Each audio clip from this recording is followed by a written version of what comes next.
Hello, Woolie. What a MAGFest! What a MAGFest! God damn. That was a wild one. Yeah, man. That was crazy. Eventful. Yeah.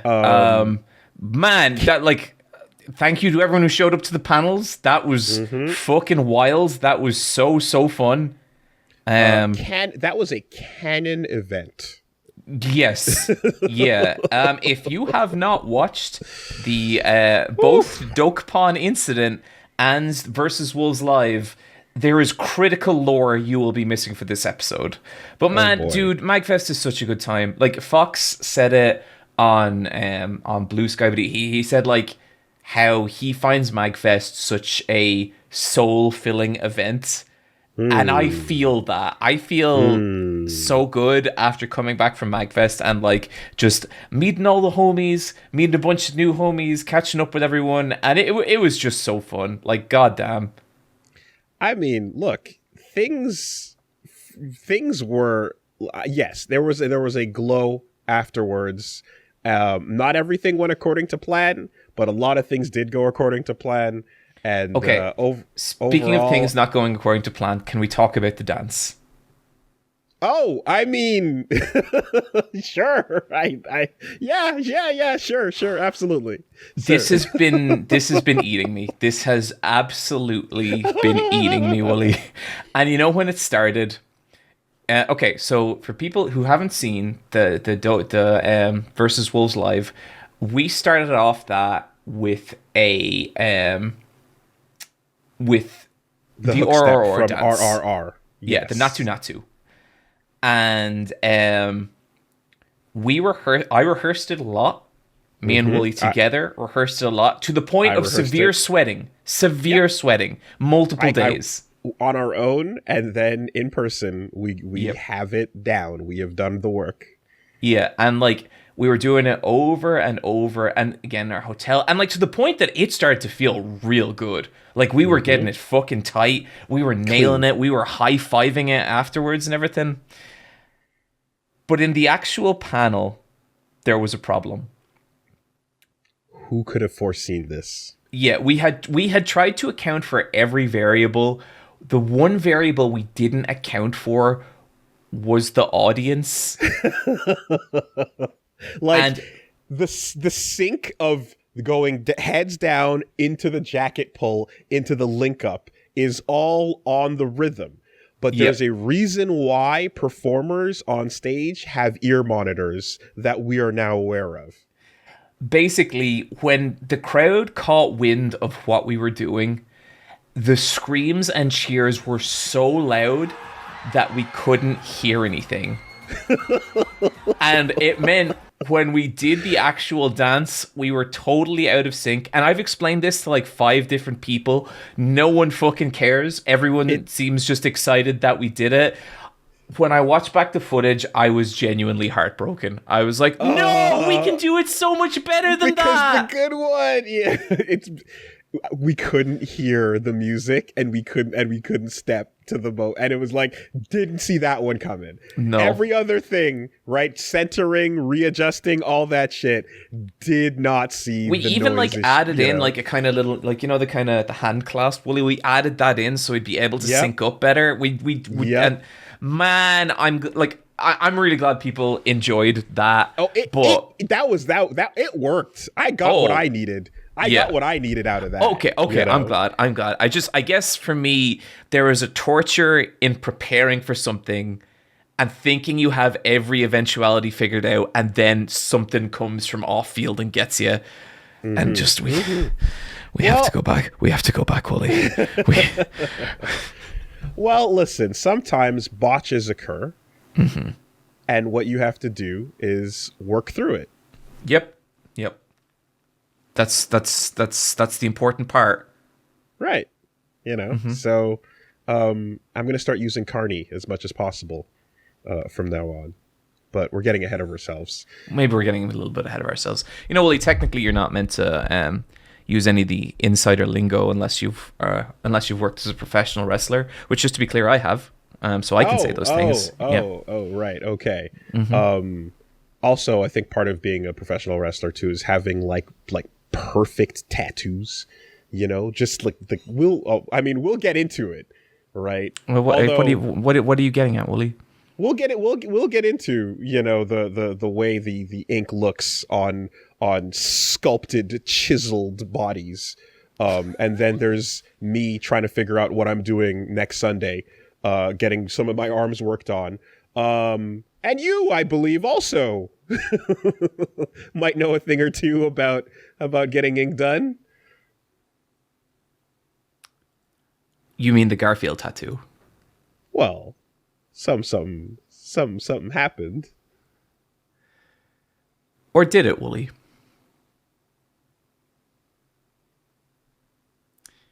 Do you remember the next day?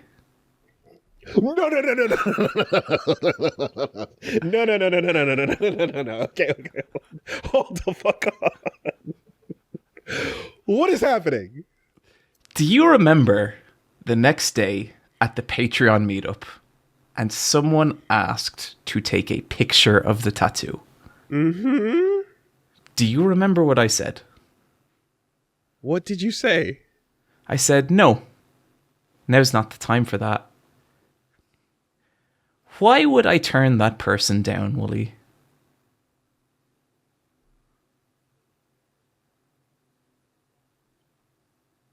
Wooly, do you actually think I got a Garfield tattoo?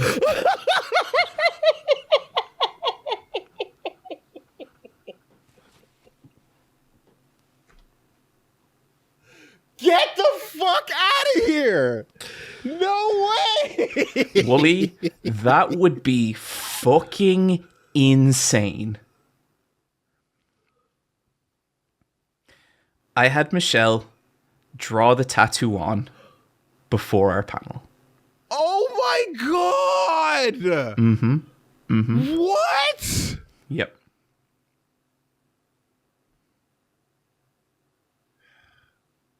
What the fuck are we doing? What are we doing? What is this? I would have thought you'd be happy about this, Wooly.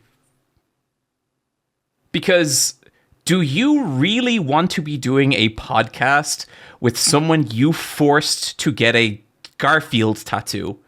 This way, the friendship era can continue. There's nothing wrong. You don't need to be afraid. Is this some legal sidestep of technically fulfilling the circumstances in time for the show, and then the moment it's done, it's off? That's crazy.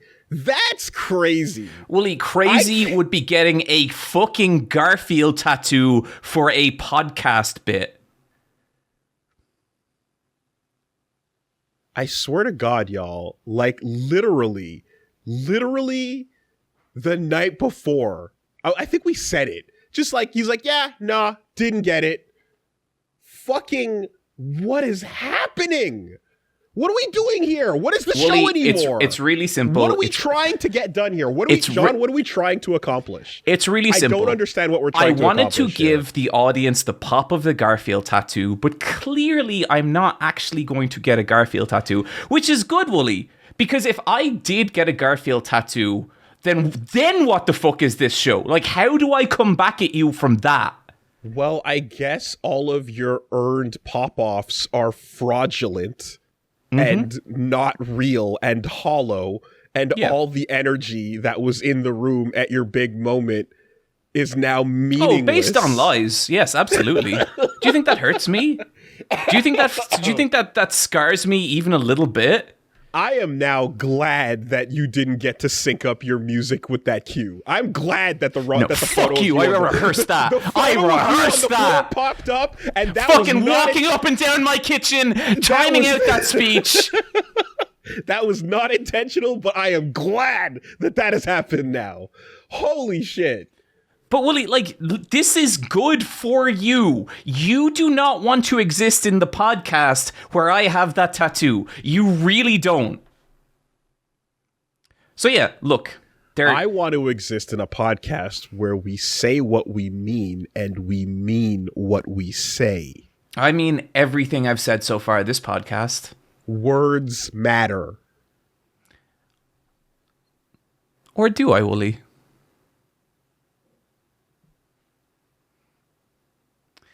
See, it seems to me you're in a kind of strange position here, my friend. Because there's two possible realities before you. One, the Garfield tattoo is real, and you should be very, very afraid because what you made me do means that I'm going to make you one day do something as awful. Or reality two, the Garfield tattoo isn't real, and you got nothing to worry about. What say we find out? I can't even... What are these games that we're fucking playing? You ready, Woolie? Why are we starting the show like this? You ready? No, I don't think we're gonna do that. I think, I think I'm just gonna let you figure it out. Which is it, Woolie? Is the tattoo there, or is it not? Okay, well, I guess we're just lying now. I guess we're just on a podcast. I mean, of lies. at some point in the last month, a lie has been told. Now, whether it was just there or a month ago, who knows? I mean, well, I know. But you don't, do you, Woolie? You don't know what's real. I'm Eyepatchwolf. Are you? I can tell you for sure that I am Woolie Versus. And the only other thing we can be sure of is that we are Versus Wolves!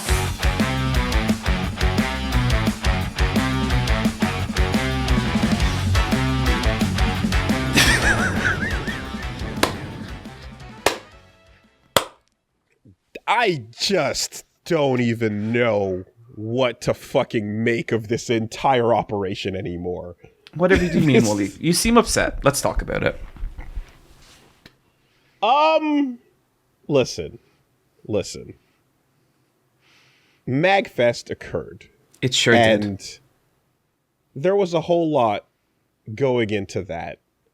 And you know what? Quite frankly, I can say that I brought my A game, and I'm happy with how we went into this conclusion of sorts. Mm-hmm.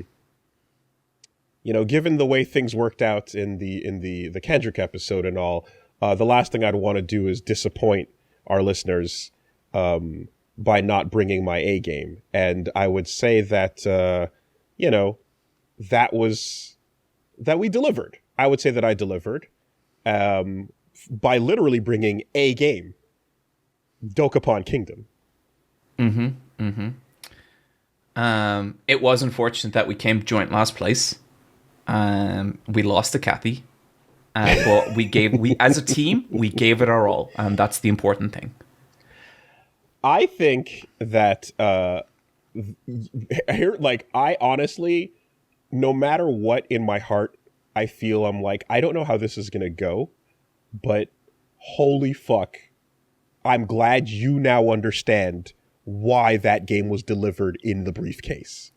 I'm glad you understand the gravity. I understand it in my soul. I have never had a clear as understanding of anything as why you made the song and dance about that game. Jesus Christ. Actually, Woolie, did I ever tell you how the actual how my Let's Play ended? The first time? Yeah, this was the Bite the Dust ending 2. Okay, ending 2, how did that go? So... let's talk about our boy Steve. Are you familiar with Steve at all? I remember there was a Steve, and I feel as if that name was lost to the annals of history as Kathy's legend grew. So, Steve, there was me, there was Kathy and Gabrielle, who became known as the Toxic Yuri. There is fan fiction about Kathy and Gabrielle. There's fan comics. People ship them. They hate each other. It's all kinds of shit. Gabrielle was like a competent player. She was good. At times, she would even like threaten to surpass Kathy. But you know who was never fucking good, Woolie? Steve.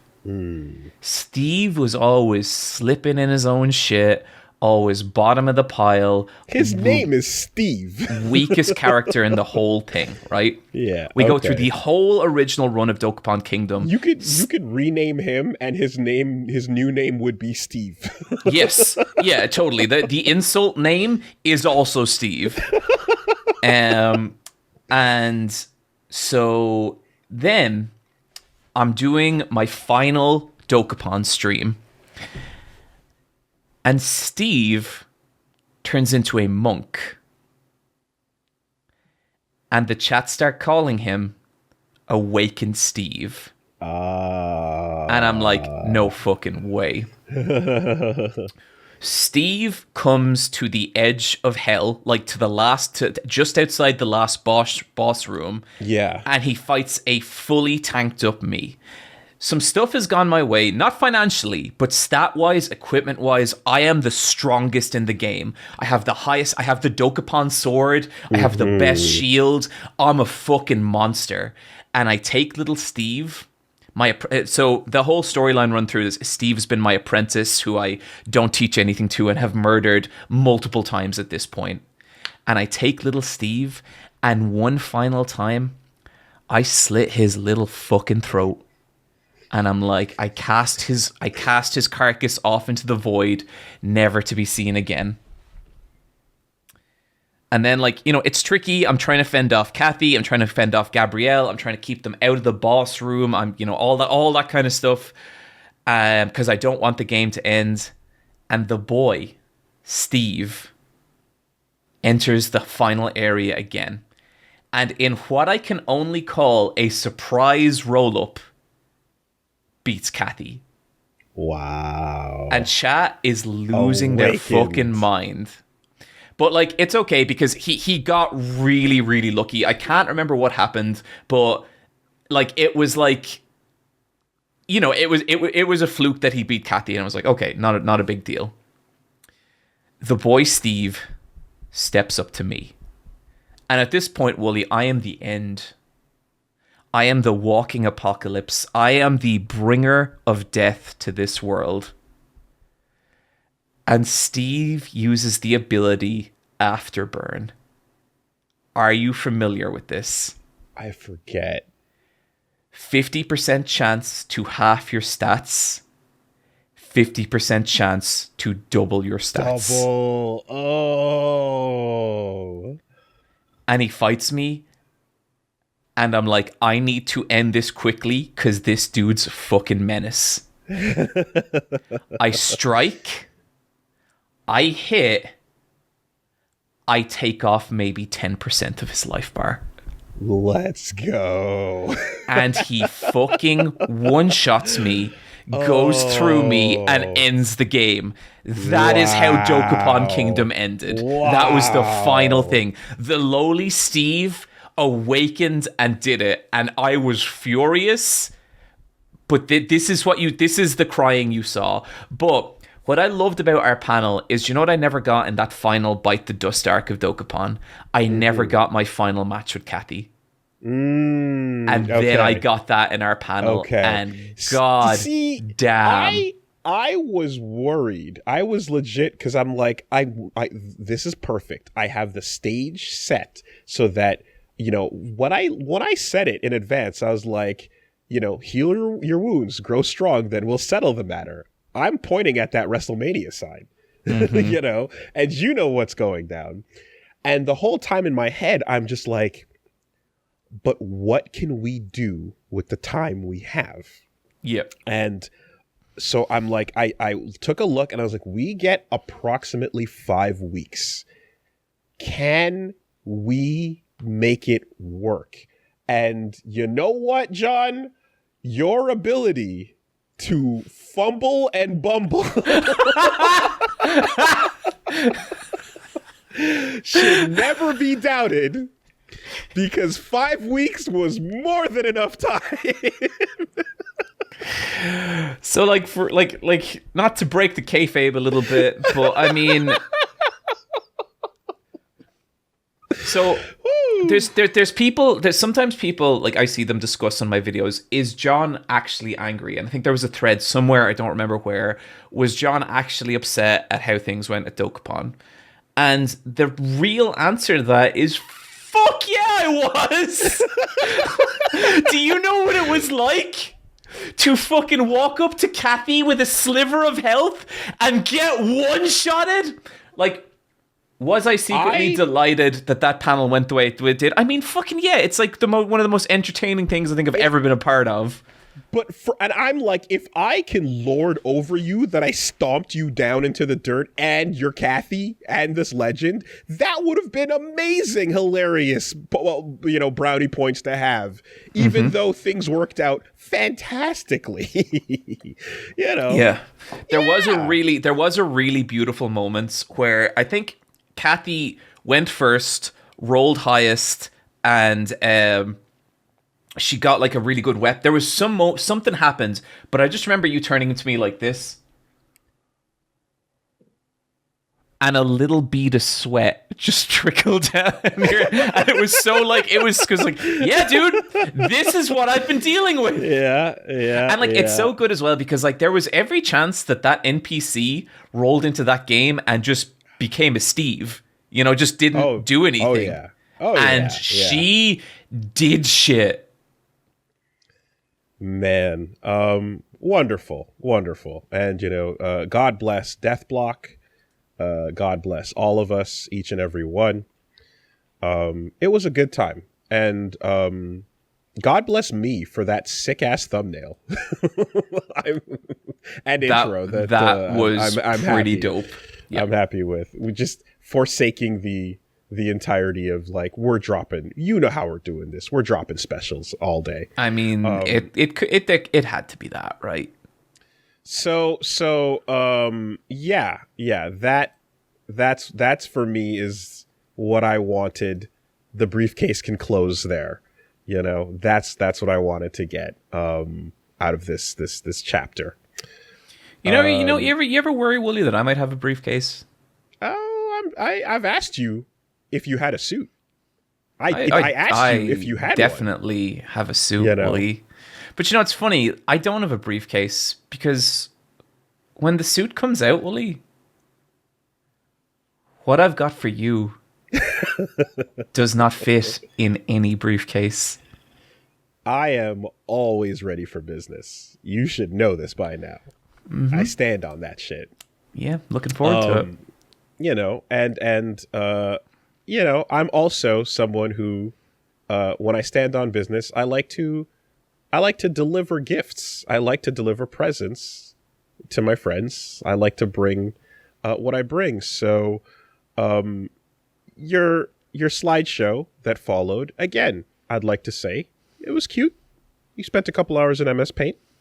At Photoshop. Yep, we got some chuckles out of that. Mm-hmm. But I deal with the real, with the physical, right? I don't have JPEGs for you. I have things that you can tangibly touch and things that you can bring back home with you. So, I hope you hold on to that letter and those memories and just cherish them. You know who was so fucking pissed about the fact that we now own that Garfield suit again? Michelle. Jesus Christ. She, like, 4 months, she was like, we have to get rid of this fucking suit. Oh. But now I've accepted that it's just mine and I'll never be able to get rid of it. And just having something mailed to you and opening it up here would nowhere be anywhere as fun as having that done in front of a live audience. Oh, straight up, one of the most frightening moments of my entire life. And just the confusion. Like, at one point, Woolie, I asked the question in my head, was there even a charity auction? Yeah. So, the point, I think it's been established with this podcast that we're willing to go the distance. There are depths we are willing to plunge. I agree. And I also am terrified not knowing where the fuck this year is going to bring us. No. I mean, like, I have some idea, but given the escalation in year one, I hope we both make it through with all limbs. I hope so too. But whatever it is, it starts now. How's your month been? You know, it's been all right. I've been a little busy. Woolie, I don't know how to say this. I've fallen in love. I hope so. I mean, you've been married for a while. Oh, not her. Okay, maybe fallen in love is a strong way to put it. I have discovered an icon. I have discovered an extremely special person. And the only problem is I don't... me or everyone who has formed a cult around her does not know where she is anymore. Woolie, are you familiar with Rawtime? No. Oh my god, dude. So basically, people have dug up footage, and it seems like a kind of mid to late 90s radio call-in show. And it's this girl called Tina Arena, Tiffy. And her entire job is to sit there and to answer, like basically press a button, answer a call in between music videos. It's like this public access channel. It's not a radio show. Mm-hmm. And the thing is, there's one major design flaw. They don't take requests. Whatever music videos play have to be lined up in advance. So they don't take requests, okay? And people call in requesting songs, and she gets so pissed every time. Or they call in and just hurl abuse at her. And she is one of the, like, when you say, like, you know that, like, kind of Gen X, dead-eyed, doesn't give a fuck about anything? Yeah. That is her. Okay, and she is fucking incredible. Daria / like, welcome to Fritte. Daria, she is... Okay, look, Woolie, I'm gonna link you a clip here. 1999. Let's go. Hey, this is Tiffy. You're watching Rawtime every Saturday night, 1:30 to 3. First, we saw the Cardigans with a race rewind. After that was Julia Reeves with Trouble is a Woman. And then Underground, or UGK, Take It Off. I guess we'll go to the callers. Rawtime.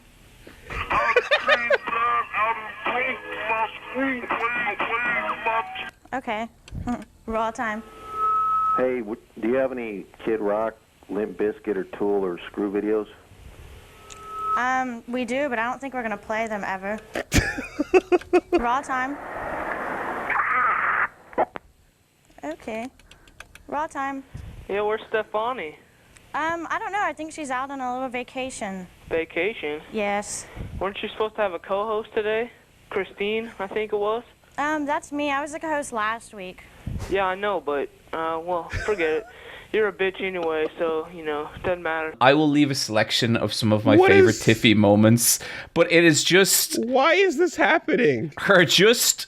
Like, I think what I love about it is, like, the format of the show is clearly kind of broken. People can call in and say whatever heinous shit they want to this poor girl, but she does not fucking care. Like, she is so quick and so sharp.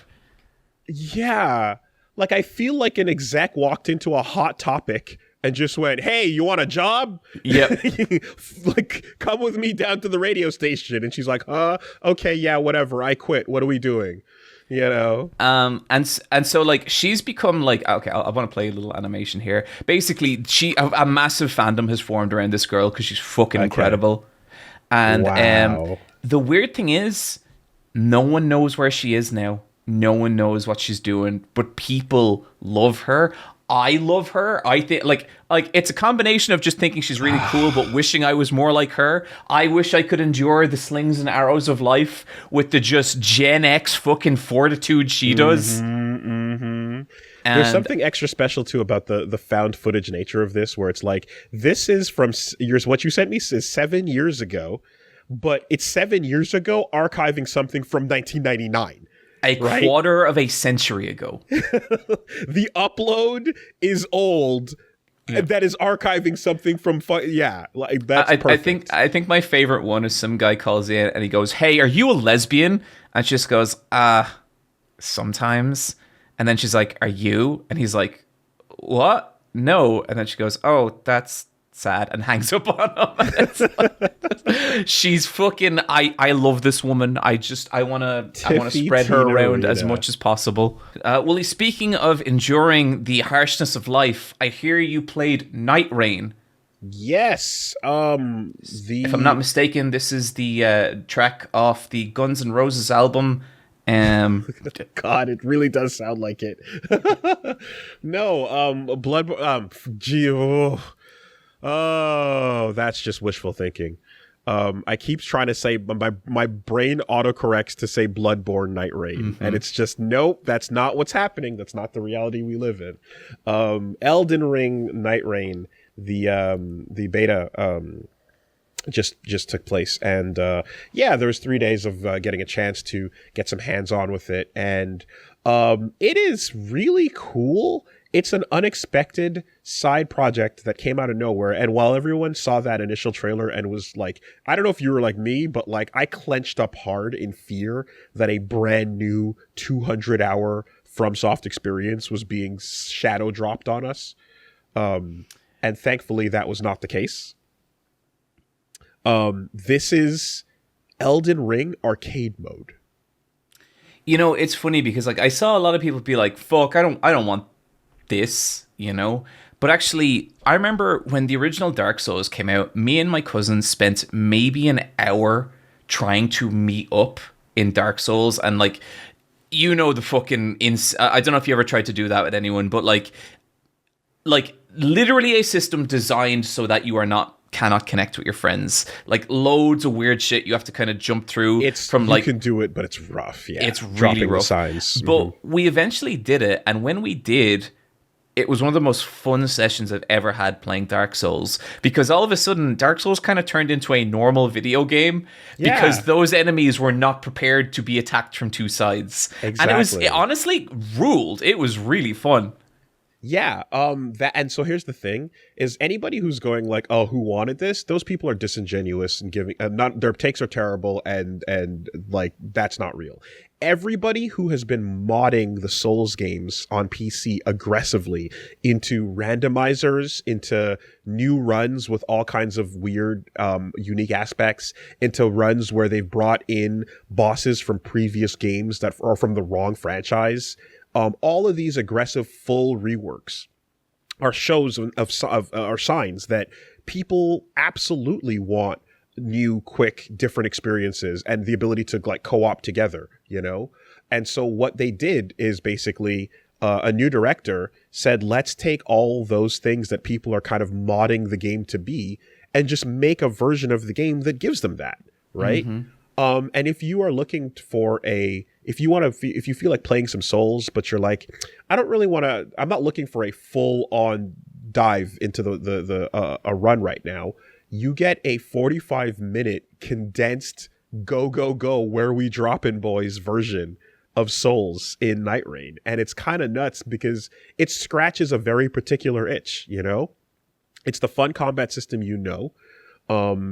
combined with the randomization of not knowing what weapons you're going to pick up, what spells you're going to pick up, different things changing every time you do a run, but then also progressively playing with 3 people and you're covering each other's backs, you're healing, you're picking each other up off the ground when you die, you know, and you're fighting together and having this coordinated approach. Man, the idea of Dark Souls having a recovery system is so weird and interesting. And it's so interesting because the recovery is based on hitting them. So you can continue fighting while picking your friends up, you know? Huh. Cool. Yeah. Damage. And is it only 3? Only 3. One alone in the final game, or 3. You can't do 2. No 2. Yeah. God, that's so strange. And there's some real interesting design choices built around that, right? So, for example, one big thing in this demo was one of the bosses you fight in, because it has 3 days of progression. And it's almost like a Majora's Mask system where, after the first day, the world gets tougher, things get stronger, and you've got to like get serious. And the way bonfires work, like grace points, is you just run up to it and it activates as soon as you get close to it, right? You get your sips and everything back just for getting close, and then you tap the triangle to touch it, and then there's one button, and it's just level up. And you don't choose you have your characters have a set path where all the numbers are going to go up according to what class you're playing. All this makes sense, and all of it, I think, sounds cool. There's something so broken about the fact that it's fucking FromSoft. Like, this all feels like sacrilege, but in a way that I'm kind of excited about. But they're experimenting with the thing that they've invented, Like, they're doing get weird with it. Like, it's kind of funny that you think of like you bring up Majora's Mask a little bit ago, because to me that is the ultimate get weird with it sequel. Like, yes. People talk about Majora's Mask like it's a masterpiece, and like I agree. I think there's an argument to be made that is like the most interesting Zelda game. It's certainly up there as one of my favorites. But for sure, you forget that that game was turned around in like, hang on, let me Google this. It's a ridiculously short amount of time. 1 year, something crazy. Like, it was like, really nuts. Mm-hmm. It would be disingenuous to say like it's an asset reuse, but there was elements of that, and they fucking did a weird thing with it and made one of the most iconic video games ever. And remember, even at the time, the sentiment was like, it's no Ocarina. But I think looking back now, it's the Zelda game with the most meat on the bones. Yes. And I love that. And I've always said, like, I love that so much, and for how like different and weird it got, because like asset reuse in a Zelda game often just means light world, dark world. Mm-hmm. And quite frankly, I much prefer light game, dark game, know? And you're like, and like the twists on things you kind of recognize, but it's a little bit wrong. And, so yeah, it's fantastic. In Nightreign here, so there's like, one of the 4 classes you get, there's the Wilder, which is just a balanced soldier looking kind of like Artorias like. There's a Guardian, which is a giant birdman with wings and a shield, the Heavy. Oh, so these are even like bespoke characters. Set characters. That's crazy. You're not building a custom character. You're picking bespoke, exactly, And each of them have set moves. They each have 2 unique special abilities, And so your whole there's no time, go is like, even your characters they all have 2 abilities, like one is and then an alt, So like there's even that little system of like learning to play them is different from each other. They level up a little differently from each other as well, but just, you're like, I need to get to level 9 to pick up this weapon. Okay, cool. Go. Bop, bop, bop, bop, bop, bop. Great. Spend your souls, keep it moving, because the circle is closing and the rain is going to fall. And when the rain falls, you start to die, Oh, Jesus. Okay. That's cool. Yeah, so you're running around this map together or separate, but you have to fight bosses, get big upgrades, and move through the environment as it gets harder and harder. God damn, that sounds so cool. And then you get to day 2, and then you start seeing you start like the centipede demon from Dark Souls shows up, right? The trailer for Nightreign showed the nameless king from Dark Souls 3 is in Elden Ring. Damn. Okay. Right. Cool. They're just going crazy with this game, and then you fight in the at least in this demo a big Cerberus boss in a big final area on day 3, and at points where you're fighting this big boss together as a group, the Cerberus 3 heads split into 3 different wolves to fight individually for each of you. So rad. And then comes back together. It's awesome, so really enjoyed that. And a lot of people, if you're looking for just a quick condensed Souls in an hour experience to jump on with friends and get that fun, when you're feeling for something more bite-sized, this is going to be perfect for that. And they can just keep dropping new bosses, new areas, and new characters to pick on that character select screen. because it's a Souls game with a character select screen. No, that sounds awesome. That sounds so great. Yeah. And so you're really feeling it, obviously. Very fun game. Yeah. Okay, Yeah. cool. No, that's great to hear, because, like, definitely there is the potential for this to go a little wrong. And I think, like, I'm not waiting for the FromSoft fuck up, but at this point they have such a glowing record that you know the potential is there. Like, they're not going to be the golden children forever. No. Like, At it's some actually point, the streak is going to end. yeah. Like, it's funny. I actually read that book about Blizzard Play Nice. I think it's called The Rise and Fall of Blizzard by Jason Schreier. Yeah. And it was mad because reading the start of it, there was this reminder of, like, oh, do you remember when Blizzard were like as beloved as Nintendo? Yeah. I mean, there was a joke email back on the old friend cast where it was dead serious at the time, but it was just like, the 3 Bs will never send you wrong: BioWare, Blizzard, and Bethesda. Oh no! Just that, like, the 3 Bs, man. That feeling. That's rough. That's really, really hard. The milk has never gone more sour. No. But all that to say here that this is, though, just the thing with it is that it scratches a very different itch from a normal Souls game itch. Like, when you're feeling like playing one of those games, this is not going to solve that per se. But this might replace your, like, Fortnite, Apex, squad up. I'm in the belief that, like, you need to have, like, a game. You need to be playing, like, an interesting game and a game-ass game. Mm-hmm. And this sounds like it's going to slot right into the game-ass game slot. Absolutely. Lore is probably an extreme afterthought. I don't even know if we'll get any. I don't want to play 1000X Resist all the time. That's like a 9 p.m. game.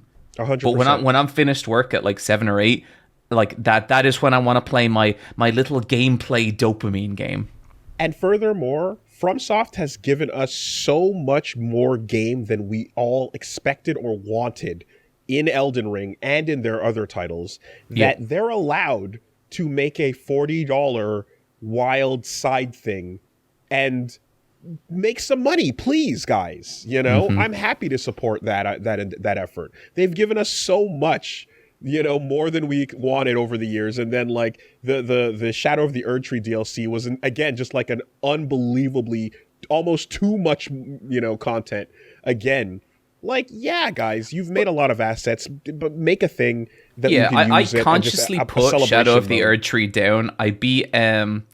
I beat Mesmer, and I was like, cool, I'm good. Thank you. This was wonderful. And I'm going to duck out now. But, like, fucking exceptional. Like, so good. That's it. So, whenever you feel like getting a little street slice, of Souls and you're in for the day, that's what this is for. So, well, look, there's no other real way to put this.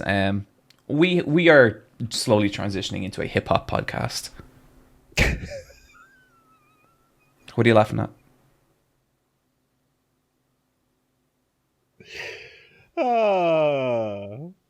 Just, hey, bro, put on some Kendrick.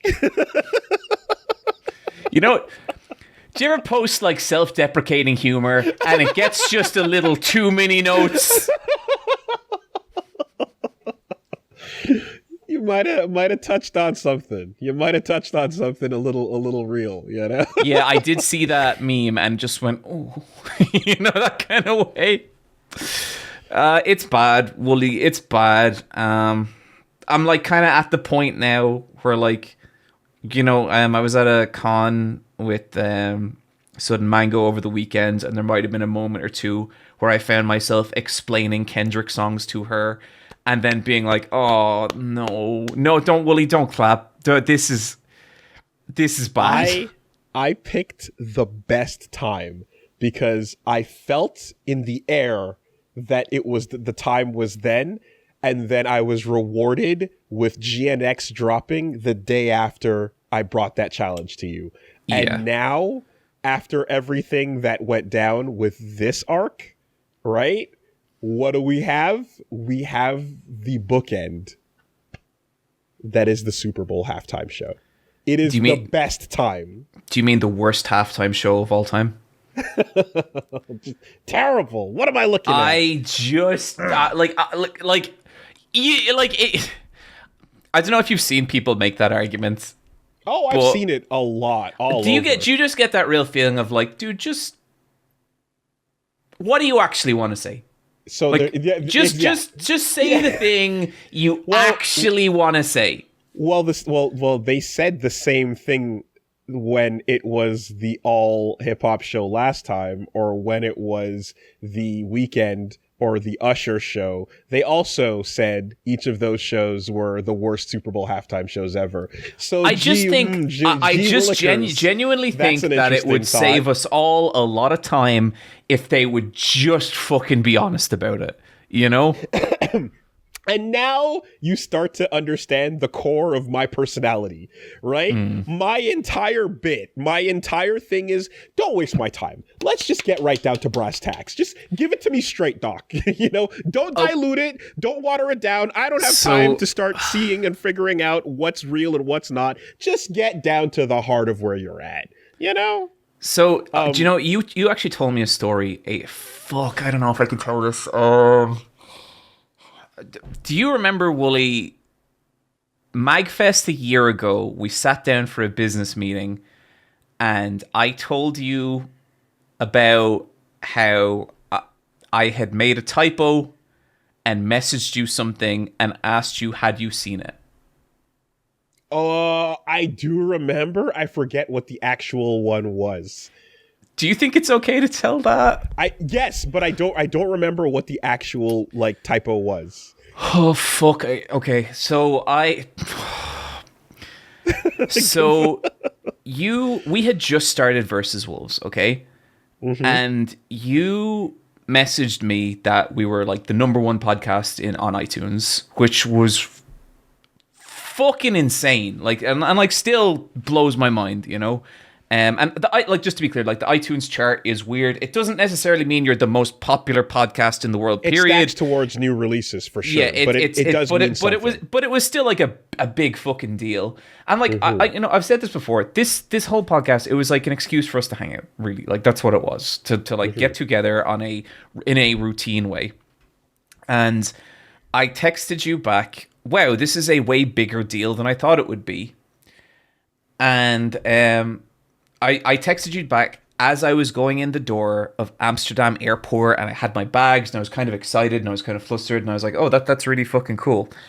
And then I always like recheck texts because like I'm super fucking dyslexic and I get shit wrong all the time. And the problem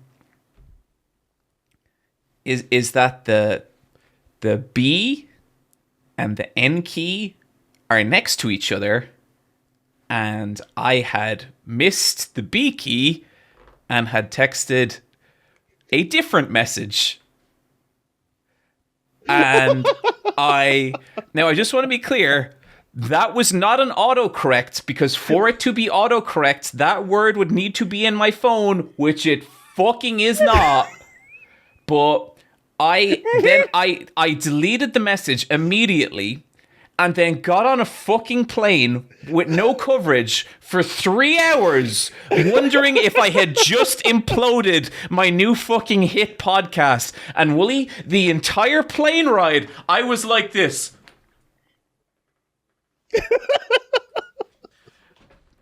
And so then like we never, like you didn't say anything. I got the message from the other side, and then so then like I for like a month, like I didn't know if you had seen it or not, and I was like, oh fuck, and then but I wanted to be sure because if it did, I wanted to explain.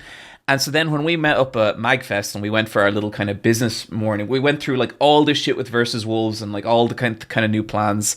And I told you the story that I just told, and you fucking cackled. Jesus Christ. You must have howled for like 40 straight seconds. I mean, it does bring me life, you know? Because it does put a lot of smile on shit my has gone face. down on this podcast. I still think of that, and a little part of me falls off and dies every time. John, allow me to take the opportunity to address. Recently, it's come to my attention that over on the Versus Wolves Blue Sky, which everyone can go follow, there have been some posts that apparently have been authored by me. Oh, Now, yeah. That was a surprise for me to discover that I had authored some posts over there, seeing as I don't have the login information for that account. So... and is there another way that you could have done that? Who knows, quite frankly. But I did see that, you know, apparently some words were said by Woolie over there.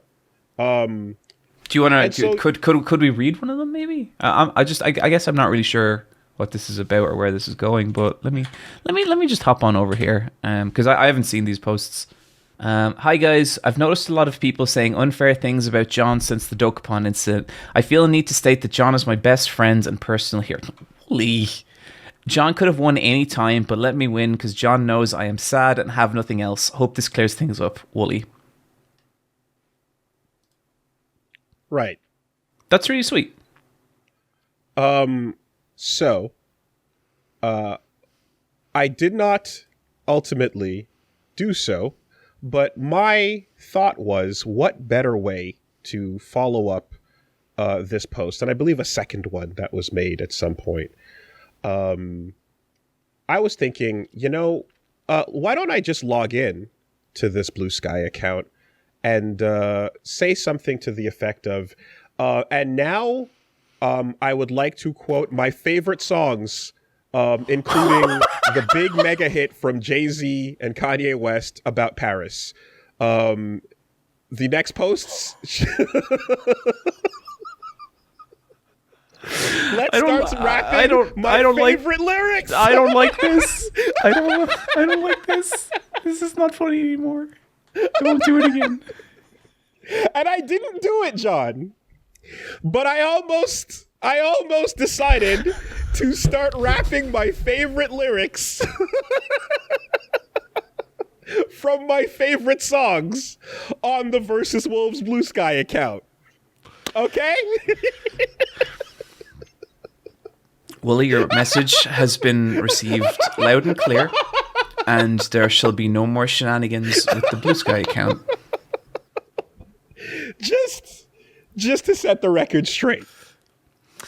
Right. To wind this all back around, somehow that incident at the airport wrapped around to you telling me how the story about Justin Trudeau and the blackface. Yep. And how a certain element of that is like, well, at least we know where you fucking stand. Yep. And yes, I feel that in my bones, being people like, well, I didn't like the choreography. Well, look, people don't have to like it, but when you're calling it the worst halftime show ever, and like it's fucking so, like I loved how it looked. I loved the choreography from it because like Kendrick, he's not like a dancer, but I love that like every tiny movement he did like reverberated through the dancers and was like exaggerated by them. It was so fucking cool. Well, he was speaking to those people when he said, you picked the right place and the right time, but the wrong guy. That's who he was talking to.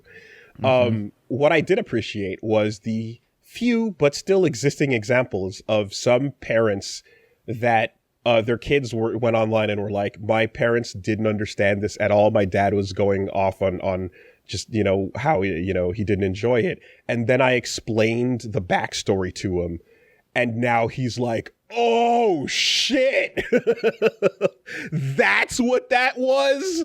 And getting super invested once their kids explained the full history of the Drake versus Kendrick beef, you know? I mean, it's a modern day Lord of the Rings saga. It truly is. It truly is. And listen, I think the smile seen around the world, right? The $1 million smile. The fucking gunshot smile. The shine that was felt in Australia, you know? Incredible. What a performance. Totally. Amazing. I can't wait for Kendrick to never mention or acknowledge Drake's existence ever again, and for this to be the closing of the book. I think so. I think it is appropriate. I think if Kendrick like pursued Drake anymore, it would nearly be like giving him a little HP back. There's nothing else to be said. I mean, you had like two of his exes on stage with you, one of which was singing the chorus, the other was sea walking on his metaphorical grave. Mm-hmm. There's nothing left to be done here. Yeah, no, dude is ashes. But yeah, no, it was amazing, and I really appreciated, like, I guess, having the context of Kendrick and being able to appreciate that on a level I wouldn't have been able to previously. And like, it's weird, dude. I think you kind of like opened my third eye to appreciating hip hop. I like get it now, which is so weird because, like, you know, a lot of what I listen to, it's like songs that either played on Kerrang in the early 2000s or could be mistaken for playing on Kerrang. It's like hard electro shit, or it's like the other end of the spectrum. It's super ambient Silent Hill shit, or like industrial shit, or just like a lot of different kind of stuff. And I've just never listened to that much hip hop, even though like there was stuff I liked and there was points from the past. Yeah, but like now it's like there's like, you know, I and you know, remember in the episode I was saying how GNX kind of didn't make as much sense to me as other Kendrick stuff. Seeing it performed in a stadium at the Super Bowl, and I had that that kind of realization of like, this is what those songs are for. Yes, and they're fucking like, he's not going to perform Mother I at the halftime show. No, because that's not what that song is for. And he performed a lot of his known singles at the last one, so he couldn't double up that set list, right? But you bet your ass that the closer, after the song everyone wants to hear, after Not Like Us, the closer is going to be TV Off, right? Buster! And the audience is like everyone loves it. Like and then like having the actual segment end with the TV off, you know, it's great. It was great. Yeah, no, it was so good. I'm glad that you are now officially put on.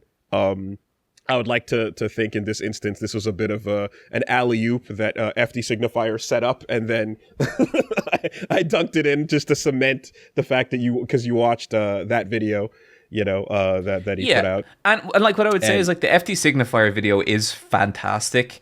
It is a very like, it is just this like surgical 4.5 hour historical story of these two rappers who fucking hate each other. And again, I knew less about hip hop then than I do now, and I still found it fascinating. And if no, like it's got like 5 million views. I'm sure everyone's seen it, but you totally should. But I gotta give you credit as well, Woolie. Like, after listening to a 4.5 hour video about this stuff, and then listening to your take on that, and you came at it from a completely different angle, and it was so personal and so well done. And it really, like, especially like with To Pimp a Butterfly, like, I think what you said about that album was so coherent and so meaningful. And like, as me, that's the one I struggled with the most, you know? And like, hearing what it meant to you made sense why, because like, I don't have that life experience, but it was really cool getting to hear that through you, and then going back and listening to Pimp a Butterfly and being like, I see a bit more what's happened here, or what's going on here, you know? Thank you. And like, that's awesome. I guess the most sincere compliment I could give, I'm still listening to Kendrick. You know, sometimes I just need to hear the fucking opening couple of bars to Euphoria, you know? Absolutely.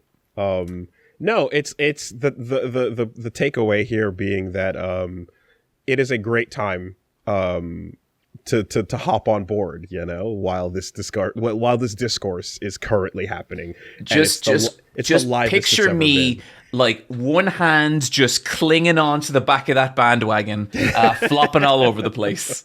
Yeah. Also, shout outs to FD's latest video where we are mentioned to be the same kind of guy We're a type of, like, this is an aesthetic. Oh, really? That accidentally occurred. Yeah. That's a funny but very true salient point. I will be reprising a role in FD's one of FD's upcoming videos that I can only describe as inappropriate host. Okay. He did this video. I think it was called Swirlonomics at the time, but it was basically about interracial dating. And he asked me to basically host, like, be the, like, introduce each new section. And the video is just me being like, this next section is called It's All About Slavery.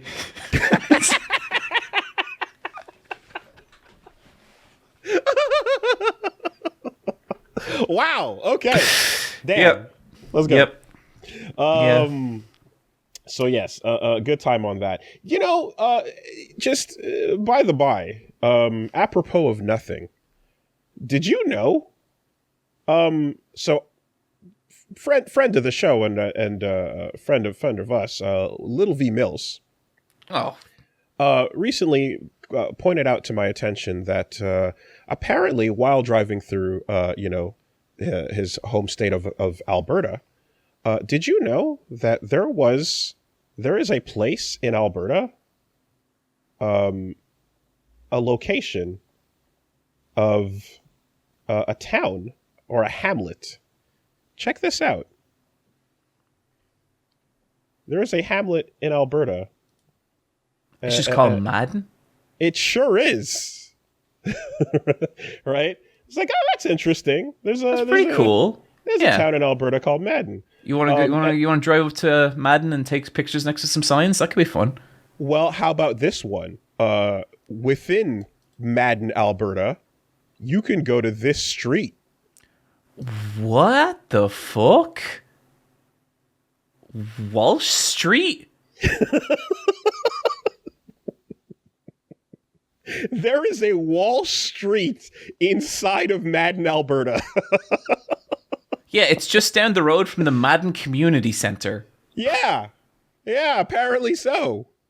You know, like Michelle goes on about this sometimes, right? There is a weird amount of shit like that. It's weird. And like, do you know the one that always gets me? Blade and Blaze. Oh God. My edgy RPG name when I was little growing up was Blade, and Woolie's was Blaze. Yeah, old tags from childhood. Man, anyway. But there's so much shit like that. Our ancestors being put in the same slave colony. That's another one.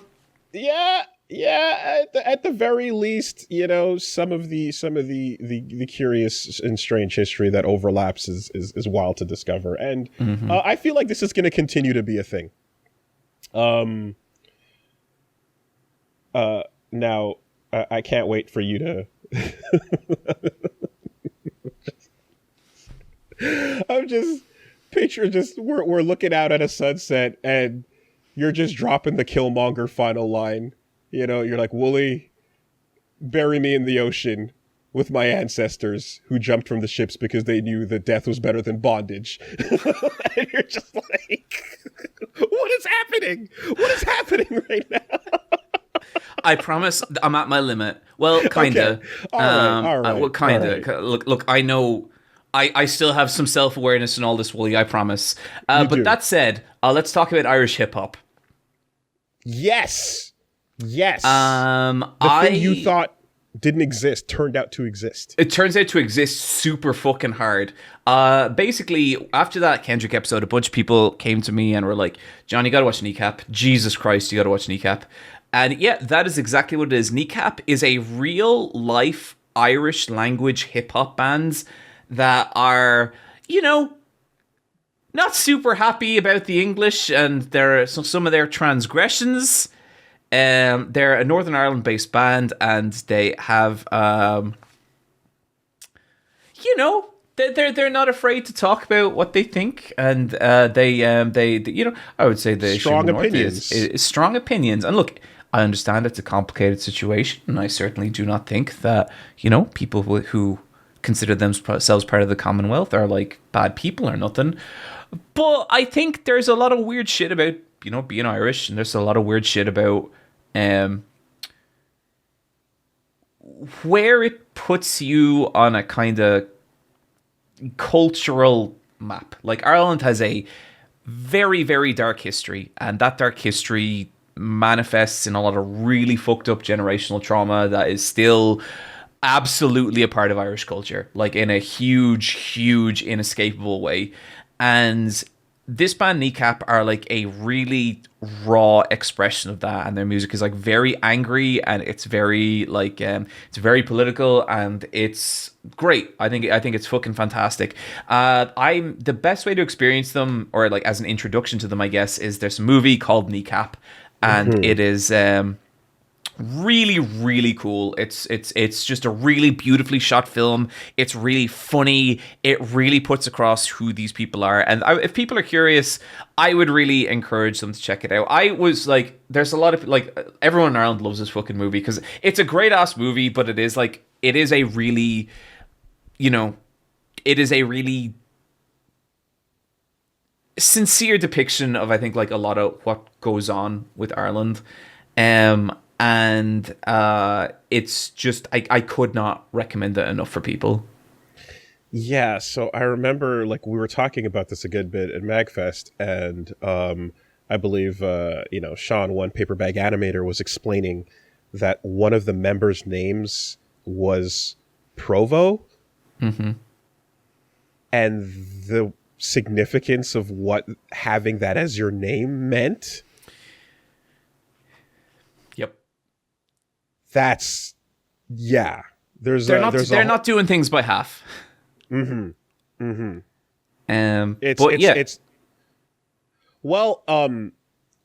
almost as if when some sort of large structural colonial power decides to oppress and step on a bunch of people, they're going to be kind of upset about that. And they might have a few words to say, given the opportunity to get a microphone. Yeah. Well, I've always told you about one of my favorite articles of all time. What was the name of the queen that died there a couple of years ago? What was her name? Elizabeth? Yeah. The article. Queen Elizabeth. And this was like a loving article. The closest a queen has ever come to apologizing to the Irish. right. Awesome, right. You know. Yeah. But yeah. I was a fan of the there's a lineup of the queen wearing all these different colored outfits, and they're like, the queen subtly nods towards the LGBT community with a range of separate times she's worn different rainbow colors together. And you put them all together. The silent supporter of the LGBTQ. Oh yeah, that's what gay people need. Silent support. Turning her head towards and nodding silently in approval. Yep. Very good. Yeah. Yes. So that is a pretty wild discovery that exists, and that there's a whole history there for you to dive into. Totally. And film. So I guess before we finish up our hip hop minute here, Woolie, I guess I need to ask you, have you felt the groundswell?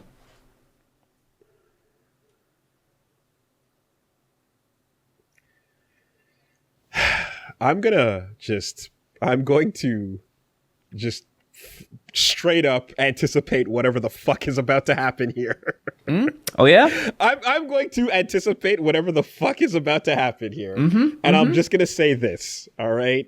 Okay. In your entire Ice Force spiel, you fucked up by you went with what was it? Little Cloud? Little Cloud. Or what, right? Cold Front was right there. No, that's terrible. That's awful. Cold Front. No. I disconnected my headphones, so I can't hear what you're saying right now. And you know what? It's probably for the better. Little Cloud, Wooly, and this is the thing I always struggle with you. You're very anal in that you only ever see one thing at a time, and it's always up to me to see the bigger picture. Little Cloud isn't just a name. It's an experience. It's a persona. It's an aesthetic, okay? That is what I designed for you, and that is what you batted out of my hands. What? How much time we got to talk about this groundswell? What's going on here? Okay, we got a couple minutes. What are we doing? Look, I'm gonna start. I'm just gonna start. How about this? The coming storm. Right. Okay. All Can we acknowledge that it's a super sick piece of art from a very talented artist? We are still finding artists and pulling them in. We are commissioning work from talented people. I am better things to do with their time. I am commissioning Dick. Okay? These are people who are putting their time, effort, and love into creating beautiful art for us. I did not pay for things that these talented artists could do with their time, but here we are. Here is a second piece from Pop-Tart Kitty. It's a beautiful piece. I guess everybody, yes, I did see this Pop-Tart Kitty piece. With the with the what peanuts. About Absolute Zero Survivors? Are you telling me that's not sick? Again, John, it's like I just feel bad for all these talented artists who have to waste their time. I'm sure everybody is happy to get some work, and I'm more than happy to see that. Wow! I know. Wow! I know. What is? Pernia, fucking incredible. Yeah, it's just crazy. How do you not see it? How do you not see it? People like this effort could be put towards something worthy of their talents. It really could. And I'm happy for everyone to get work, but really, John, it's kind of sad. That you're putting them through. What the fuck? Oh my god, no way this is happening. Wooly. Look. Why are you doing this to these artists? Why are you doing this to them? Okay, let's chill. Let's chill. Just let your heart go clear, okay? Embrace emptiness. Become nothing. And then look at Chandaluca's art. Look at it. Are you promising these poor artists, like, a t-shirt in the future? Like, what are you holding over these artists are doing it because they see the vision, Wooly. They see it. Folks, blink once if you need help. Let me know, okay? You don't have to get pressured, and whatever's happening, we can put those art talents to really super cool use here. I don't know why. You're doing this to them, John. Wooly is right. There is absolutely no pressure to do any Ice Force art. However, if you do, there is at least a decent likelihood it could appear on Versus Wolves. Oh my god, these are so fucking sick. What is happening? They are so fucking sick because the concept is sick, Wooly. Okay, look. I can tell I still don't got you. But I might have one last gambit. I swear to God, if you reach out to Decap, we're going to have problems.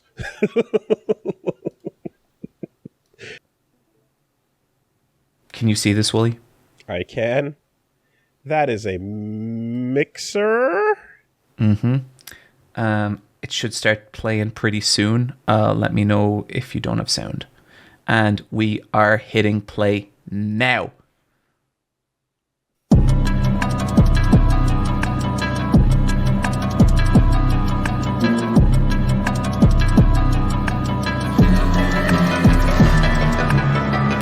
Big Jacket Weather. I'm the Emperor of Dublin. When fools try and take my crown, the bodies started doubling. You've met the final gamer. You've met Eyepatchwolf. Now it's time for BJW. Here to raise the roof. I'm the Emperor of Dublin. I'm the Emperor of Dublin. I'm the Emperor of Dublin. I'm the Emperor of Dublin. I'm the Emperor of Dublin. I'm the Emperor of Dublin. I'm the Emperor of Dublin. I'm the Emperor of Dublin. Better check the sky for some mild precipitation, because when BJW comes around, they rock every nation. Sorry, I messed that up. Why a big jacket?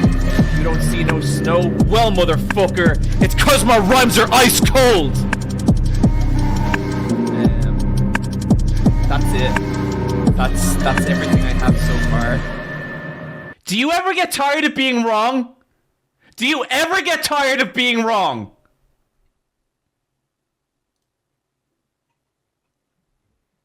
The Emperor of what? Dublin. I rhymed Dublin with Dublin. That's what Dublin they call Dublin. wordplay, Woolie. Yes. Yes. Are you serious? Okay, Woolie, I'm gonna say something and I don't want you to get upset. DJ that was contacted to provide music for John.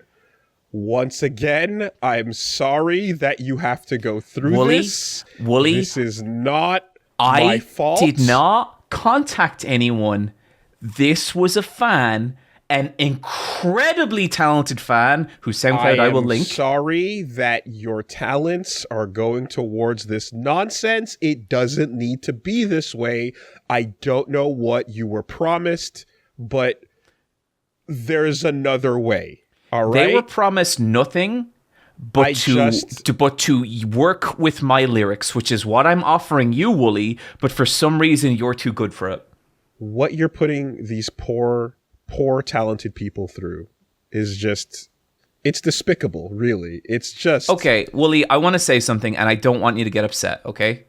Do you mind if I just say this? Do you think maybe you don't understand hip-hop?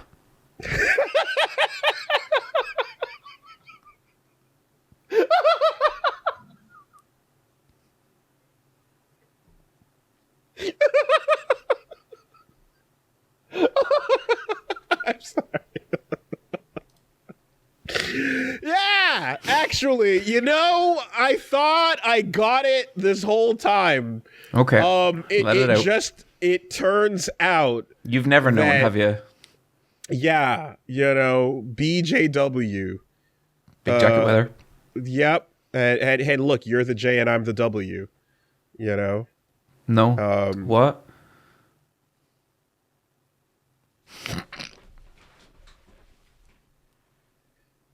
Okay. Next bit. I mean, how much time do we have here today? We really need to get a move on. There's a lot to talk about. I don't think I've ever pissed you off with a bit so much that you declared it over. I mean, if you could, you're familiar. You've been watching my shit for a while. You're familiar with the term sandbag, yes? I think it's time we introduce our listeners to the concept of the sandbag. The sandbag is simple. It is the sandbag you build in front of yourself between you and whatever the person who's speaking is trying to deliver, and you make sure that it absorbs all those words, all that ammunition. Yeah. It but does look, not you know make it through. what? What I'll say is I'm happy to leave Big Jacket Weather and Ice Force there, unless our fans show enough enthusiasm. And maybe someday, if there's enough groundswell, maybe we get an Ice Force T-shirt. But who knows? We'll see. Send your Big Jacket Weather fan art to regulareyepatchwolf@gmail.com. Tag us on Blue Sky. Would you like to add anything, Woolie?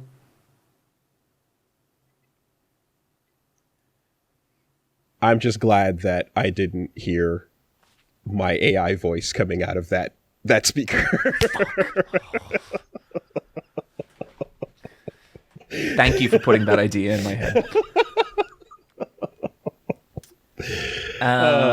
Okay, well, you know, John, if you make me say things I don't want to say, there's...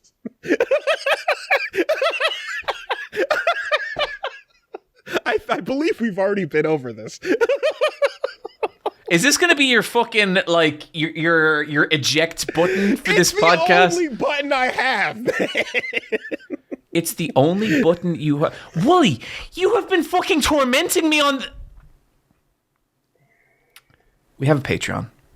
Patreon.com/Versus Wolves Podcast. That is correct. You can come hang out in the Discord. You can maybe even ask me and Woolie a question if you feel like it. Thank you. And to a very special question each month, we read it on the main podcast, but you would also get access to the Intermission Lounge, the award adjacent podcast from Versus Wolves, which we drop 2 weeks after every episode, meaning you could up your intake of the Versus Wolves by 100%, Woolie. 100%. And I will say that it has gotten realer than real and shittier than shit over there. Yeah. The highs and the lows and the creamy middles, all of it have been occurring. You know, me and Woolie have really big upped the Intermission Lounge episodes over the course. You know, what we've left out is that there's some real fucking low points in there. Some just... Well, listen, I'd like to quote here. The Green Machine did leave a comment. John has two moods: sad wet cat and Team Rocket ass wrestling heel. I feel that description is accurate. That is the entirety of my being.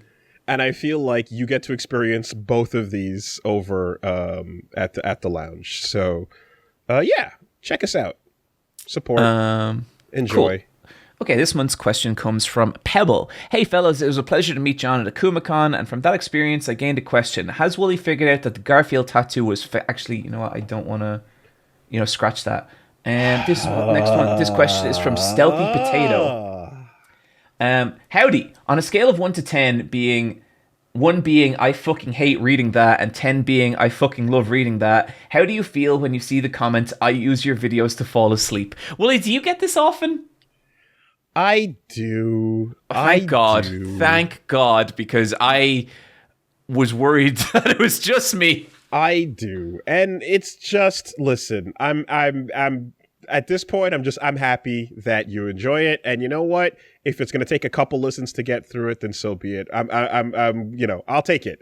I remember the first time I saw folks were like, well, the whole time when I was doing like LPs and stuff, and there'd be times where I'd read through a box of dialogue and then not voice it out loud.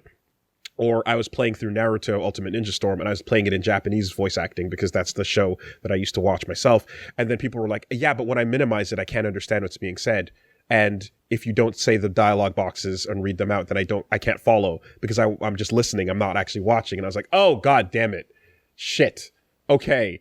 I do wish that it would be watched, but I understand that the world is a different place where there's active listening and passive listening, and not everybody has the ability to actively listen to something. So yeah, back in the day, I used to get kind of upset about that. Well, not upset, but like I just feel like, oh no, dude, I put so much on the video. I put so much into these edits, that, like the amount of shit you are missing.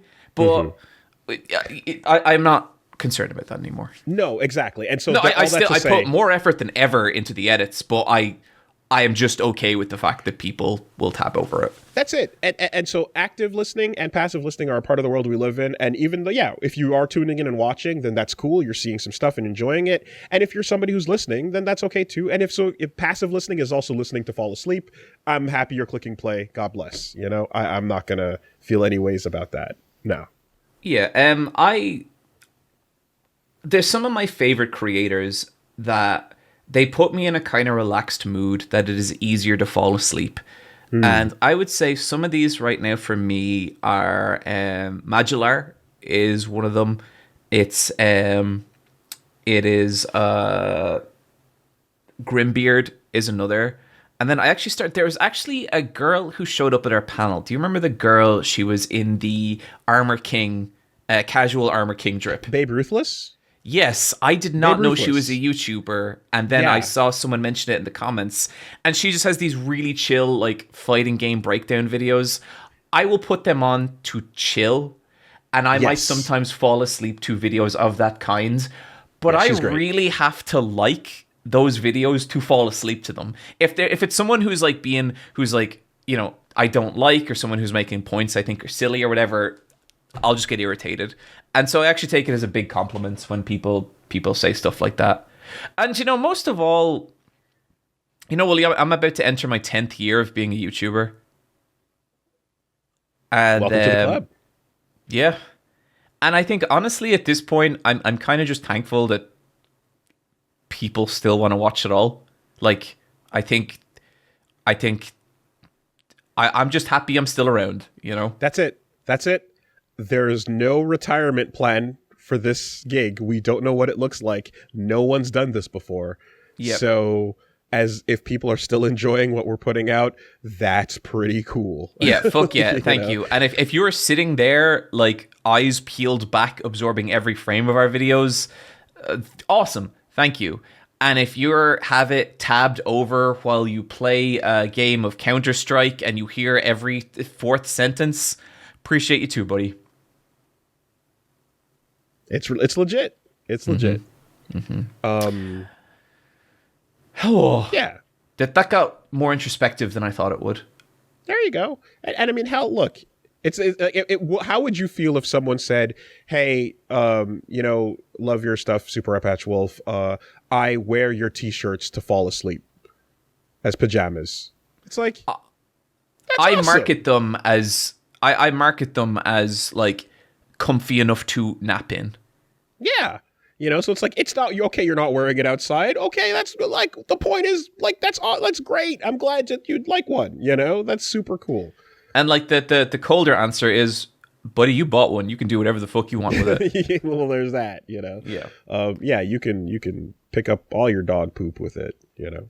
Well, now, you know, Woolie, there is that's not, you know, there's a certain, the Eyepatchwolves is a lifestyle brand, and there's a certain, you know, and if people wanted to go get one of those pooper scoopers or t-shirts comfortable to wear to sleep, may I recommend the Woolie versus shirt, available now at the versuswolvesemporium.com.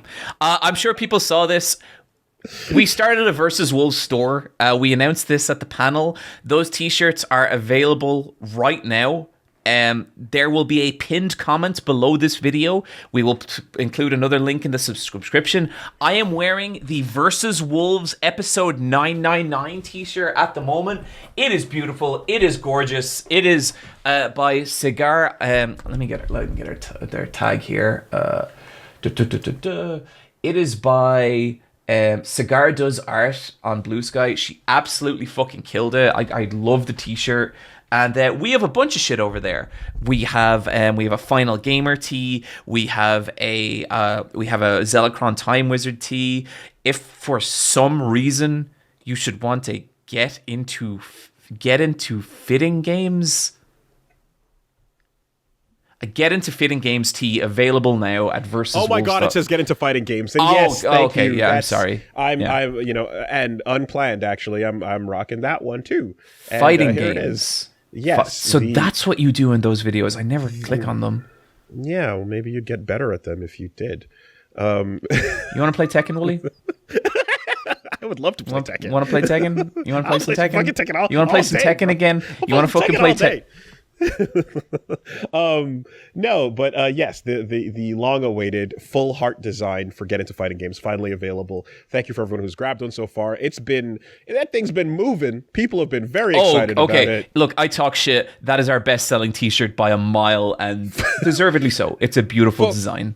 Shout outs to D Kirby J and Cranky Construct. It's how is Cranky doing? Man, I have not seen that dude in a while. Been a minute. Yeah, Cranky was helped me with the original animation for the Get Into Fighting Games intro, while Too Mellow was on the music with that as well. Yeah, good peeps, you know, and does Two Mellow listen to this? I believe it's a little more selective. I believe Two Mellow is mainly into my other podcast, Woolie Will Figure It Out. That's been the podcast of choice. It doesn't come out very often. Well, you know, he's actually a patron of mine, Woolie. So you don't have the monopoly on Two Mellow. I only say this because he very politely asked me to. What are you pointing at? See, I'm pointing at a vinyl record on my wall. That Woolie, is you're pointing at like 14 blurry pixels. Okay, well, I am pointing specifically at a vinyl on my wall right now that is a Two Mellow vinyl record that I am featured on for a sample in a song. So, you know, you can... Oh, but when I offer to work with them,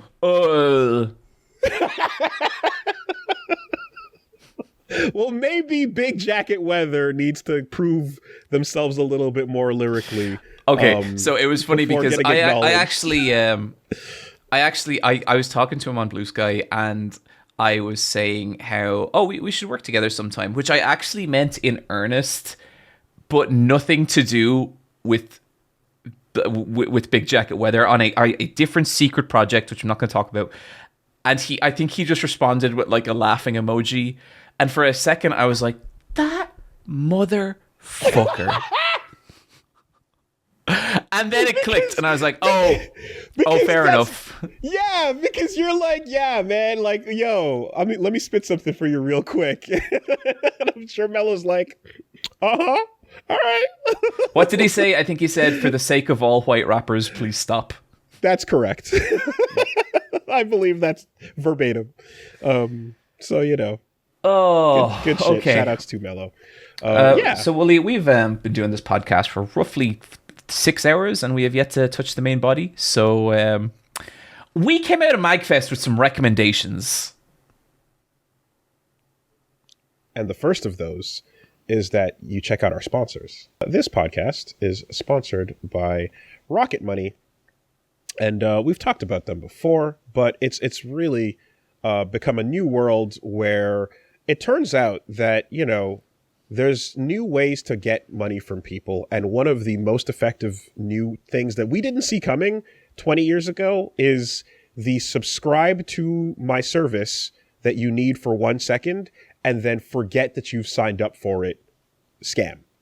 To say it is a business model would be incorrect. It is an industry. There are entire corporations built on this shit. Right? Just on making sure that you sign up, put your credit card information in or your PayPal or whatever, hook it up to an auto payment processor, and then make sure you never remember that you are paying this monthly fee. And then sometimes they will increase those prices from month to month. You won't get a notification about it. You'll suddenly just, you know, the whole point is to just be in the back of out of sight, out of mind, you know? It's wild because, you know what, we do have bad memories and they get worse with time. So it's absolutely not a surprise to find out that this is a successful way that a lot of scummy businesses have operated.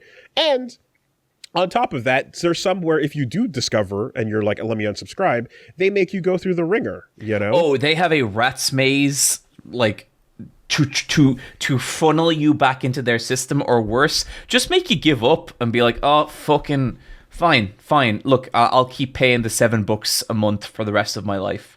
The example I gave, you know, before it's that the worst example I've seen is an app that says you cannot unsubscribe from the app. You must go to our website. Yeah. You go to your website, and then they go, you have to enter your email, and then they send you an email, and then from that email you have 5 minutes to click and do the unsubscribe prompt before it closes on you.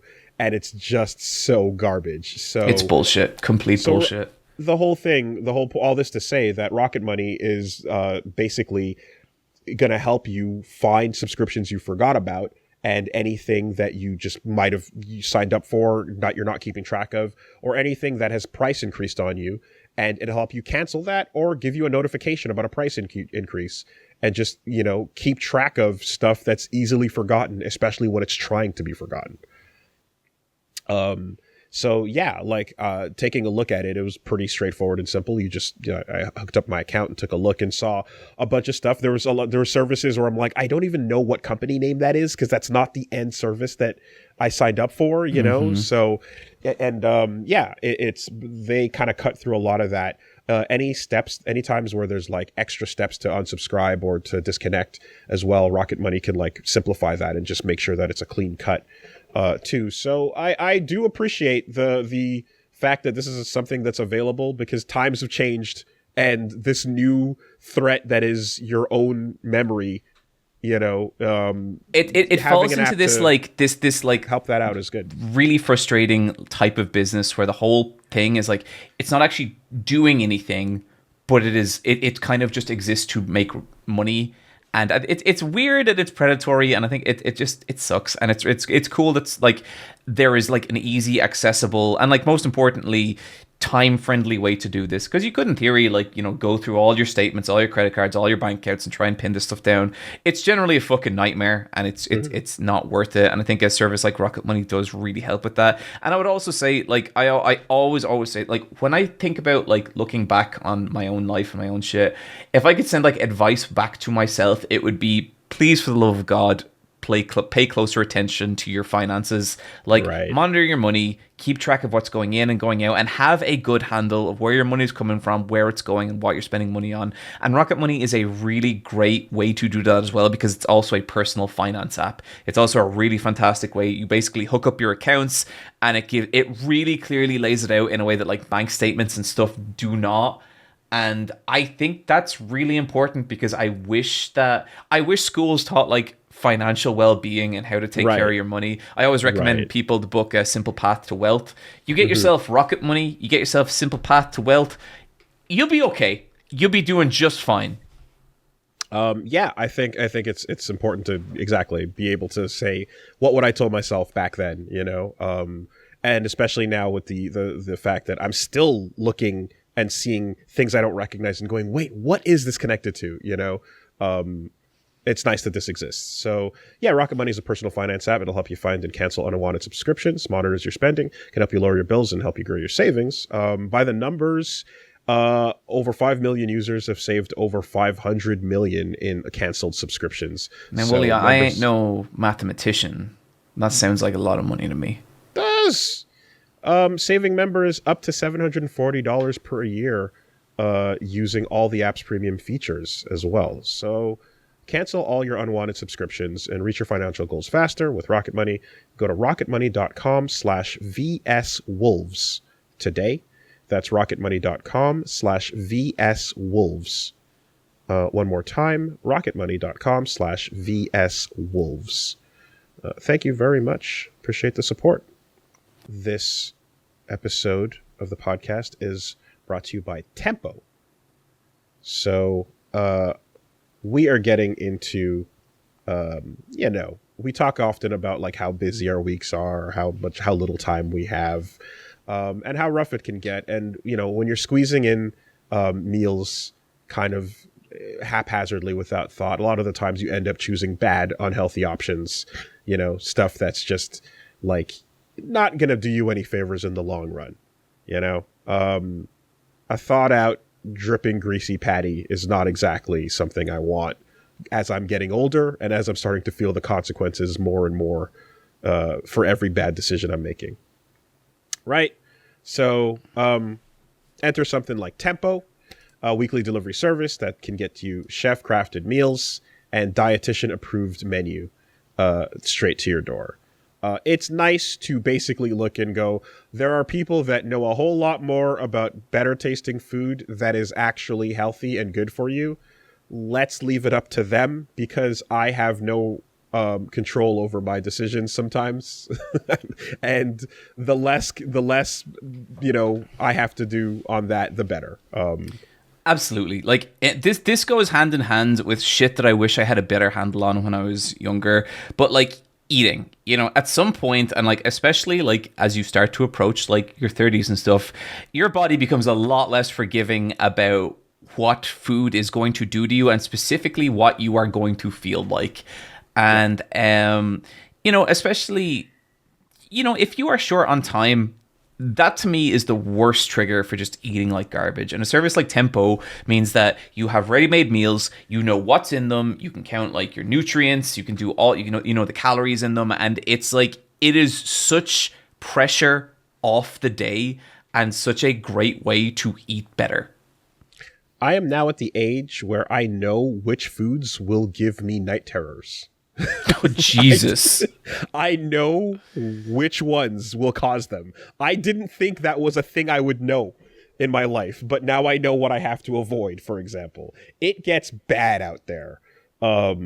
So no, for sure, the ability to get food that tastes good, and like if you're depending on whatever your dietary preferences as well, you can go with different options. They've got protein packed or calorie conscious, carb conscious, fiber rich, whatever your lunch or dinner options are, they got you covered with fully prepared microwavable healthy meals that you can have ready in 3 minutes. I'm not, look, it's just, there are things in life that I have to admit, I mean, this is just going to be a weak point. I need someone that can figure it out, and I'll leave that to a dietitian, certainly, if I have the option to do so. So a service like this is great for that. For a limited time, Tempo is offering our listeners 60% off your first box. Go to tempomeals.com/wolves. That's tempomeals.com/wolves for 60% off your first box. One more time, tempomeals.com/wolves. Rules and restrictions may apply.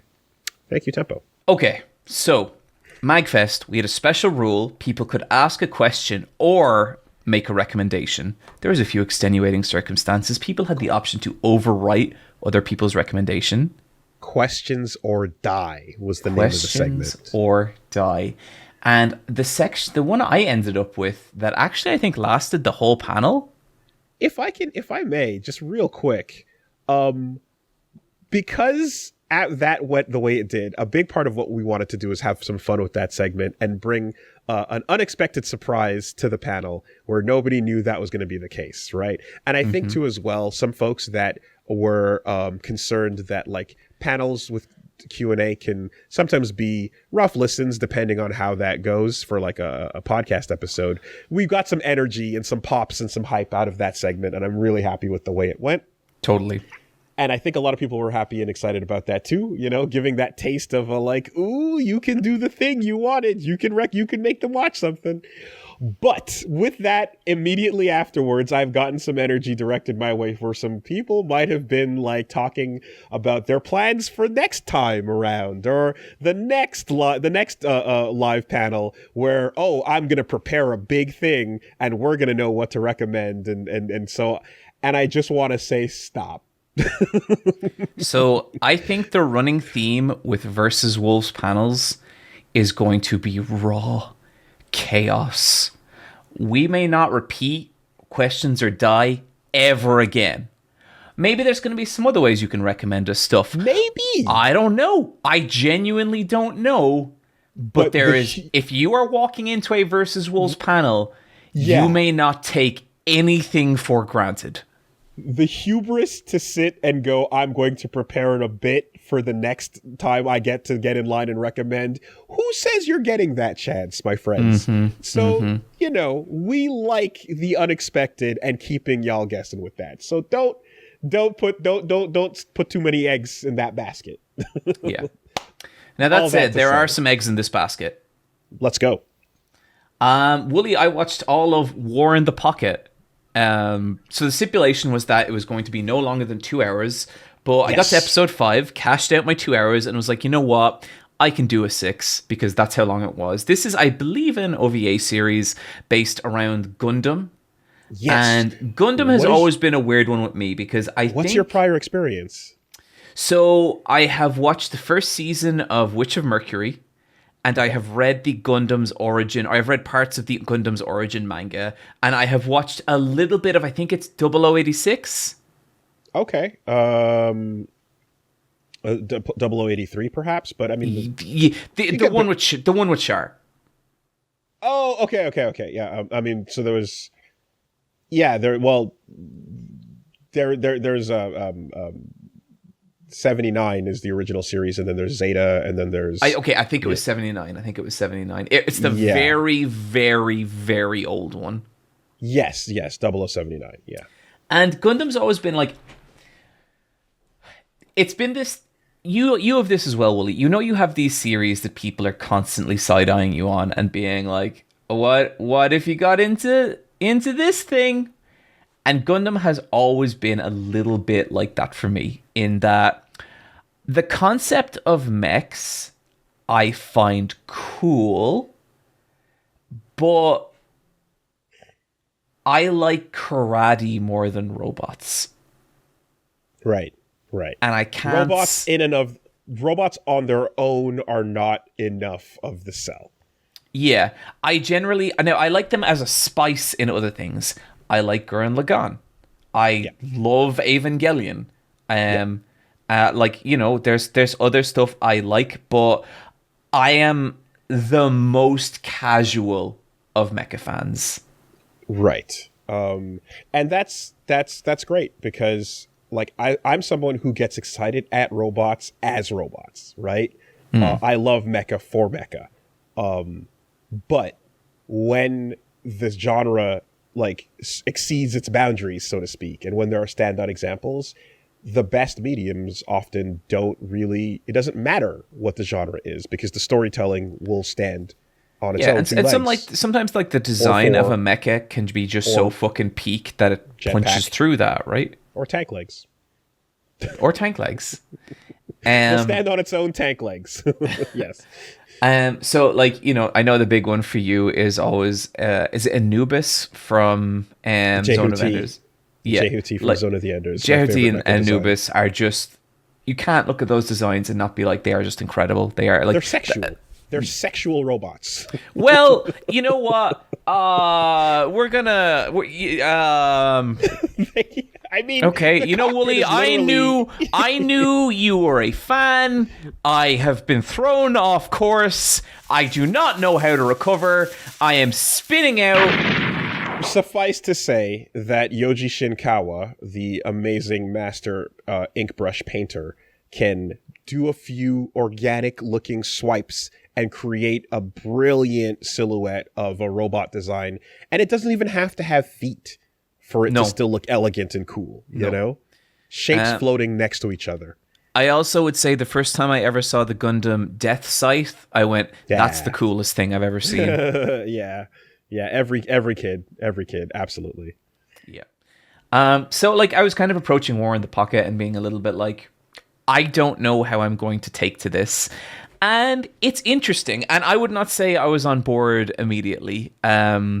This is a story about like a capsule colony, like one of those long glass cylinders in space, and then there's like, there's on the inside of it, all around it is like the colony, and it's like a very normal looking place when you see it from the inside. It's like, it's kind of just like a kind of peaceful suburban town, pretty much, with like, a few kind of like more city parts. And the story that unfolds is basically there is a nuclear weapon somewhere on this colony, and one side wants to protect the weapon, the other side wants to destroy it, and you are kind of meeting at this center point where there's these two distinctive forces trying to control the situation. And the help me out with the two Gundam sides, Woolie. What are they called? There's the Principality of Zeon and the Alliance. Yes, and I think it's the Alliance who have kind of set up a base in this neutral colony. Yeah. And these Oh no! Just to say, yeah. There's a Federation prototype, and Zeon is infiltrating. Yeah. So Zeon is sending in these bad dudes, and I really love this bit at the start where you see the cockpit of each of these bad dudes, and it immediately establishes who they are. This guy has like girly posters all over his cockpit. This guy is like drinking heavy inside it, and like it's fun. I think I started to get put off when I realized how much time we were going to spend with this child. Al didn't do it. Al did not. Okay, no. by the time we got where we're going, I understood what the series was about. But there is a lot of these first couple episodes where you're hanging out with little Al in school and he's watching the Gundams out the windows and he's cavorting. And I guess there was a part of me, so you meet Al and then Bernie, and Bernie is the Xeon pilot who kind of crash lands here and befriends Al. And I did spend a lot of this being like, why does this Xeon pilot on this super secret mission, why has he befriended this child and is telling him all the secrets? Right. But, yes. And I don't want to go too late into spoilers, they do make good on that. They do show. I don't think you have to worry too much about spoiling Gundam 0080. This is a classic. We can go for it, I think. It's... Yeah, okay. I'll leave some mystery, but all right, fair enough, basically, what by the end of it, what I learned that this series is about is that it is about this kid Al, and there's this really interesting scene in the first episode where he's playing a light gun game, and he's meant to defend this like virtual city from these monsters, and then at some point he gets kind of frustrated and he just starts blowing up all the buildings and he levels the entire city, and he's just like, cool. And walks away from his game. And by the end of it, what this is about, it's about this kid learning what war is and learning the consequences in this incredibly minimal little conflict. Like, this is 6 episodes. The lowest stakes. Yeah, and I love that. I love low stakes shit. Oh, yeah. This is 6 episodes leading up to a maybe 40-second Gundam battle. And it's really well animated. Like, the art direction stuff didn't do a whole lot for me. The backgrounds are gorgeous, but like there's a lot of really good animation of Al Al scampering around. But then like there's also some shots as well. Like there's this one, and it's like 20 seconds. It's a scene in a rainy forest with a Gundam just lying there, and there's like 4 shots of rain just drizzling off. Sorry, it's not a Gundam. It's a Xeon? What are they called? Are you talking... A Zaku. A Zaku, okay. Yeah. And the fucking aesthetic of that is so beautiful and so strong. So it's interesting because there is a... so the aesthetic of like a mobile suit sitting in the forest with just like rain dropping down on it and stuff, and some decay happening. There's like a whole series called 8th MS Team that just specializes in that, right? Really? Because I saw that and I was like, oh, I like that. 8th MS is a really good short series as well. That's just about a side team during the big war that's off doing their own thing in the jungle, you know? And it's a ragtag tactical group, you know. No one's none of them are the big players that are up on the main stage, you know. And it's one of those things where when someone from the main stage drops into this little ragtag like side thing, it's like, holy fuck. See, I love that. Like, you know? I will always prefer that than to the space opera epic. I like the intimate stories that kind of happen here. And like, so it's interesting. Sorry, go ahead. No, you go ahead. Okay, so it's interesting that when you mention about Al, right, and spending so much time with the kid, because a lot of shows, especially like stuff that's, you know, aimed at generally a younger audience, like there's a whole meme with like Gundam, cool robots, misses the whole war is bad arc overhead, right? That's one thing I was like, I remember when Ava got popular, when video essays about anime got popular, and there was this whole thing where Evangelion, the idea is that this idea of like, what if we made the idea of being in a robot bad? But that shit's all over Gundam. Yeah, absolutely. There's tons of examples of like, oh, this suit has no, it doesn't care about the pilot's safety. But if you want to operate this, you can. It'll just the limiters are released, and you'll fuck yourself up by piloting. That's the new type, right? Yeah. Well, so new types are like they're the what happens when humanity goes to space and starts to evolve a little bit, and they get new senses, you know, and so yeah, there's examples of like they can handle more than an average human, because their souls are not weighed down by gravity. Right? Damn. Right? Okay. But the interesting thing about Al and or at the very least spending time with the kid is that while there's a lot of shows where I'm like, oh God, we have to spend time with the kids. God damn it. All right, let's just go. Let's see where this is going. In this case, because this is a short side story, the contrast of hanging out with a not soldier, watching the war from the sidelines in a classroom was what was interesting, as opposed to being on the white base with the main characters in the army fighting a regular everyday war, right? There's so many stories taking place during what they call the 1 year war, and a lot of them involve very competent soldiers or new soldiers that are not competent, futzing about and learning the ropes. But they're ultimately still on the front lines, and it's a robot war story that's happening.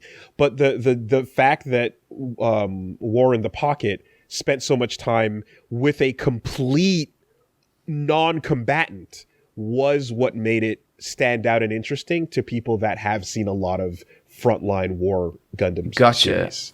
And I think like that side of it is effective, and like I think where the series actually kind of clicked with me was there's this moment where there's like a kind of little skirmish, and like the action scenes in this are so brief, like, and it's cool because they feel the series itself is like so playful, but the action scenes feel very heavy and nasty, and like, oh yeah, these people are piloting massive killing machines. Like, these are dangerous. They can wipe out cities in a couple of seconds. Like, and like, the pilots inside them are getting torn the fuck up. But there's a part where a school gets hit by a stray shell, and you see it, and it's like, oh, that fucking sucks, And then you don't think about it. And then later on, Al is walking by the school, and there is a very deliberate focus shot of them pulling out a child's body, and it is like, they do not cut away. It is rough and it is harrowing. And like, I understand that war is bad. I have surmised that, but I think it does, like, this series does really communicate it in a way that, honestly, like, even as I'm talking about it, I kind of feel my appreciation for it kind of rising a little bit, because it did take me a while to get there. Like, I wasn't watching this and immediately being like, yeah, awesome, but and I think when you go to a scene like that where you literally feel Al like growing up, what do we got there, Woolie? It's just, as you said that, it just reminded me. This is my favorite suit. It is that is, you know what I love? Right? The chunky boots. Yes, absolutely, right. So this is the F-71G cannon, and it's from it's from Gundam F91, right? And this is a series that it was a short kind of like movie thing, but this thing was introduced as a cool looking thing, and I was like, "Wow, look at that go! It's awesome!" And its first time showing up is it walks out and then is in the middle. It's a random mass produced thing. It's not even a big special suit or whatever. There's tons of them and they get blown up all the time. But it starts firing from the cool Gatling guns on its shoulders, and one of the bullet shells shoots out and lands on a family of refugees running away. And it's just the action is happening. And then that happens. That's so fucked up. Jesus. And it's just while this is happening. And everything that's like, oh, whoa, hey, cool, look at just be aware of where you're doing that. You're fighting where people live, Yeah. And it was just a immediate what? Oh, fuck, shit, man. That is heavy. So, but yeah, I think if you're not that experienced with Gundam and you want to kind of experience a Gundam story in a microcosm, this seems like a really great place to start. And I would say I'm still not a Gundam person. I don't know that I'm ever going to be super passionate about Gundam, but at the same time, I think I finished it a couple of hours ago. I think this one is going to sit with me. I think it's good. And this little kid who I did not want to deal with at all at first. Going from the little dude who just sees the joy in wiping out a city in a video game to him really understanding how fucked up war is. It's a pretty effective story in 6 episodes, you know? Yeah. I'm glad that that's the case, and I would say too that, like, you know, Gundam is also, it's a giant, massive Bandai franchise where they're coming back around every year with a new release and all kinds of things, toys and merchandise to sell. So they're all over the place to the point where there's something for everybody, no matter what you're looking for. You know, if you like your boy bands, boy, have we got you covered with Wing. You know, if you like your more updated, newer, like no matter what type of aesthetic or style or thing. Look, Witch from Mercury was a whole different style as well. You know, and did you see this one that I think Anna was working on? G-Cux, yeah. It looks sick. GQUUUUUUUX, aka G-Cux, you know. Yeah, it looks like Ava painted Gundams. It's pretty cool. Did you watch any Iron Blooded Orphans? I did. Raise Your Flag. Yes. How are you feeling about that? You know, it took me a minute to get there on it, and here's the thing is, like, I didn't end up finishing. I got through the first part of it, so I didn't go through the whole thing. I got through like the first half or so, but there was some stuff that I was not feeling initially, but like by the end I was like, no, this is pretty sick. I did enjoy the characters and what was going on, and the Barbatos design as well was pretty fun. I really fucking cool. Really liked that design. I also really liked Witch of Mercury, but I understand that is a very different thing as well. And because what I like in with IBO is just the like, hey, look, it's the kid soldiers. Look at them go. Oh, yep. Oh boy, those are some child soldiers. Okay. You mean we shouldn't put children in battle? Yeah, Tekkadan. So. Anyway, what I was just going to say is that some of my favorite Gundam stories are things where it's about side observers, non-combatants, shorts, right? I will curse Gundam Seed with my dying breath until I'm off this mortal coil. But there is a short thing called Gundam Stargazer, which is about a team of scientists working on essentially the Hubble telescope, which is that is a Gundam that is for satellite purposes. And it's a short story that takes place in the middle of Gundam Seed, and I love that shit. And it's like 3 episodes, and it's in and out, you know? I love these little things of just like, the world at a glance from the ground level, from a different perspective, you know, while the heroes are in the sky doing big explodey things and stopping giant death beams, there's people down here just living their lives, you know? And I love the examples like that where it just kind of fits in, you know, sideways in an awkward Jenga piece, you know, and War in the Pocket is one of those. So I definitely can see that, like, you know, there are these little side stories and bits and pieces that I think you'd appreciate as self-contained looks at the world and, you know, elaboration on like some of the smaller politics or smaller. Yeah, I know it absolutely stories, down to watch more at some point. Thank you for the person who recommended this. I actually think it wasn't. You were the one who got the recommendation that lasted all the way through. Mine was an overwrite. Yes. I also got some other recommendations, one from a Kathy cosplayer. I have not done that. Been a bit of a wild month. There's a book I need to read. I have the name written down. So here's what I will say about those is that you did your due diligence and you've completed your task. The other stuff, you are being very nice by, you know, taking those on, but they're not the priority. There's only so much you can do with the time you have for an episode. Totally. There's some other stuff to mention as well. But you know, I will say on behalf of everyone, no pressure, you know, like there were other stuff that came out as you can and if you would, you know, but it's to be enjoyed, not to be rushed through and then crunched, you know, in a lot of cases, right? Wooly. Yes. How is Thunderbolt Fantasy? So it wasn't straight through because first I was recommended X-Men Evolution, right? To go watch, to go learn about Goth Rogue, because I had the debate between the two rogues, you know, which rogue is best rogue. You've never watched X-Men Evolution? No, I knew about the design, but at that point, I was a bit older, and it started airing. Woolie, when I we're was the not same watching. age, and I ate that shit up. I think I'm a little ahead of you, slightly, but either way, at the time when it started airing in my life, I just wasn't really watching stuff on TV as much, whereas, is my childhood. Right? Sure. So, the big debate. Okay, where does Savage Rogue factor into all this? Savage Rogue. Oh, that's fantastic. I mean, that's 90s Rogue with a different outfit. So that still. But she's got a hat. Yeah.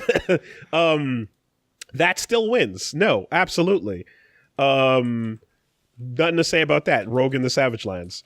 But anyway, the whole thing was ultimately, I was just saying, I was like, my nostalgia has me going 90s Rogue all the way. But if you got X-Men Evolution Rogue as your first one, I can't blame you for picking that instead. Anyway, see, I liked X-Men Evolution Rogue, but I think at that point, at some point, not that long after that, Teen Titans Raven came on my radar, and I just saw nothing else. Right. So, I mean, I think what's important is that when Mondo decided to release a Rogue action figure, it's the classic 90s Rogue, but it has an interchangeable head. That's the X-Men Evolution Goth Rogue hair. Oh, whoa. That's pretty cool. So they knew we need to give you the option for whichever you would like. Yeah. Great call. So that came in, and then that recommendation was replaced by Thunderbolt Fantasy, which is it's a short series, and it is Gen Urobuchi, who that dude has the fucking weirdest resume you can possibly imagine. So, Fate. Which Fate was it? Made a Fate series thing I haven't seen. Fate Zero. Madoka, right?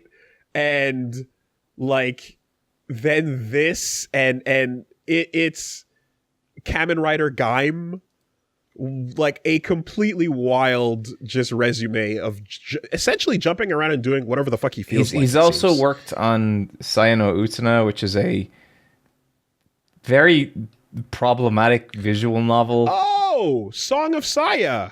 Yep. I've used the music from that in some scary horror-themed video things I've done. Yeah, I would absolutely not give a blanket recommendation to Song of Saya. There's it's a weird fucking game.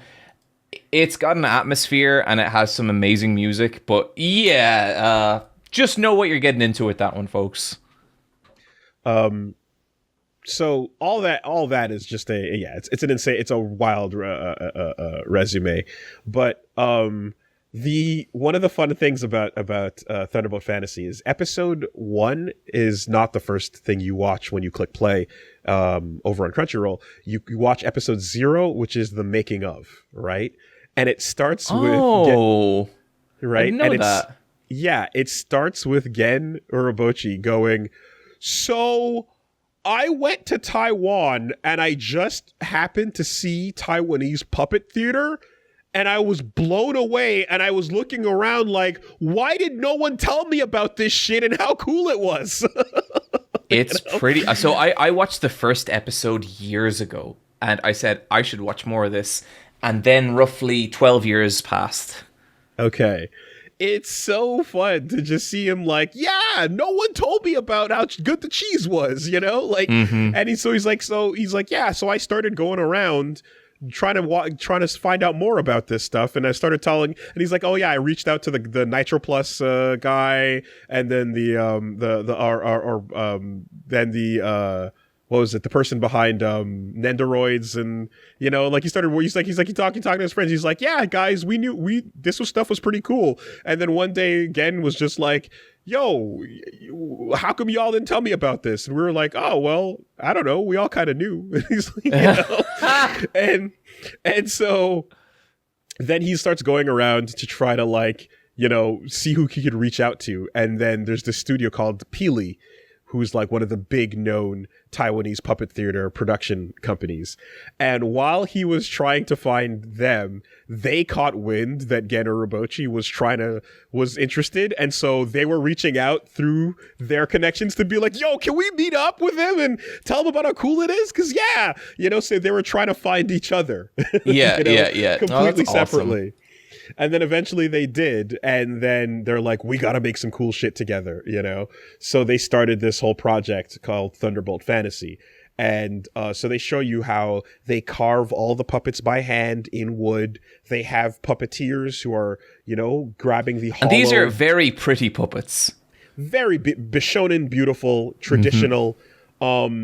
And they have the joints moving. They have a lot of flowing fabric, and a lot of them, character design wise, look traditional. And in some cases, like Amano paintings come to life.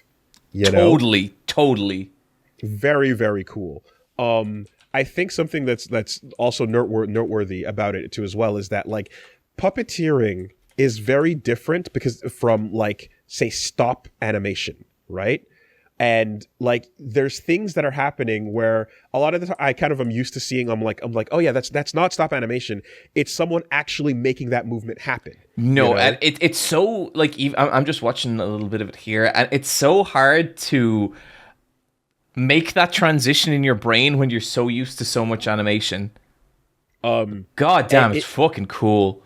I would really encourage people to, if you have the option, just pull up a little video of it now and watch some, because you can't appreciate how rad this shit is without looking at it. It's just, and it's different from anything you've seen in a long time, there's an aesthetic to it that, the way the lips move when they talk is straight coming from the old days of Thunderbirds and Captain Scarlet, which is what basically inspired Team America, right? So people know Team America now, but those were coming off the old puppet animation shows, they're doing that. And it has that kind of weird, some of that stiffness, but it's part of the traditional way it's supposed to move and flow.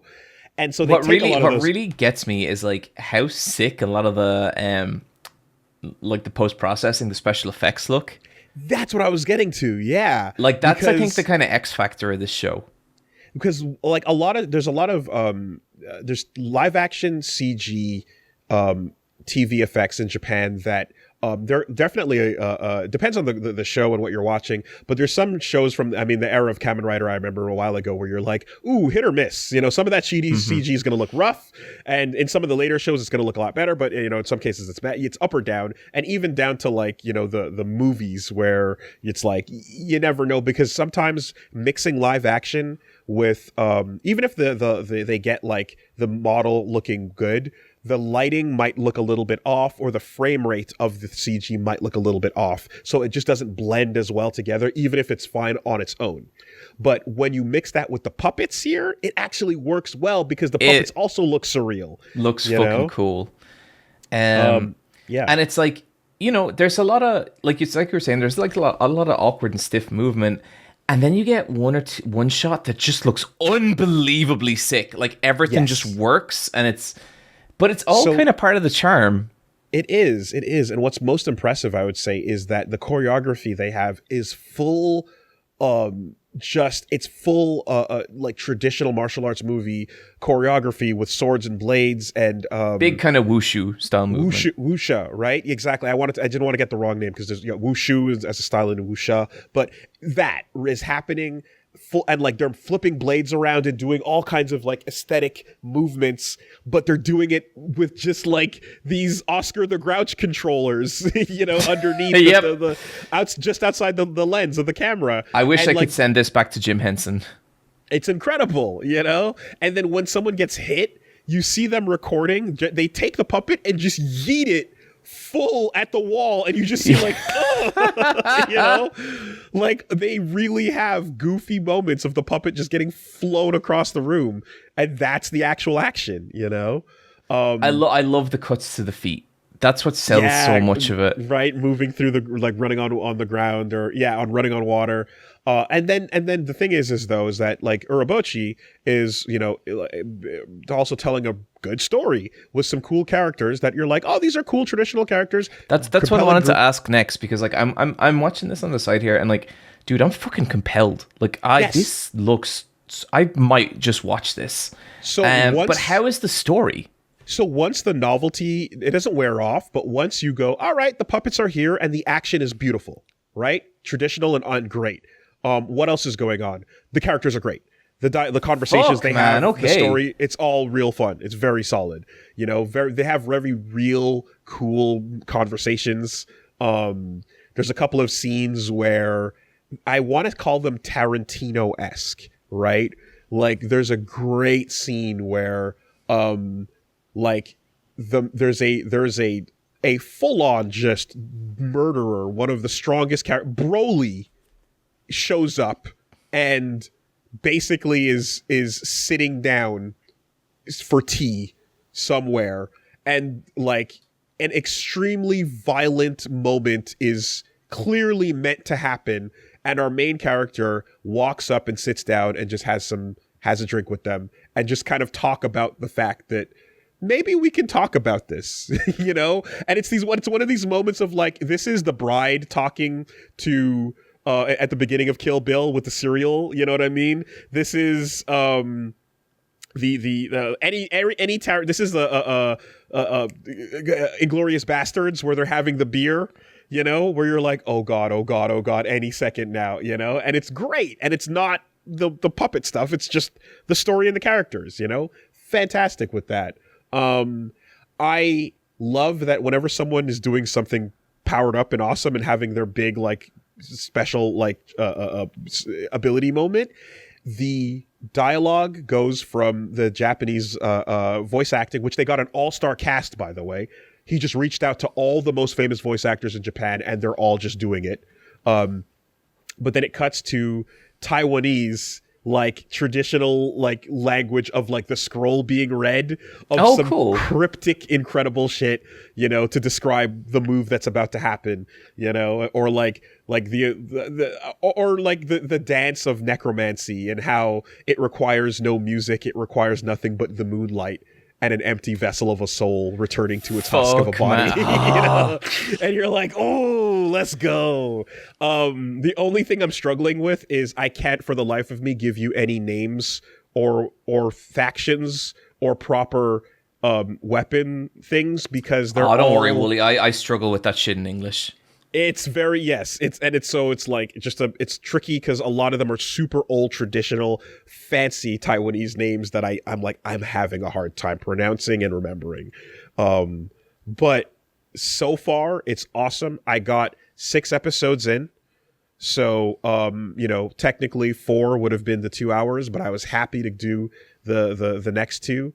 And I am 100% going to finish that and go to episode 13. So I kind of want to watch it, but then there's a part of me, it's like, do I not watch it and let you get to the end and leave it open as a potential future versus Wolf entrance? Because this looks so fucking cool. So, I mean, full curtain pullback, right? I was kind of a little upset at it coming in, because when I first heard about this project, I thought, I want to go watch that, and if it's really good, I definitely want to bring it up as a recommend, right?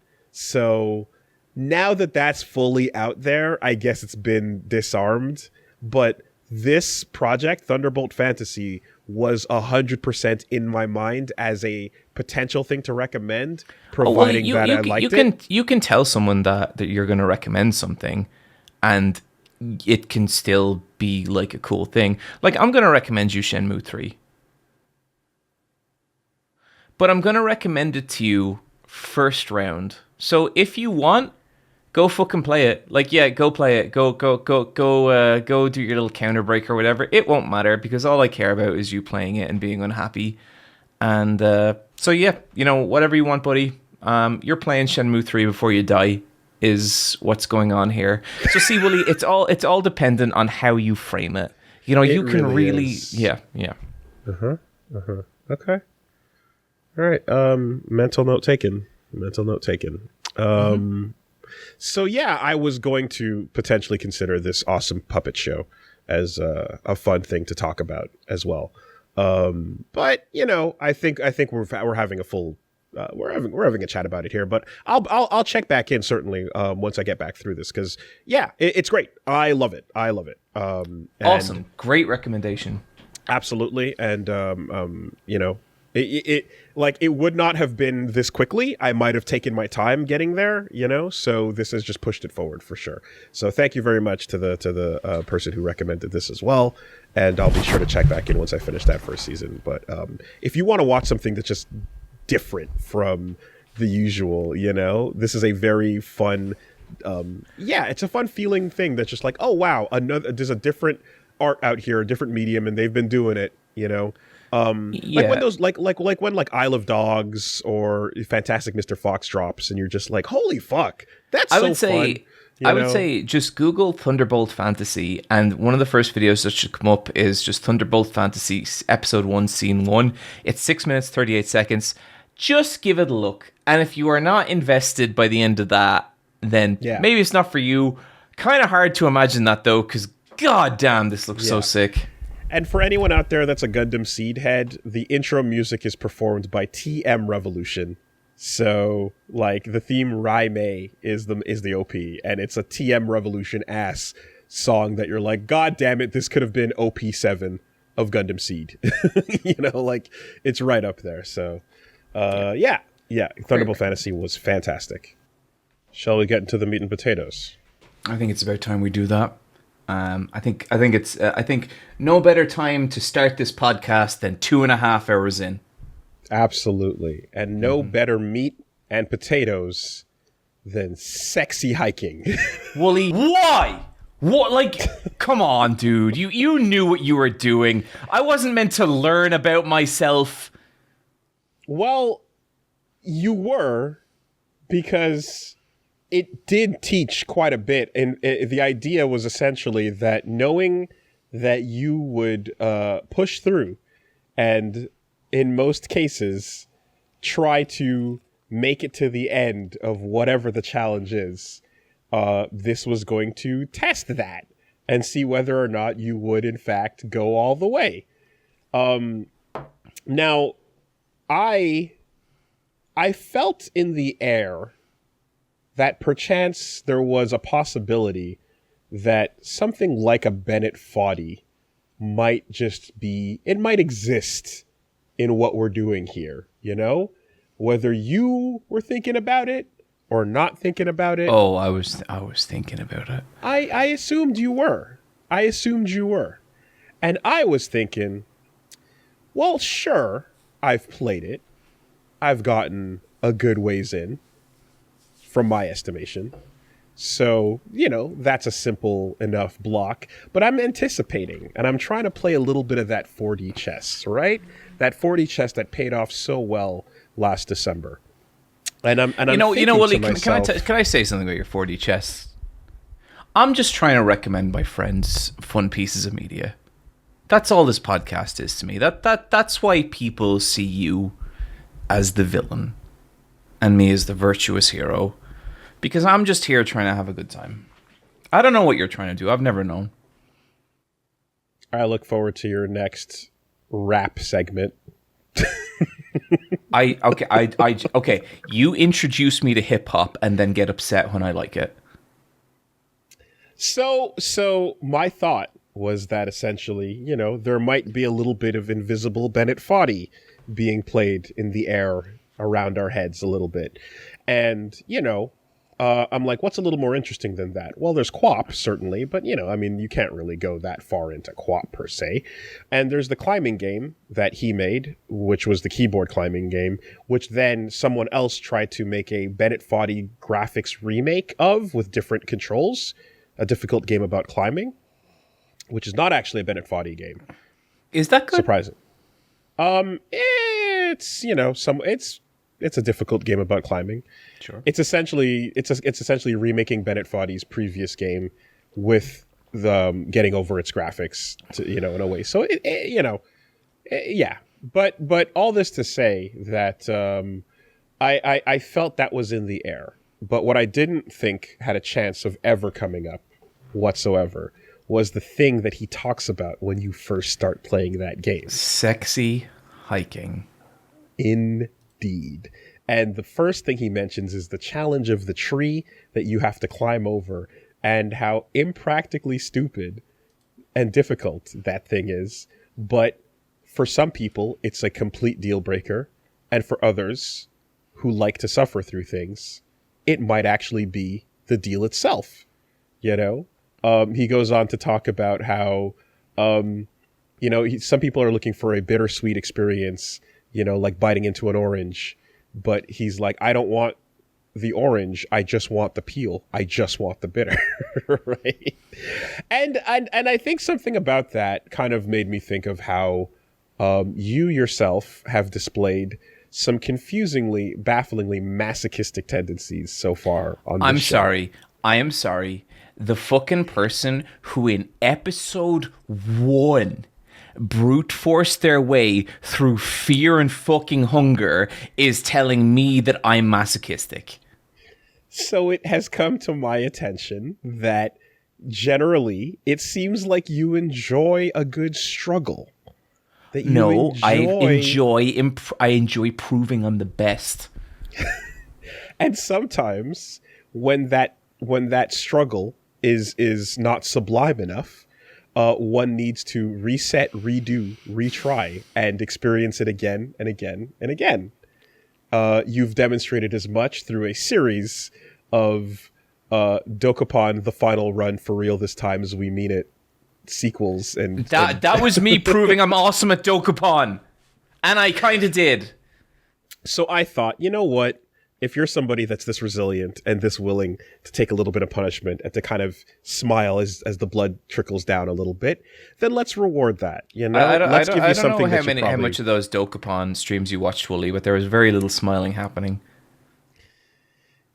And on top of that, I kind of assumed as well that the pacing of how this has been going is a little different. You see, I tend to handle my recommendations in the cut.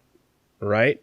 I do them here on my dime, on my time, as I can, and I get through them, and then we come and we talk about them. You tend to click that stream button, and people tend to tune in to see what your experience is going to be like for the month. So I also thought, hell, I can make something for them that they'd enjoy too, since chances are you're probably going to play this live on stream, So, yes, I once again, like with previous recommendations, decided to give you a little bit of content. And I thought, you know what? At worst, it would be one night of your time. And it might not be a pleasant night, but it's one night. And that's light work for 30 days worth of homework. Mm-hmm. After all, I was able to do it to completion. First of all, Woolie, in terms of the gifts, the wonder, I'm Woolie versus the wonderful gifts I impose upon John because they're too fucking stupid to ever pick their own stream game. This is the kind of shit your gifts lead to.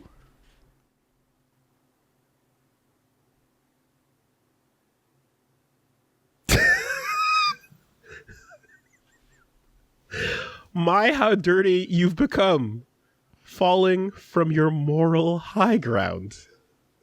That's fantastic fan art right there. Now that's the stuff. Skillful Ferret's pretty good. That's the kind of stuff I can get behind. Now, this kind of fan art is really, putting that amazing talent where it belongs, in the right context. Skillful Ferret, incredible. I saw some of those other panels as well. Wow. Yeah, Skillful Ferret is. Oh, just to say as well, Wooly, I've been talking to Reggie. Okay?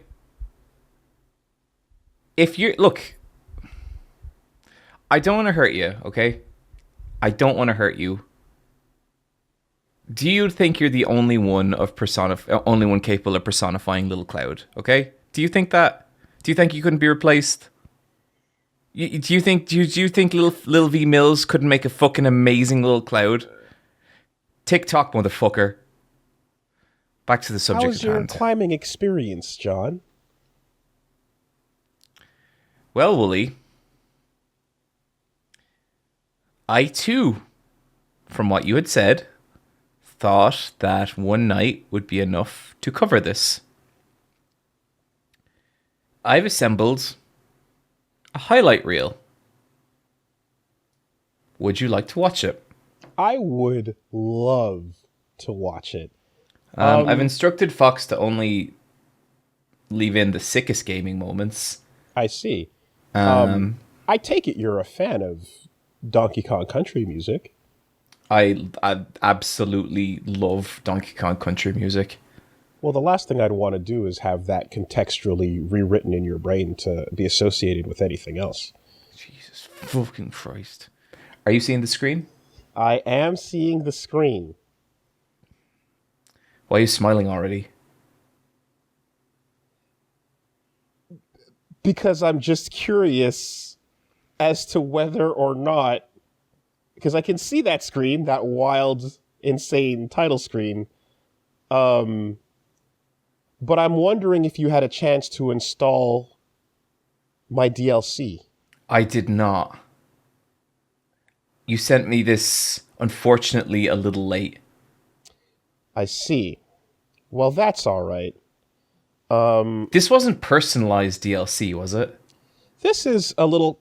I'll drop for you a link here for some DLC that you might have missed out on. And I think what we'll do here... Can you open that up? Can you open that file up that I'm sending you right now? Yeah. Okay, cool. So what you got there is the Sexing Hiking Commentary DLC.zip pack. Okay. I'd like you to download that.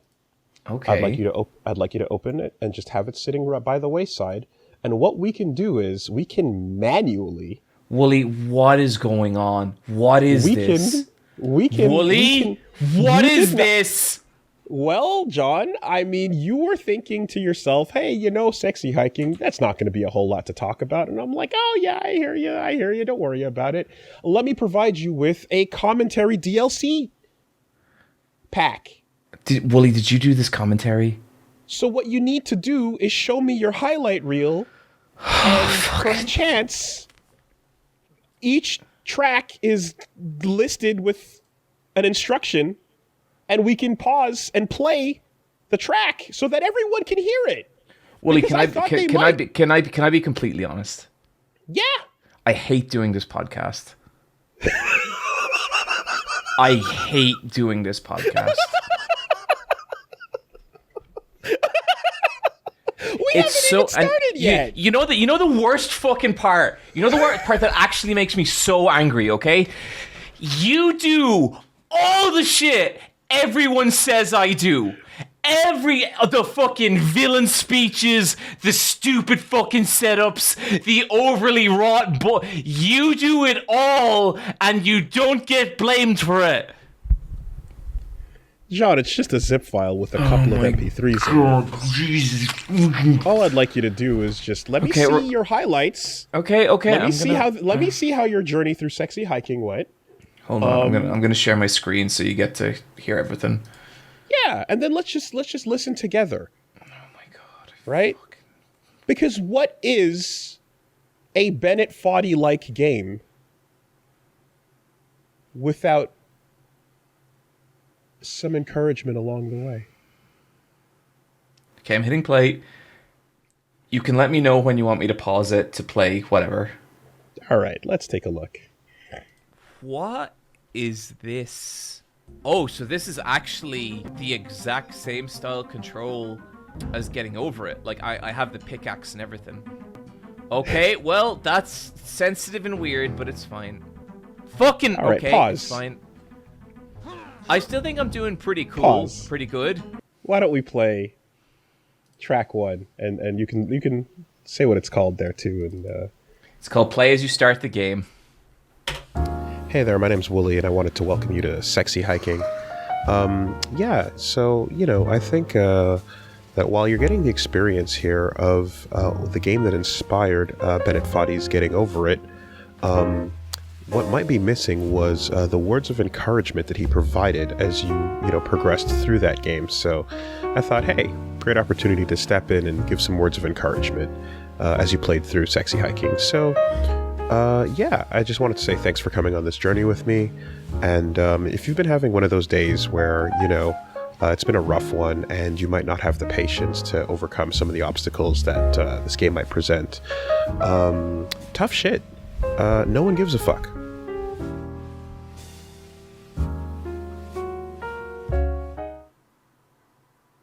Okay, you can keep playing now. It's not very encouraging, is it, Woolie? I can only do Bennett so much justice. But most important, I have not lost my cool.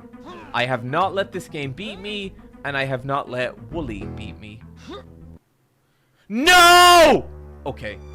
Did you see that recovery, chat? Did you see? Fucking God! Fuck! Fuck! Fucking God damn it! Why did my fucking hammer bounce off? Why would, when you go hiking, do you bring your stone hammer? Or do you bring your fucking hammer made of rubber? Pause. Probably a great time for the next track. Oof, that's a lot of lost progress right there. It seemed like a pretty big fall just when you thought you had it. I can only imagine, how frustrating that must be. And, well, they do say that the hardest part of starting over is starting up, but I kind of think I disagree with that sentiment. I think I feel that the hardest part is realizing that the progress that you thought you lost was never yours to begin with, and that you deserve everything that's happened to you. Perhaps the realization that you should stay there below on the floor where you belong, because that's everything that you're owed, and that is your natural state, and losing means that you shouldn't have tried.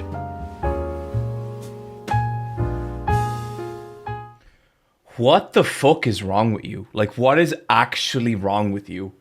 Like, this is the thing, like, okay, listen, okay, no, shut the fuck up, Woolie, shut the fuck up, okay? Just shut your fucking mouth, alright? Listener, are these the actions of a well person? Have you ever recorded a live shit talk track for your friends to play alongside the piece of shit game you recommend them? Are those normal things to do? And I'm the fucking weird one. I will have you know that this quote-unquote piece of shit game inspired Bennett Foddy to make Getting Over It. I know that, Woolie. I've played Getting Over It. I've listened to all the fucking stupid-ass tracks that you're fucking ripping off with your shitty wavs. You can resume now. Okay.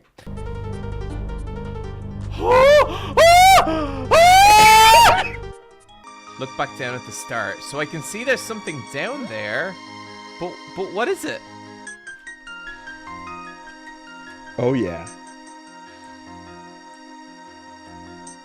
Oh, yeah. I can walk? And no one in fucking chat told me I can walk? Are you serious? It's not the exact What same is game wrong now, with is you it? people? So that might have been about an hour in. Okay, let's take another listen then. Jesus Christ, this is the worst thing you've ever done. Like this.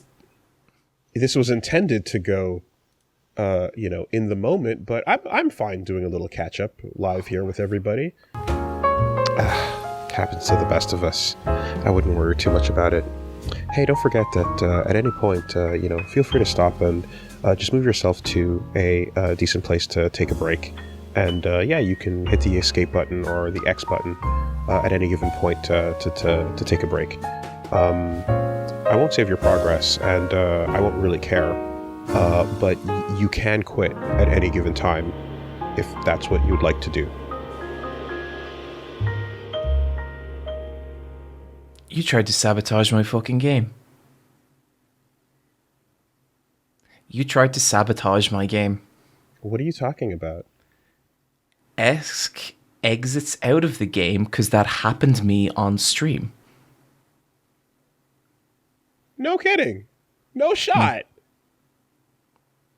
Oh, you love that. You love that, don't you, Woolie? Well, let's continue down this journey. That's wild. What is wrong with this game?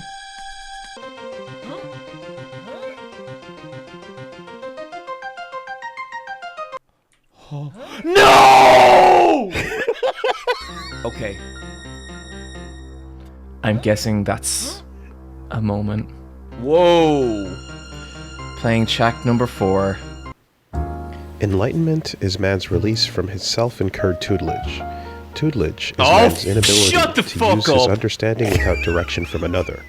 Self-incurred in this tutelage when its cause lies not in lack of reason, but in lack of resolution and courage to use it without direction from another. Have courage to use your own reason. That is the motto of enlightenment. One who makes himself a worm cannot complain afterwards if people step on him. Immanuel Kant.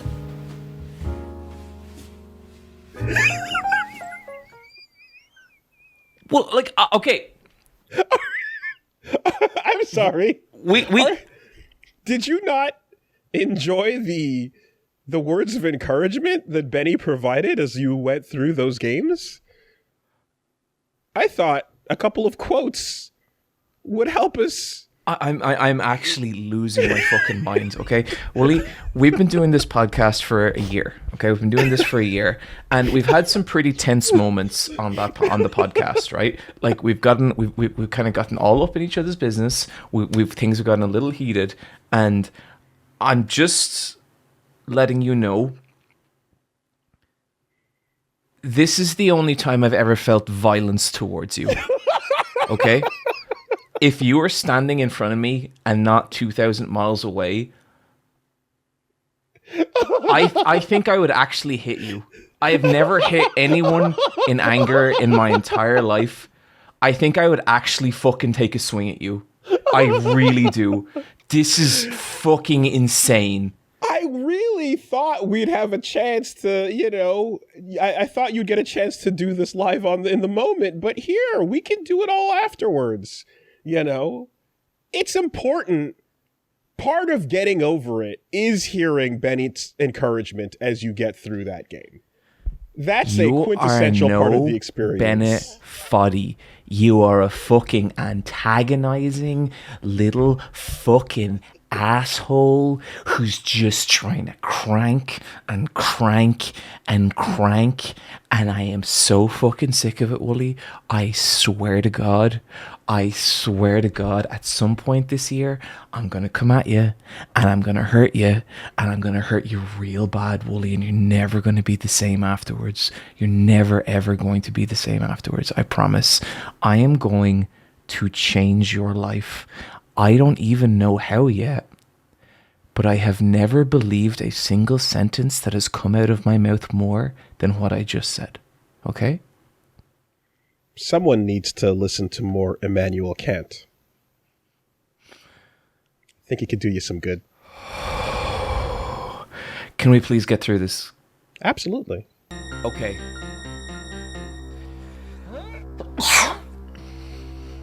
Whoa.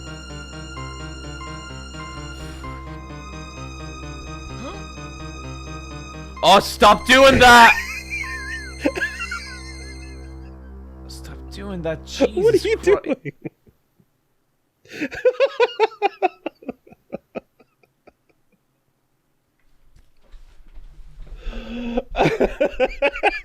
I clicked X. I fucking clicked X. Oh. This is all Wooly's fault. You know, that too Well, chat, is a form of lost I progress. guess that's going to do it for today's stream. I had a lot of fun playing Sexy Hiking. And I guess the thing I'm proud of is that I never lost my cool. And that's the important thing. Oh, we didn't beat it. Well, damn. Well, let's see. That's lost progress. So, what's the track number? Play after 4 big falls. Number 5. Stress acts as an accelerator. It will push you either forward or backward, but you choose which direction. Chelsea Ireo. Personally, I recommend backwards.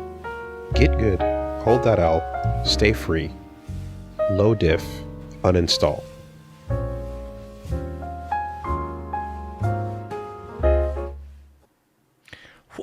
Are you actually nodding your head at your own fucking quote? I mean, I'm like bars, you know? Sometimes you hear words and you're just like, damn, you know? This nigga's spitting. Like, you just gotta kind of feel it sometimes. And I gotta say, I'm like, woof. When you're right, you know? I don't know what to tell you. I genuinely feel like a black hole of rage. Like, I feel like all of what I am is being sucked into a vortex, and all that's left is the part that is fucking just furious at you. Are you saying that, like, this would not have enhanced your experience if you heard these the first time through while you were playing live? I mean, it would have, but then we would miss out on this special experience of you.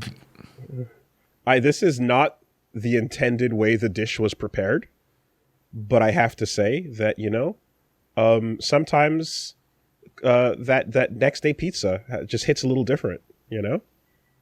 And I gotta say I'm enjoying this next day pizza slice. Can we end this segment now? Can you got your joke? You did your little joke? You fucking happy? You feel good?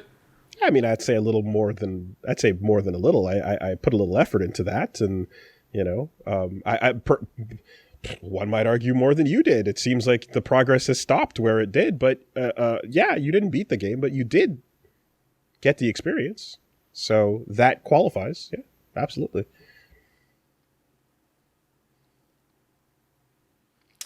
I guess we'll rank Sexy Hiking now.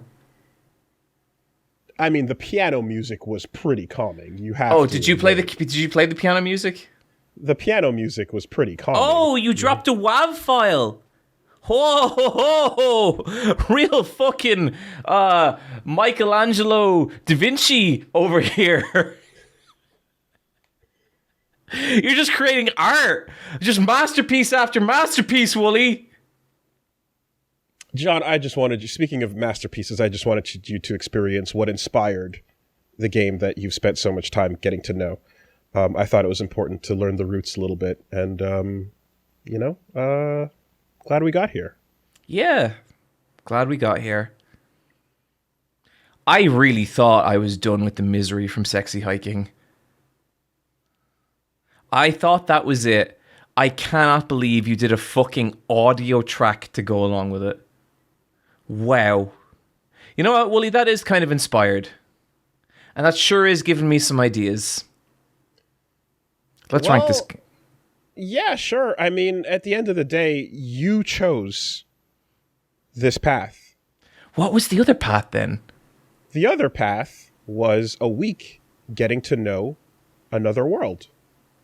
But you chose a day getting to know yourself. And your choices are what you're experiencing right now.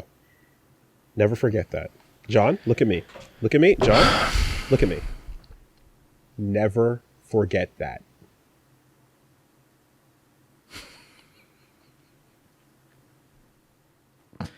I think this is actually like the maddest I've ever been on this podcast, and that is really saying something.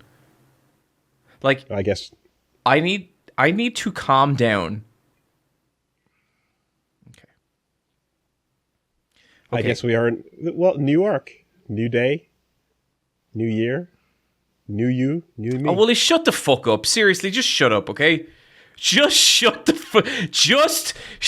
up. Okay? Shut up, Wooly. Just shut up. Let's rank this stupid game. Okay. Is sexy hiking a better experience than Silent Hill Ascension? Okay, here's the thing, right? I am going to divorce sexy hiking from the experience of doing it with you. Because I know you are trying to get a reaction out of me, and sexy hiking shouldn't suffer from that. I did not hate this game, Wooly. I actually thought it was kind of fun, and I thought there was some interesting design going on. Is it better than Silent Hill Ascension? Absolutely. Huh. Would you look at that, folks? Turns out the masochist was in there all along. Right, Wooly, Is sexy hiking a better I would put my hands around your throat, then Omicron, and the I would Nomad Soul. squeeze until you stopped moving. Omicron, the Nomad Soul. I actually would. Yes, it's better than Omicron. Missing an FGC tournament. I think it's better than missing an FGC tournament. Cyber 6. I don't. How does the song go from Cyber 6 again? Just give me a few. Once. Shame on me. Because deep in my heart, I feel love so alive. Okay. Yeah, it's definitely better than that. Okay, how about you do the chorus? How about Big Jacket Weather? Kind of like, how about you transition into like a Nate Dogg type of situation where you're kind of doing the chorus, you know? You're singing over the Big track Jacket Weather is what we call a lyrical miracle. Okay, so there's verse people, you know, out there, and then there's I understand hip hop, and I'm telling you, Leonardo da Vinci doesn't drive a monster truck, and Big Jacket Weather doesn't sing. Okay, I feel like you might be more for the hook than for the bars, you know, but that's just me. Cyber 6 then versus sexy hiking.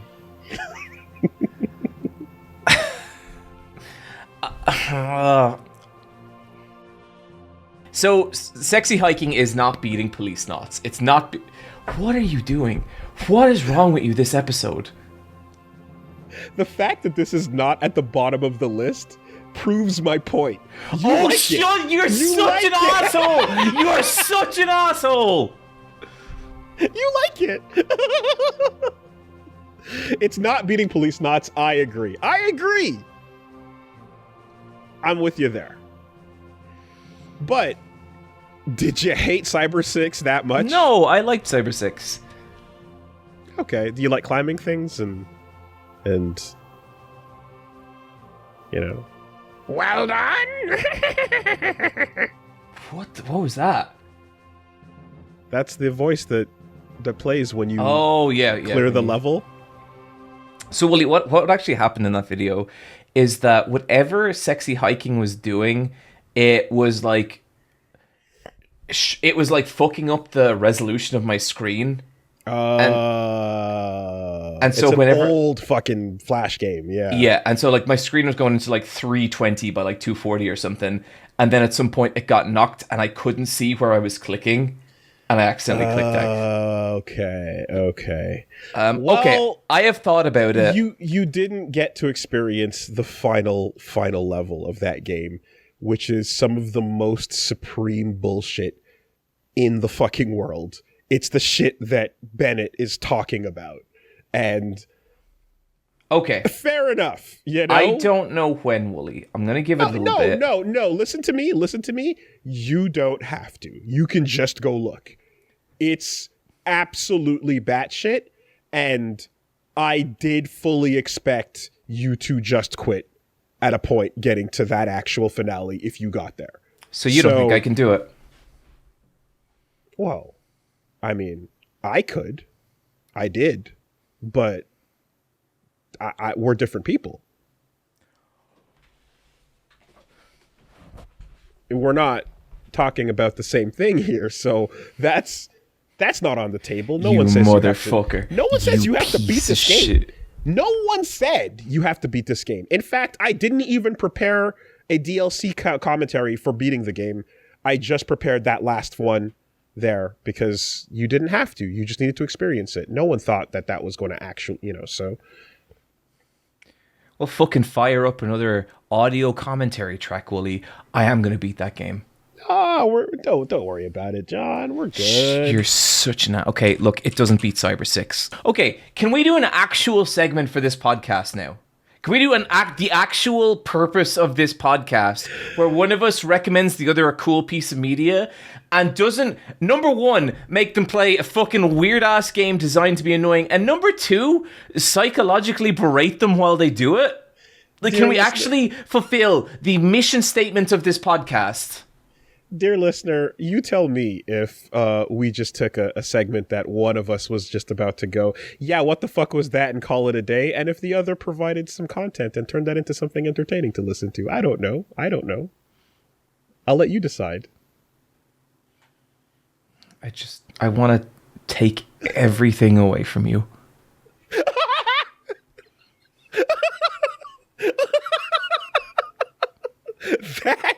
That's really scary. Those words are kind of fucking terrifying. But I would be happy to get a move on here. So let's do that. Okay. Let's do that. Let's find ourselves. The absolute. Okay. Yep. Let's get centered. Okay. Think of the tribal chief. Choose. Think of the tribal chief. To believe. So, Woolie, 1 year ago, we started this podcast, and that same month, WWE said that in 1 year, they would be moving all their shit to Netflix. And I knew I was going to wait an entire year before recommending you wrestling. I was not a member of the network. This has been in the pipe the entire time. And listen, you don't have to put on any airs about it being like a sly, like, oh, John's going to recommend wrestling? No shot. I know it was fully expected. I think the slyness was waiting to a point that our audience could experience it as well, because everyone has Netflix. But I think it was also a little bit of a duck and swerve waiting this long. I think you expected this much sooner. I mean, I thought that, like, I was coming in with, like, haymakers and then a little bit of pepper.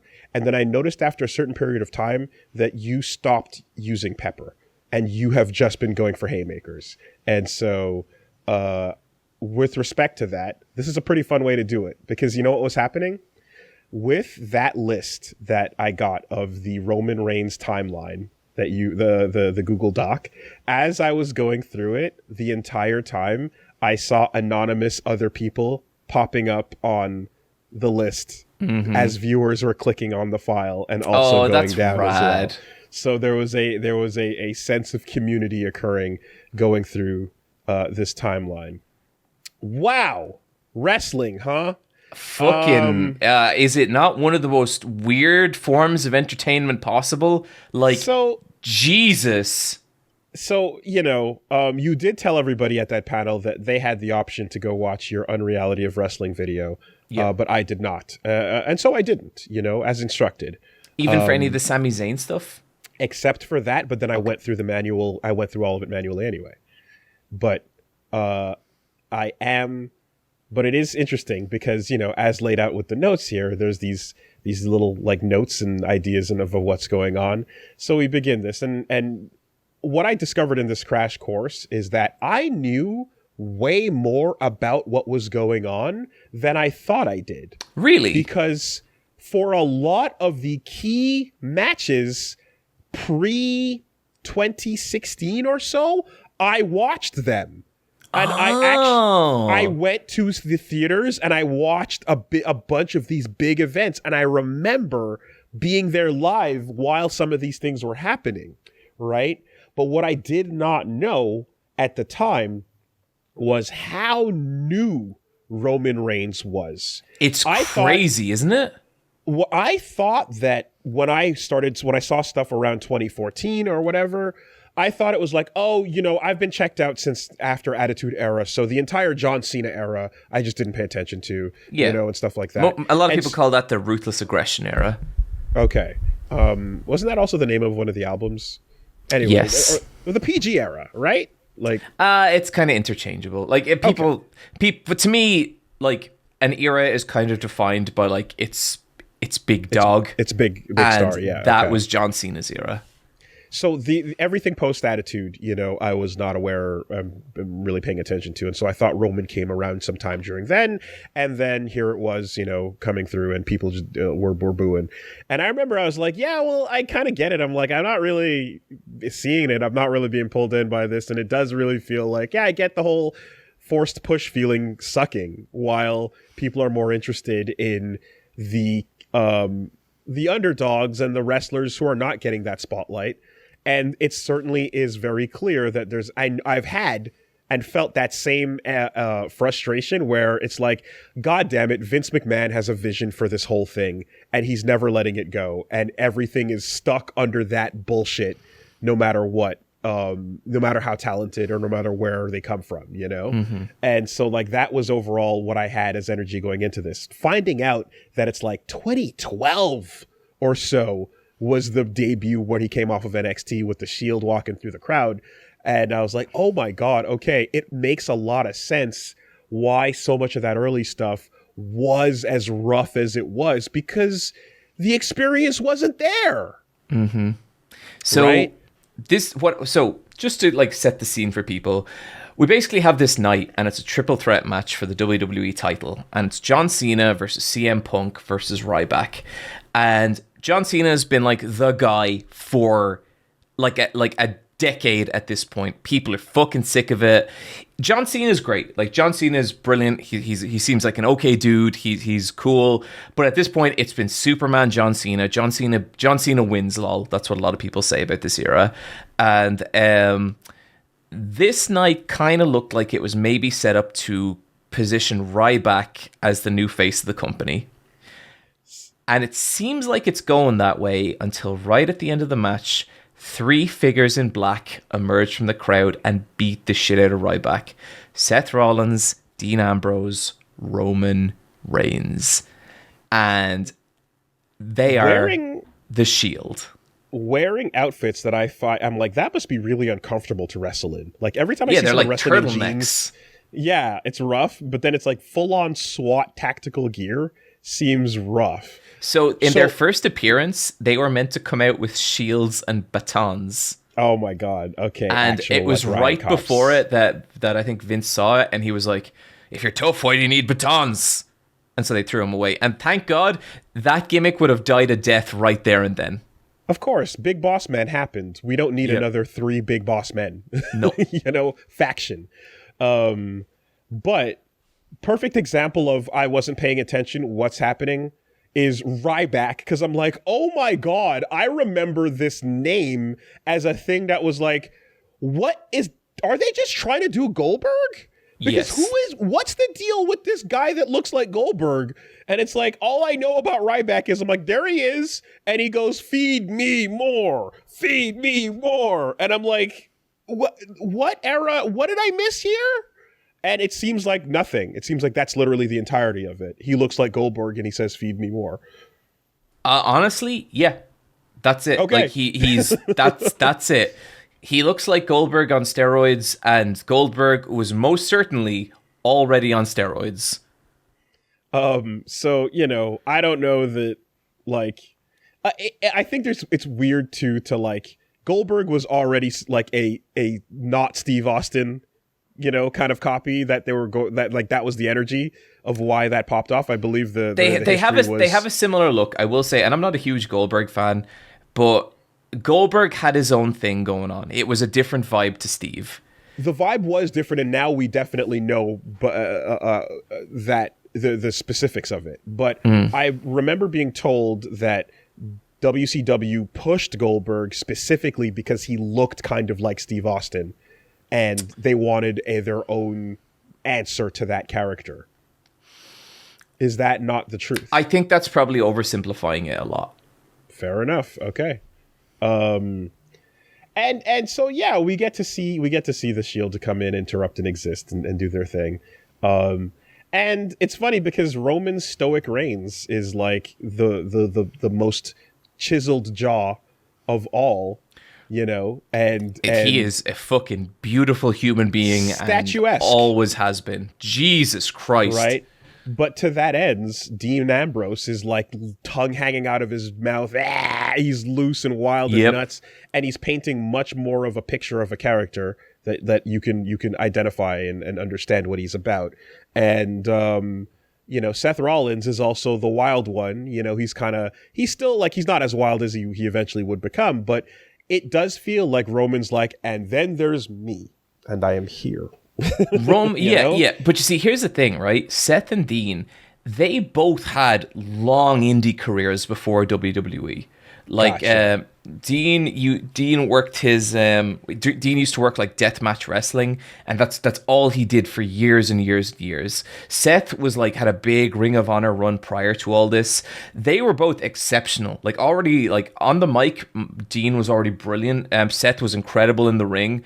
And they were the exact perfect combination to cover up Roman Reigns' weakness. And so you mentioned at a point a little bit later in about covering up those weaknesses, right? Yep. And that is going to come back in a huge way, I feel like, throughout this. And we'll kind of get to that in a sec. When we get to the Shield versus the Wyatts, I have been Elimination Chamber so excited to 2014. talk about that match. So guess what, though? I saw that live. I saw that broadcast in the theater rebroadcast. That must have been special. So we were there, right? And watch it. And so I remember seeing that match because as it was happening, I'm like, wait a minute. Wait, I remember this, you know? That's and crazy. Like, so, and then you're like, this is the best match of both teams' career. And I'm like, right. It was incredible. Yep. And here's how incredible it was. Sidebar, but like going through this has been a hell of a trip. It has been very educational because, again, as someone who did not like Roman Reigns at all, going and watching that match and getting the idea, as you mentioned, it's like, this is one of the best matches that either have ever had. And what you did was you reminded me, I'm like, holy fucking shit, I love Bray Wyatt, and I think he might be like my favorite. Like, I'm thinking about how much I liked like the old, you know, dude, did you ever see any of the Fiend shit? So the Fiend shit I started seeing that came about afterwards. Yes, I but I'm still not fully up to date on a lot of it. Oh, Wooly, but we'll sit down someday and watch some Fiend shit. But don't you worry, because what you did here was I took the opportunity to go catch up on some Bray Wyatt and the Wyatt family, just because I'm like, no, I remember seeing them and being like, this makes me feel like I'm missing out by not keeping up. Yep. This is amazing. Yep. I fucking love that group, you know? God, rest in peace, you know? Like, yeah, Jesus Christ, tragic. It's one of those immediate, like, what you hope for with a good character is that everything about their idea, their image, the language, that you want to be able to communicate something that like that a 6-year-old looks at and understands right away. And the energy they brought was super, super instantly understandable. The scary season 1 of True Detective hillbillies that are out in the woods that are If you have not seen it, you should watch John Cena versus Bray Wyatt. I think at WrestleMania, oh fuck, I went maybe 34, somewhere around there. And I might have, because I've been doing the full rewatch. You know? So the whole match is basically Bray Wyatt trying to make John Cena murder him. But it works. Like the pair of them pull it off. And so when I saw that first, like lighting the lantern, yeah, just, oh my God. I those slow walk every time, it just gets me, and I'm like, that is carrying the energy, right? But okay, a big entrance, big presence, that's only 50% of the equation. What are you doing in the ring? And he's phenomenal in the ring. Unbelievable. Really good. And he's got so much like that he's putting into, again, the storytelling, right? Of like how he wrestles. Like it's so expressive. And seeing that move, where he leans you down and kisses you, and the Sister Abigail. Sister Abigail. Between the kiss, the name, and the entire energy, I'm like, this is my favorite thing. This is what wrestling should be, right? Like, it's not just that a powerbomb happens to be your special move because you've worked it in. It's like, no, all of what you do is related to the gimmick. It's related to your bit, right? Everything about what Bray Wyatt is doing ties back to the fucking... Remember, there was a few old Bray Wyatt pinfall, and I think it was like against jobbers and stuff, and he'd Sister Abigail them, and the camera would go real close to who's pinning them, and you could just hear him go, "It's okay, it's okay." Yeah, and just like even the like heathen preacher, he'd go on these like deep south kind of like, and there's actually been a lot of Baptist, there's been a lot of heathen preacher characters in wrestling. Never like him. Yeah. So it was just, I went down an absolute tangent, just remembering, how awesome that character was. And I mean, I feel as if like Bray Wyatt and like the other one that hit immediately like that was like Asuka, right? Like doesn't need to be said. Man, I just did a Kumikon and their gift to me was an Asuka figure, and I was so touched. Yeah. Like, so just like on first glance, these are like things that just, I was like, fuck me, I'm missing out, So that have you ever match, seen Kagetsu, Woolie? No, but I believe you've told me about okay, it. that is a conversation for a different day. Okay. And so yeah, I think from there you get that incredible Elimination Chamber match, and like they do such a great job, the full Wyatt family and everyone, and they establish something there. I feel like you mentioned that Roman Reigns needs his opponent to tell the story for him. And in this era, absolutely. Did you watch the Randy Orton match? I did. I watched. So, okay, I went from the Shield versus Wyatt Elimination Chamber match to the Royal Rumble 2015. Right. So, dude, I watched that live, and this is, so basically at this point in Roman's career, he's like still like kind of, he's part of the Shield, and the Shield are ultra popular, but he's still like the big guy from the Shield. And when he makes it to the end of the Royal Rumble, it's like, whoa, what the fuck? This is kind of cool, shaking your head. Well, no, it's just the audience seems to feel differently. So, okay, I think maybe I took this out.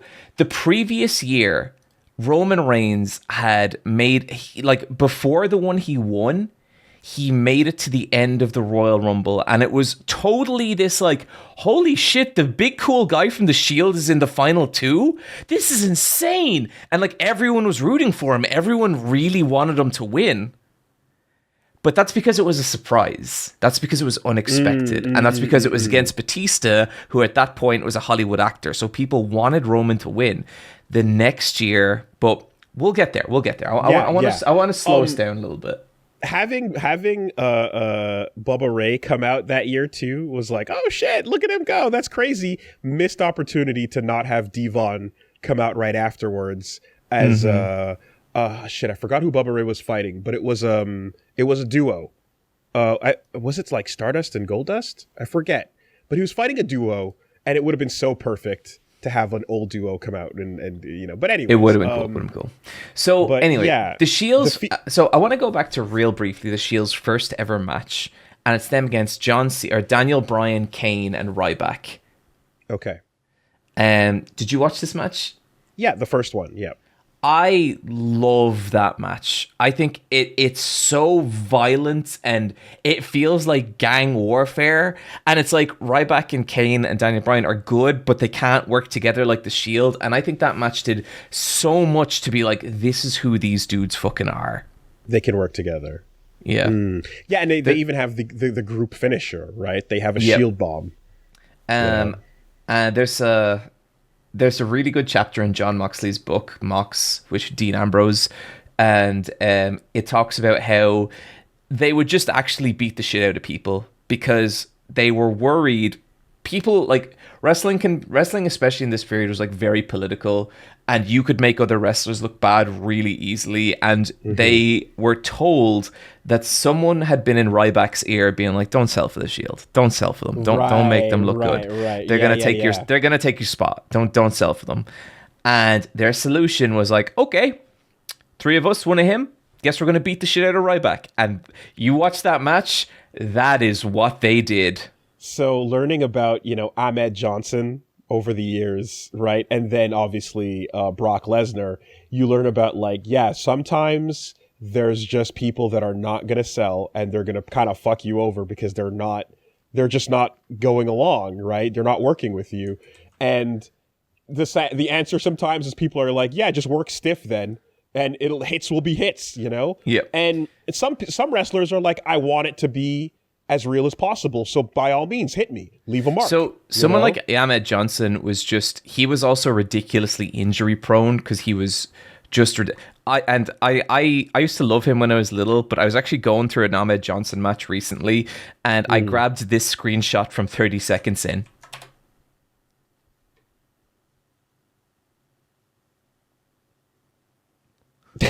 What is happening? Oh my god.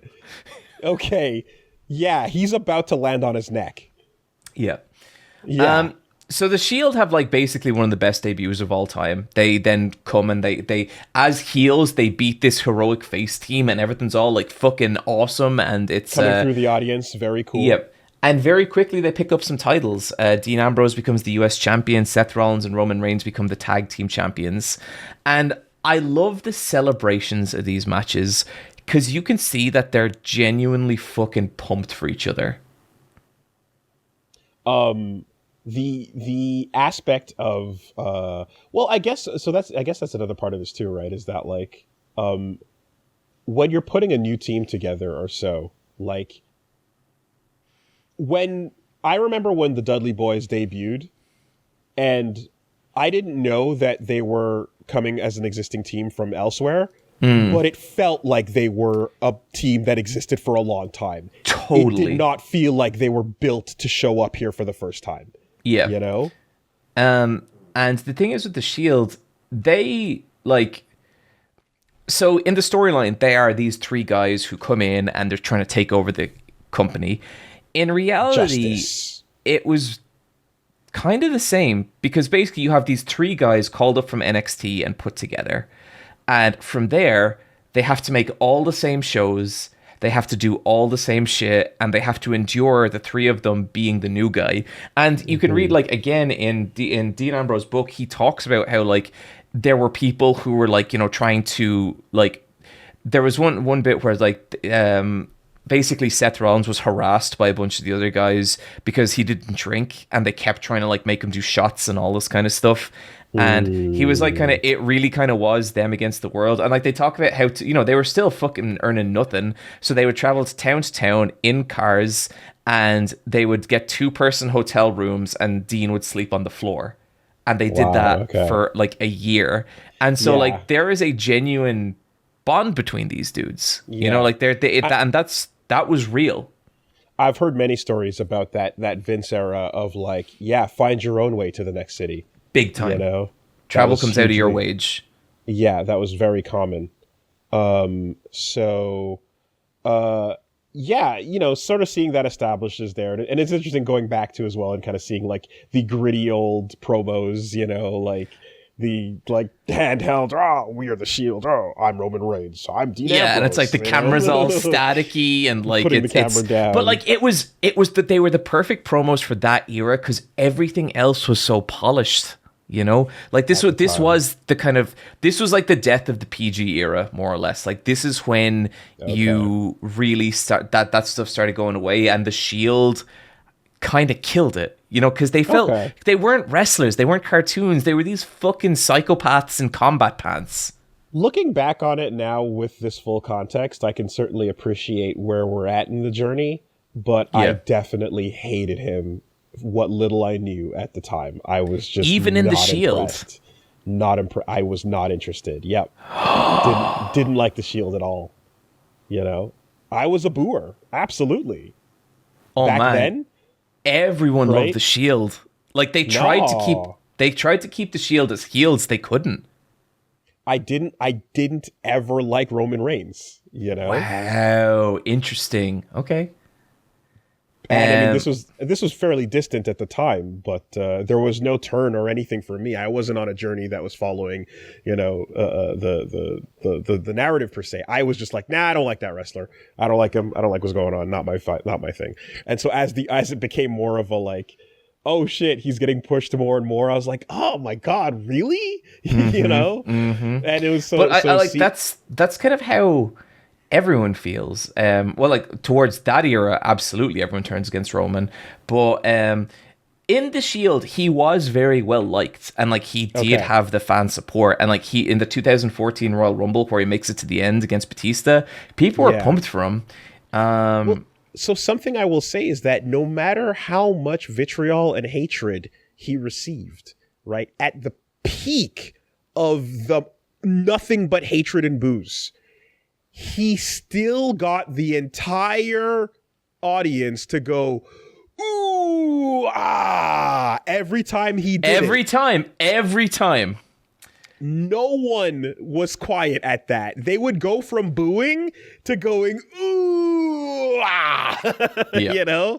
So he got them. But you see, I think that was the thing where, like, that was the Shield, right? Like, that is what people were cheering at then. So then we get to the angle where, you know, the Shield, white hot, become like the biggest stars in the company. And then we get to the implosion of the Shield. And I fucking love this scene. And you know what I love about it? When you listen to the audience, so basically Seth Rollins betrays the Shield, smashes Roman with a chair in the back. And when you listen to the audience, it's not outrage. It's like, no. But we like them for real. Yeah. Why would you do this? Yeah. Yep.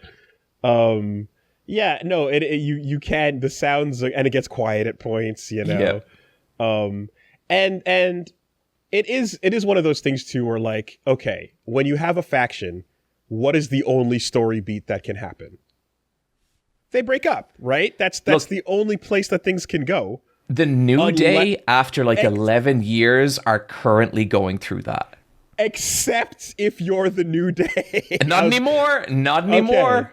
Because I was about to say that, like, that seems like the only exception is the New Day, who for my entire fucking living memory have been just like, no, we're going to change gimmicks. We're no longer preachers, but, you know, that they continue to exist as an ongoing, organic, like, wild, fun thing. But mainly, generally speaking, the faction, the alignment's changing, betrayal, and you know, literally wrestling storytelling 101. Yeah, like if you're a wrestling promotion, basically you take one white hot faction, you break them up, and then you have 3 white hot single stars in a time when WWE was like dying to find the next face. Like Ryback hadn't worked; they needed like a new face, and so then like okay, you go through the Shield, and you have Seth.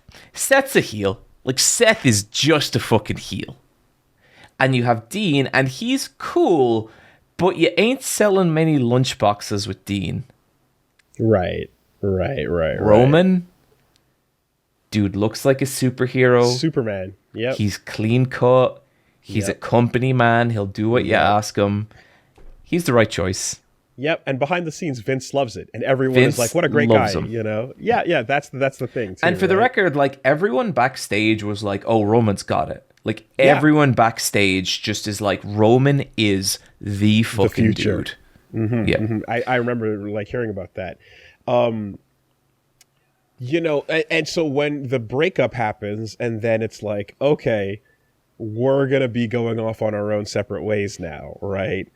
And, oh, man, I never really thought about just how much the dance of the two wrestlers, like what you're doing when all the spots come together is a tango. I mean, you've known this, but I never knew that like one person could do all the heavy lifting and do more than 50%, right?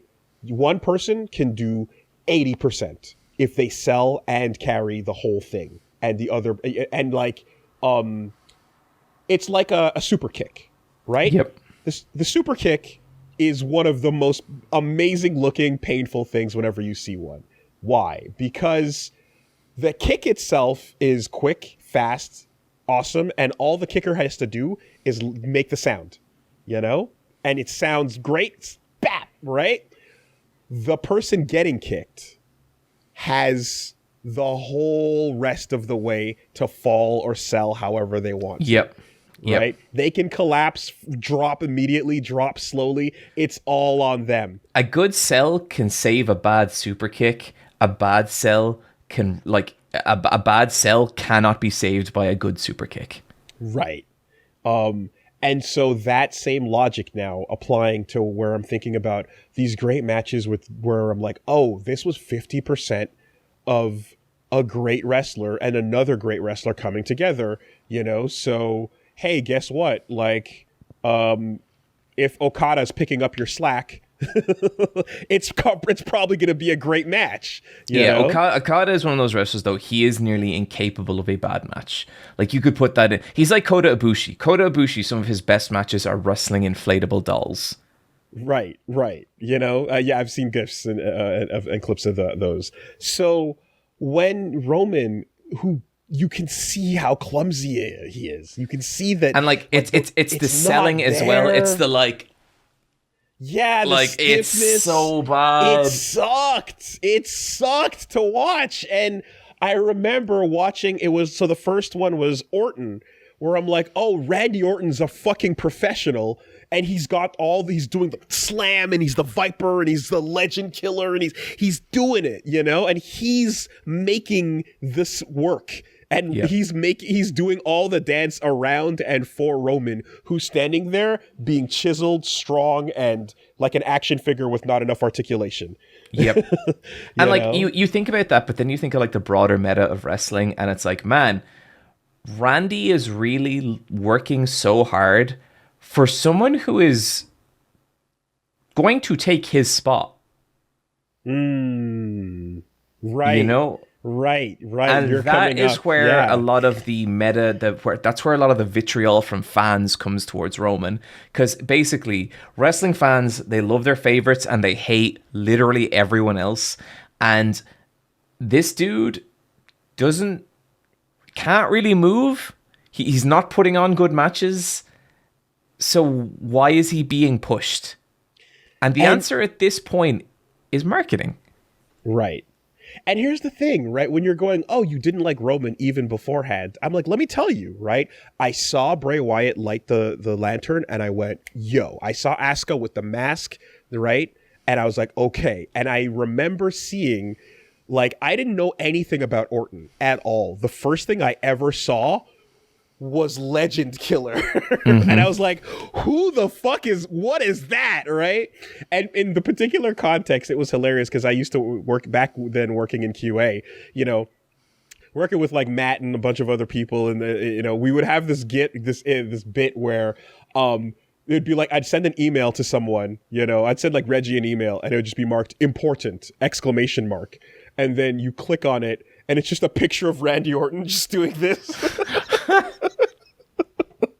And the explosion of fireworks behind him, And I was like, yeah, I don't know who this dude is, but that's great. That's charisma. I love it, And then you hear the theme song and you see and you're like, okay, he's got it.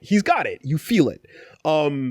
a lot of these characters, Daniel Bryan, I wasn't paying attention, and then it's like, what's his deal? Yes, yeah, and it's just like, got it, understood. Crazy beard, small guy, not super cut, just kind of a regular body, high flying spirit, and he just has a simple thing that's just like, let's go, and you're like, understood, done. I never felt an ounce of that with anything Roman was doing.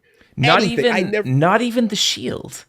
No, that's crazy to me. I didn't look at it and go, oh, no. I'm like, yeah, okay, you've got the body armor on. I remember Big Boss Man with his baton. Like, yeah, you're military type guys that are not military. Okay, cool. But did you never see them with the skull masks? The skull masks?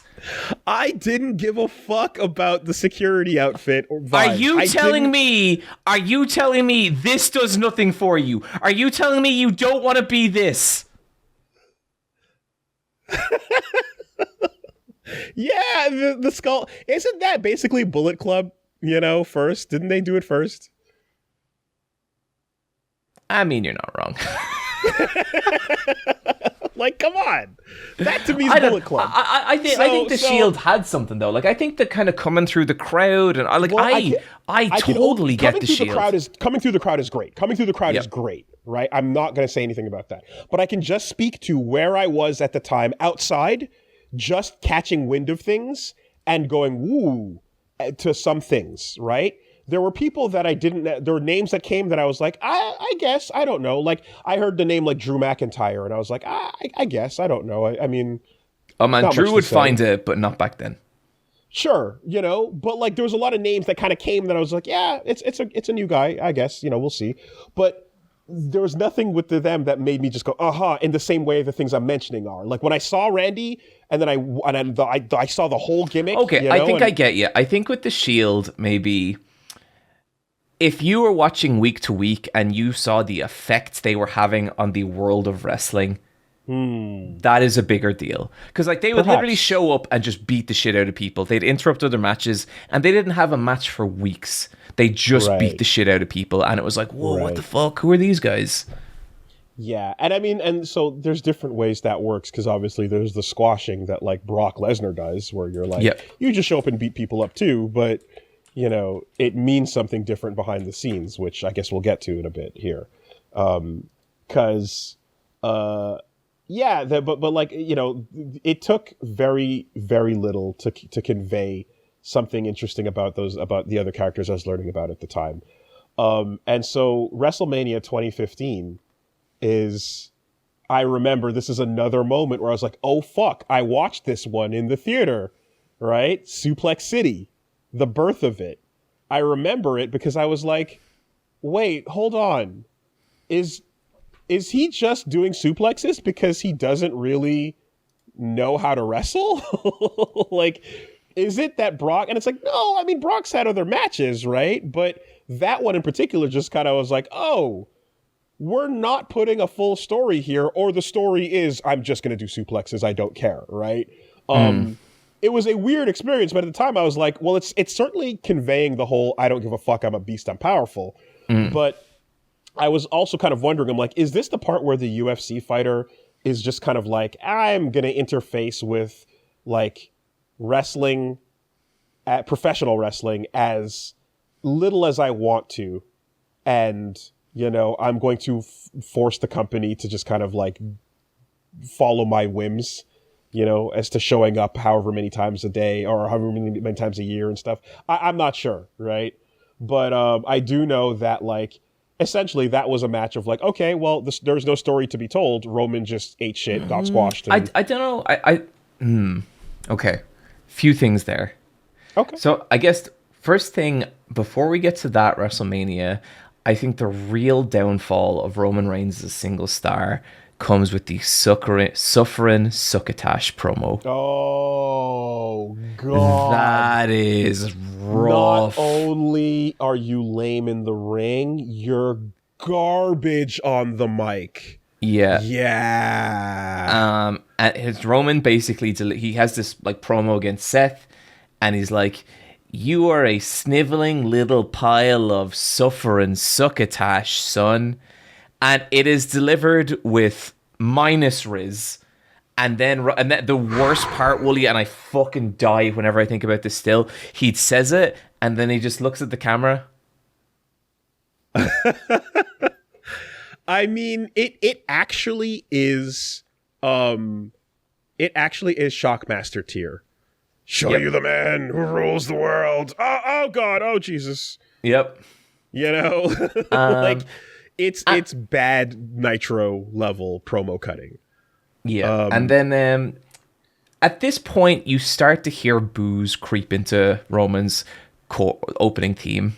Now, the combination of being a bad wrestler and cutting a bad promo should be enough to bury your entire career right away. Yeah. Right?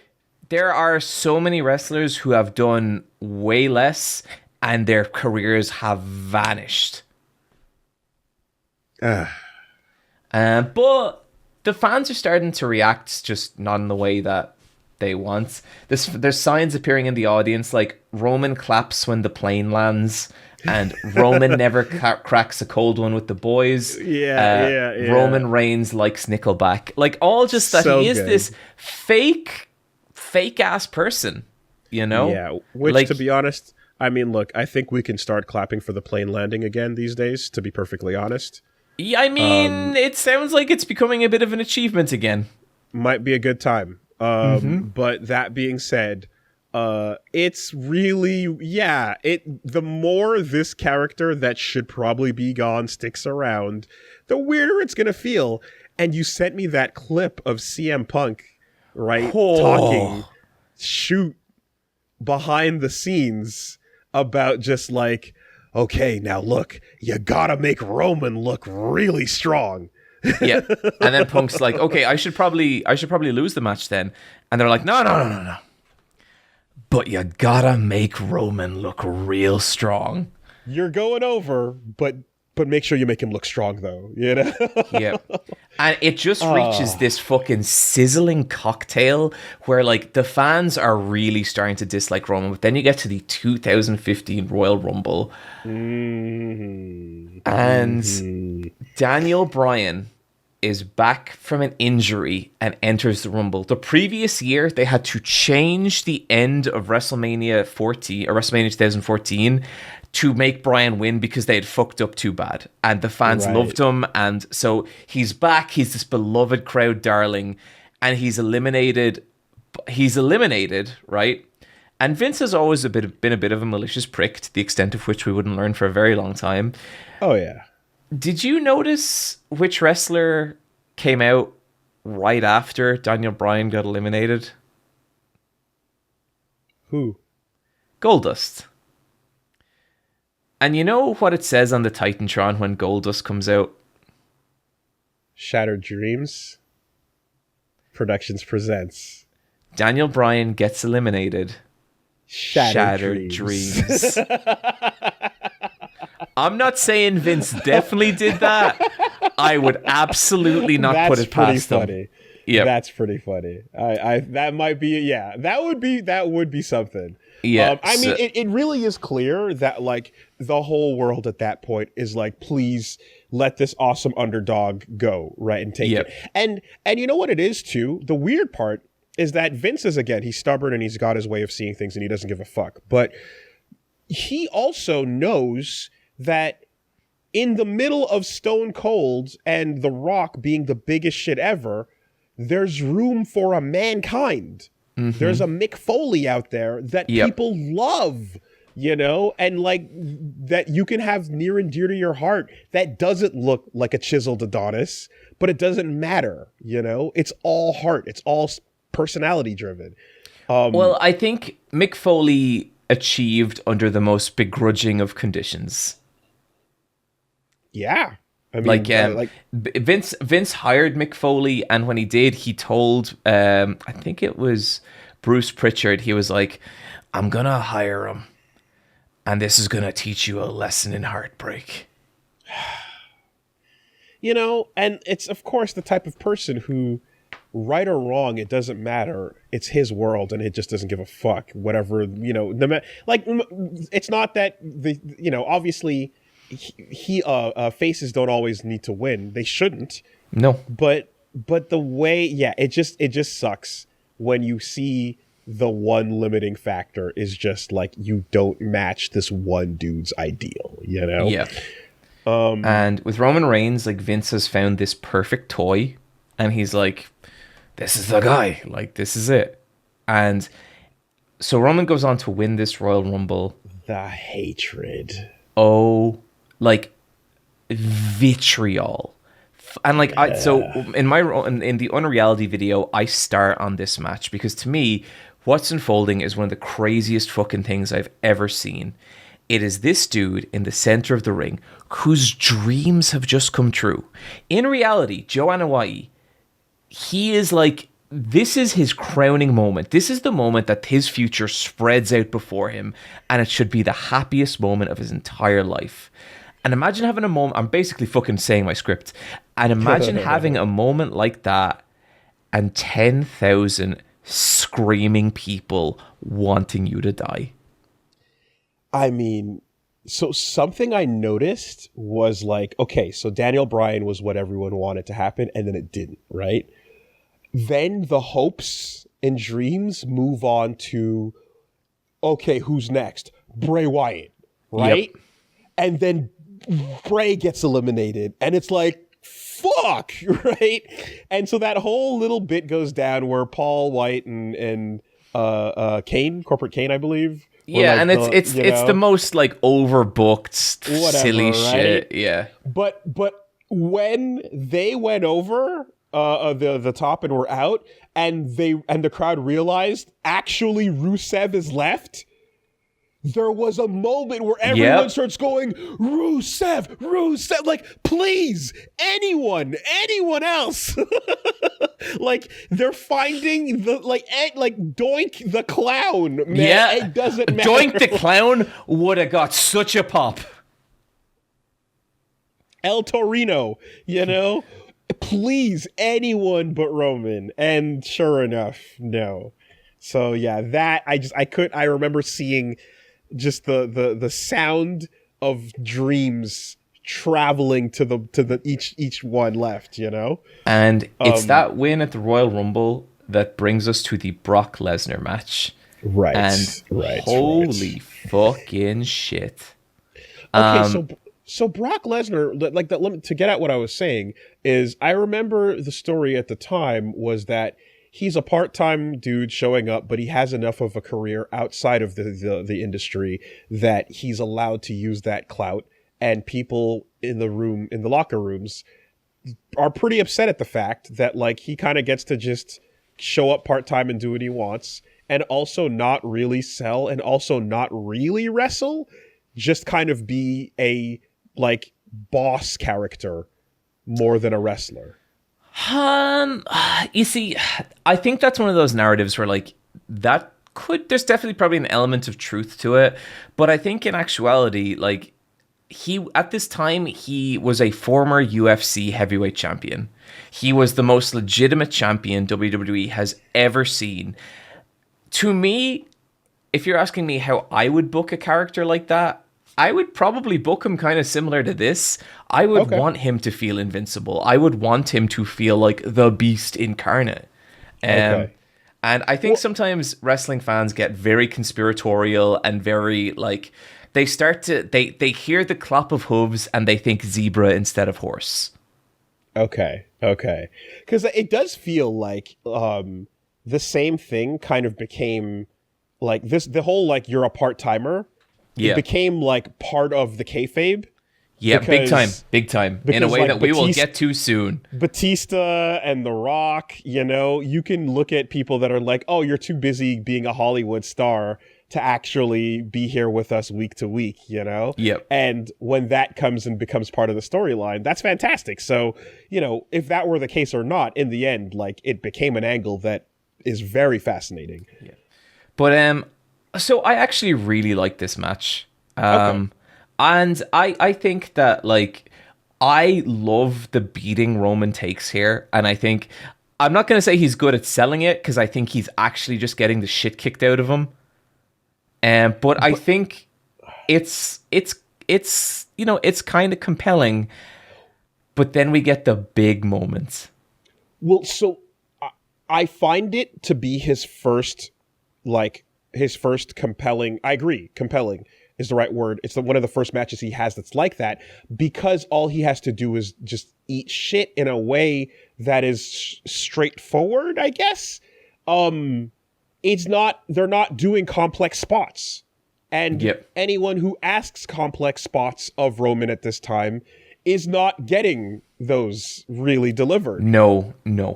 So it works out that someone who wants to just do a squash match can just keep it simple, and Roman can keep up with that simple pace. What did you think about the conclusion to this match? That was fantastic. The heist of the century. That was incredible, right? And no, that had never happened before, right? Seth Rollins runs out with the money in the bank and takes the belt, and by creating a WrestleMania 3-way instead of the big match, that's super good. And I remember that moment when we saw that too. It was like, oh wait, what? And I wasn't following to know that like that was a that was a thing. So you know the crazy thing about this moment, Seth Rollins had a singles match versus Randy Orton earlier that night. It's the one with the famous curb stomp into RKO. Okay. And only after Seth Rollins won that or lost that match, he was told, "You're not done yet. Keep your tights on. You're going out there in the main events." Whoa. Yeah. He didn't know. And I think it was a last-minute change. I think that the bookers lost faith in Roman taking the title tonight and like, fuck, we can't do this. He's too unpopular. I thought that's interesting, because to me it reads as Brock refuses to lose to this. Do you know what I mean? No, like Brock will do business when he has to do business. Okay, maybe I have an outsider's honestly, perspective at I this point. don't think Brock Lesnar gives enough of a shit about wrestling to pull something like that. But like, I guess my question is because, you know, like on a week to week kind of Raw basis or so, has Brock like lost matches that are just like against clearly inferior, quote unquote, weaker, smaller, you know, people in just a straightforward manner? No, but you don't do that with a monster like Brock. Like that wouldn't make sense. Right. Okay. Because I do feel that like over the years, the Big Show, Kane, Kevin Nash, you know, these are all people that like they're the beast, but they lost matches like the rest of them. They were part of the roster. And so did Brock. Brock doesn't... Yeah, okay. He was on a streak. He was definitely on a streak. But I mean, like, so was, like, you know, Okada. And I would also say, like, Kane, Big Show, Kevin Nash, they ain't no Brock Lesnar. Yeah, okay. Fair enough, then. So then I just had that 2015 narrative that it was like, oh, Brock refuses to lose, so it's got to be through this kind of weird machinations, you know? I don't think Brock Lesnar... It was like... Sorry, what were you going to say? It was a great ending nonetheless. Oh, you know? Fucking brilliant. Yeah, Seth Rollins comes out and just steals it. Just like pins Roman, and it's so good. But then you get probably close to the worst time in Roman's entire career. Versus... I just want to know what that end of that sentence was going to be. I don't think that Brock... Oh, I don't think... I think Brock would be happy to lose for a payday. I don't think... Okay. I just don't think he cares enough about wrestling storytelling to be like, I'm not going to use. I see it much more that Vince McMahon sees the physicality of Brock and doesn't want him to lose. You say that, but then there's him throwing the belt at Vince behind the scenes in gorilla position, right? Which he won. Yeah. We'll get to that. Okay. All right. Interesting. The 2016 era, and this is basically all building up to Reigns versus Triple H at WrestleMania. And this match, I think it's the worst WrestleMania main event of all time. I think it is fucking atrocious. It is 40 minutes. My God, Roman Reigns cannot do 40 minutes at all. So it really, the thing that's interesting is what I kept thinking about too. So one, I remember seeing this and seeing one of the most elaborate Triple H entrances of all time. Right? It's pretty dope. He enters with a clone insane. army of himself. Yeah. And Stephanie doing the full bit. But it's here that the full bit, what I was saying about the storytelling, it's like, yeah, Orton, Wyatt, Brock, Triple H now, like, everything relies on the opponent. Roman himself is not going to be interesting for a feature, much less main event here, right? Yep.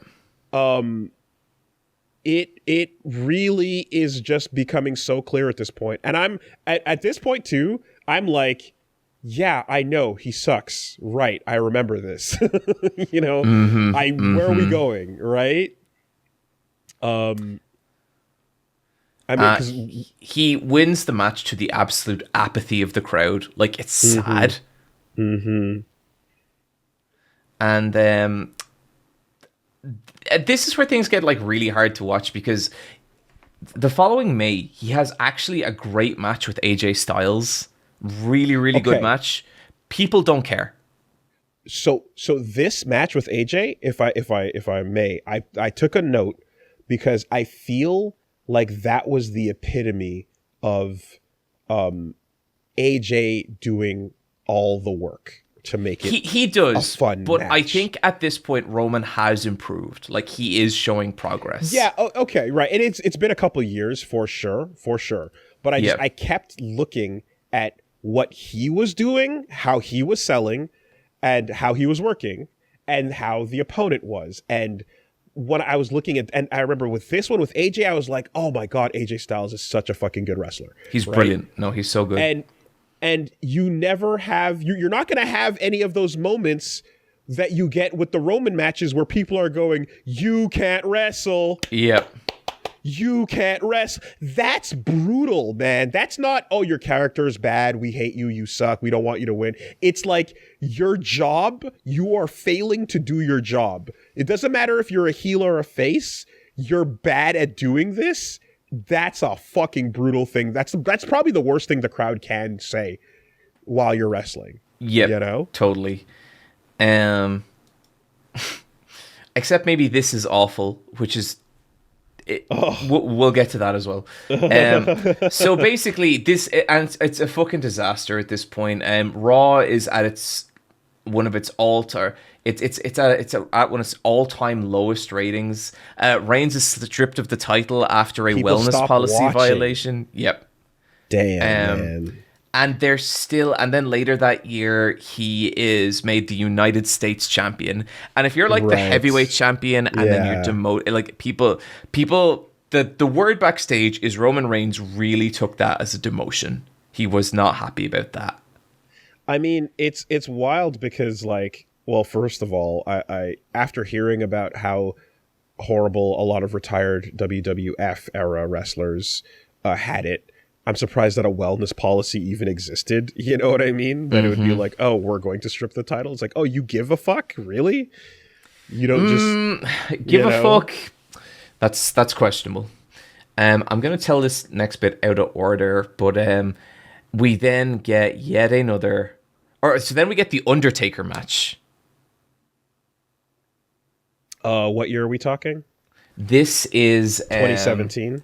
Yep, 2017, WrestleMania 33, Roman Reigns retires The Undertaker. Right. And fuck. Of all the people you're gonna fucking have to give this up to. Oh, man. You know? And I just, like, in an alternate reality, maybe it's just me, right? I don't know. But, you know how, like, I was just talking about how I love the Wyatts, right? Mm-hmm. They attacked Kane early on, and it felt great because it was like one of their first targets is another evil being, you know?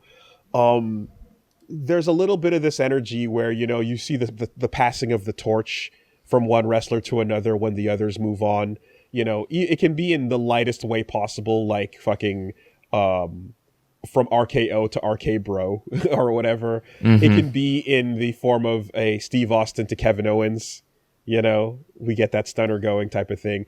But I think the energy the Undertaker exudes is something that would have been awesome to have like a Wyatt, you know. Yeah, and they tried to do stuff like this much later, but yeah. But instead it's the Superman. It's the lock and load the punch, which I have to admit, cocking your punch. It's kind of cool. It's kind of cool. That's awesome. You know. And he does a power geyser at the WrestleMania intro. I always remember he did a full-on power geyser because he punched the ground and the lights went. That was pretty cool. The following night on Raw, Roman comes out and does actually a legitimately good promo. Now, it's only 2 words, but he comes out, gets the mic, and just goes, "My yard," and that's it. The Undertaker, man, like the slowest, saddest, hat off, and Undertaker, like I think the problem with this match is like the Undertaker looks really fucked up during it. Like he's not doing great. He's so old. Old.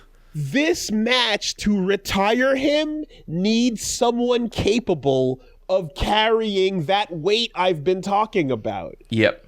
So his actual retirement match would be a cinematic match against AJ Styles, and that was fantastic. The movie that played, the cutscene, you know, because they just fucking like that's it, man. You know, there's a couple botches there, and you know the expectation that he might do that means you've got to take over and keep it compelling, and those botches just looked rough. You know, the commentators, you know, just kind of went, you know, like there wasn't enough of a quick recovery. And it pays so much to like looking back at like, I see other botches in some of those great matches where you see like a botch with Bray where like they miss and then there's like a couple punches and then he just does a really hard slap. And like, it's like, oh, fuck, whatever just happened. His face is red, you know, and he just doesn't have that ability. So at this point, like Roman Reigns is basically a burning meteorite crashing into the ground. It's going so terribly, but I think like the near pinnacle is the following WrestleMania against Brock Lesnar again. This is where the "this is awful" chant comes in.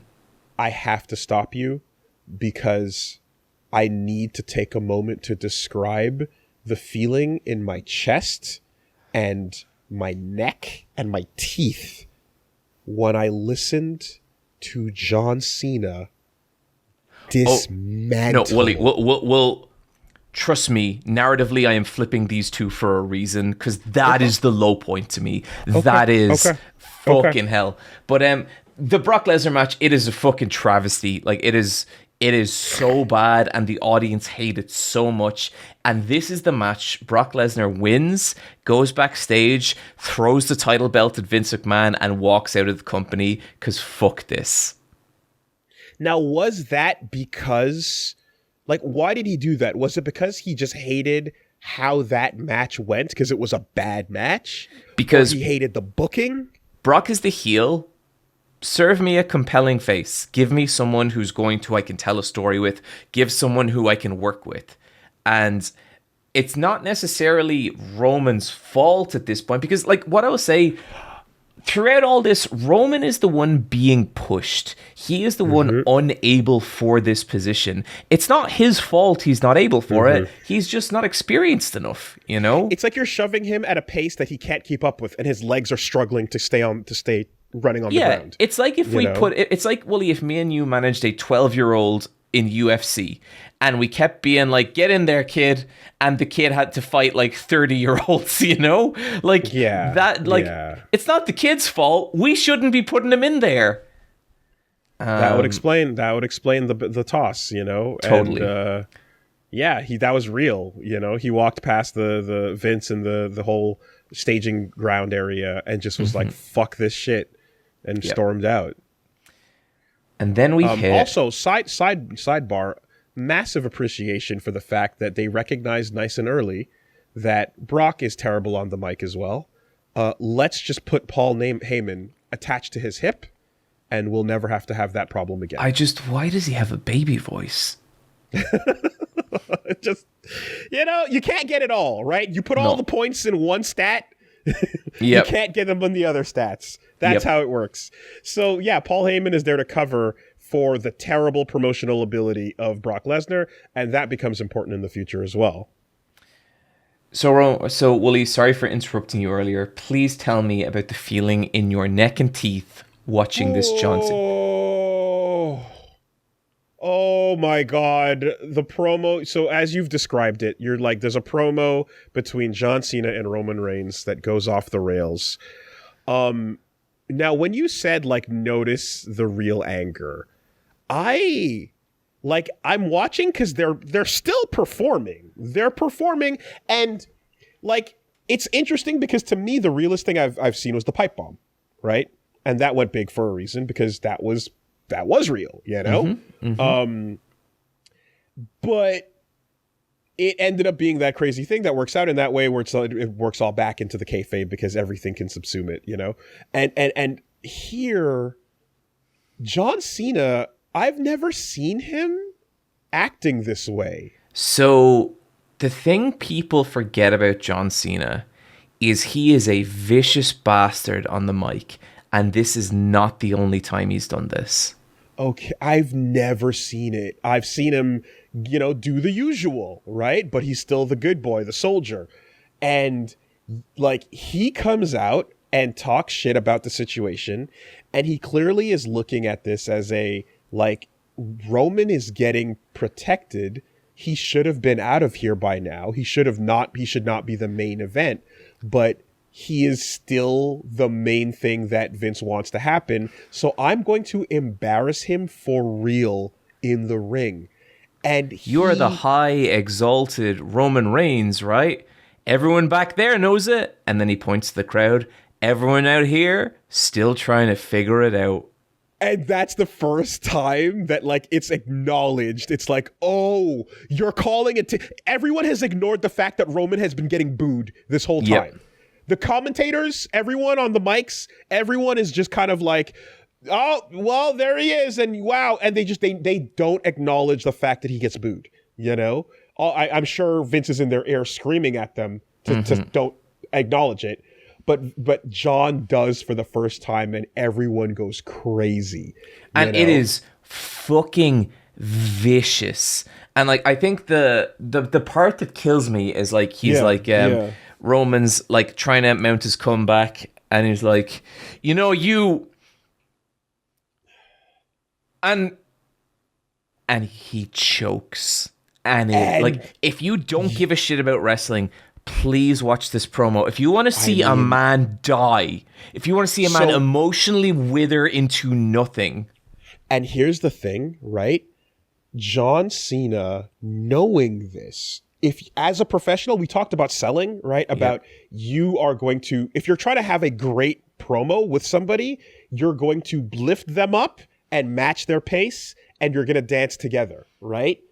And John says, no, I'm going to hang you, leave you out to dry, and I will not save you. In fact, I will call attention to the fact that you're struggling on the mic right now and go, oh, what's taking you so long? Right? It's called a promo, boy. Learn how to cut one. Yeah. No, I'll wait. Oh my God. And you're like, oh, this is real. This is not Woolie, the moment, shut your mouth, John. Shut your mouth. Yeah, no, it's like, you're not even letting me begin to do what I'm supposed to do here. Yep. And you're like, yeah.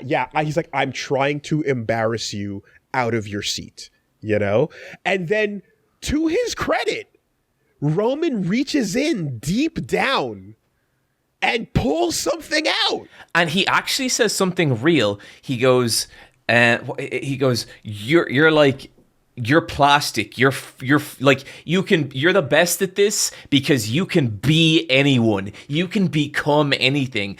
That is John Cena. When they need him to be an army dude, he's an army dude. When they need him to be a rapper, he's a rapper. When they need him to be the Make-A-Wish wrestler, he's that too. The American Roman was right, and like, but then God, and he talks about, like, it gets real when they talk about in the back. when they talk about the locker room, you know? And he's like, I'm the one that's out here every week doing it for real. You can afford to show up part-time, barely putting half-assed effort in, you know, and like getting what you want out of that. And like, you don't like what I'm doing is dedication, you know? And it's like everything Roman says is true. And like there's a real frustration. To the point where John acknowledges it and goes, wow, it took you 5 years to cut a good promo. Congratulations. Yep. And it's like, that is the jab, but the the crushing moments, you should be ashamed I am here because I have to be here because you're not doing your job. And just the fucking ender, the damage cash out. I can do this part-time better than you could ever do it full-time. Oh my God. I couldn't believe it. I couldn't believe I'd never seen or heard about this moment. It's one of the most brutal things I've ever seen. I genuinely feel like I am watching a person be assaulted when I watch that promo. It is. And here's the thing. It's the most violent thing I've seen since the pipe bomb. And the pipe bomb was one-sided. Yep. And then the response was the cutting of CM Punk's mic, right? So the pipe bomb I'm referring to is, it's when CM Punk was talking shit about the company for real on his last, in his last moments. And like, he goes, you want to hear something about Vince McMahon? And then they cut the fucking mics, right? Mm-hmm. And that was always a great, like, we're like, holy shit, right? But it was a one-sided, it was a monologue.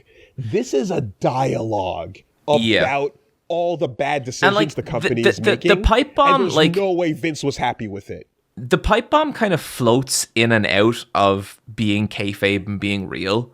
And this does not. This is two people who have a fucking problem with each other. And who's in the ring with them? I forget who's in the ring with them. Someone else is there. Is it like Kurt Angle? Something like that. Yeah, and there's like a desk, you know. There's like a general manager figure. It might be Kurt. I don't remember. Yeah, but like, I can't believe, and to find out that it's like, oh, yeah, this is probably because Roman talked shit about John apparently some years ago. So in a magazine interview, he said, I'm better looking than John and I'm more athletic. I have a bit in my Unreality video where I go, Roman was the perfect choice. Although, there was this one moment where he kind of talked shit about John Cena in an interview, but don't worry, I'm sure that won't have horrifying ramifications later on. I mean, that shit talk is equivalent to Kendrick just being like, fuck Big Three, it's just Big Me. Like, it's just it's like, yeah, I'm good, okay. Well, holy fuck, the overcorrecting nuke that comes. It's so uncomfortable. It's so uncomfortable. Horrible. Also amazing, like, so good. Yeah, but I know that for sure this changes a man. That moment, that promo changed Roman Reigns. It fucked him up. I'm sure of it. Yep. Right? And I would say that moment fucked him up, but I think it is the culmination of the last 5 years. Like, imagine, like, every night going out, getting booed to high fuck, having people talk shit about you all the time on the internet, everything. And I think what is so amazing about that promo is how it takes that 5 years, all the frustration everyone is feeling, and John Cena just nukes him with it. And it is agony.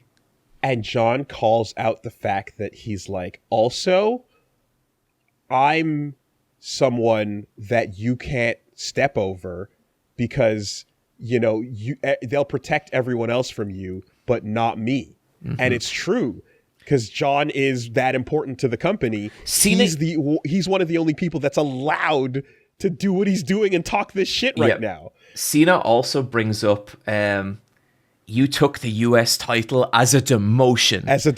And that's because John Cena had a really legendary run with the US title. This was like post all his biggest shit, where he basically used it as an excuse to wrestle everyone he wanted to wrestle in the company. Had a bunch of great matches, made a bunch of people seem really legit.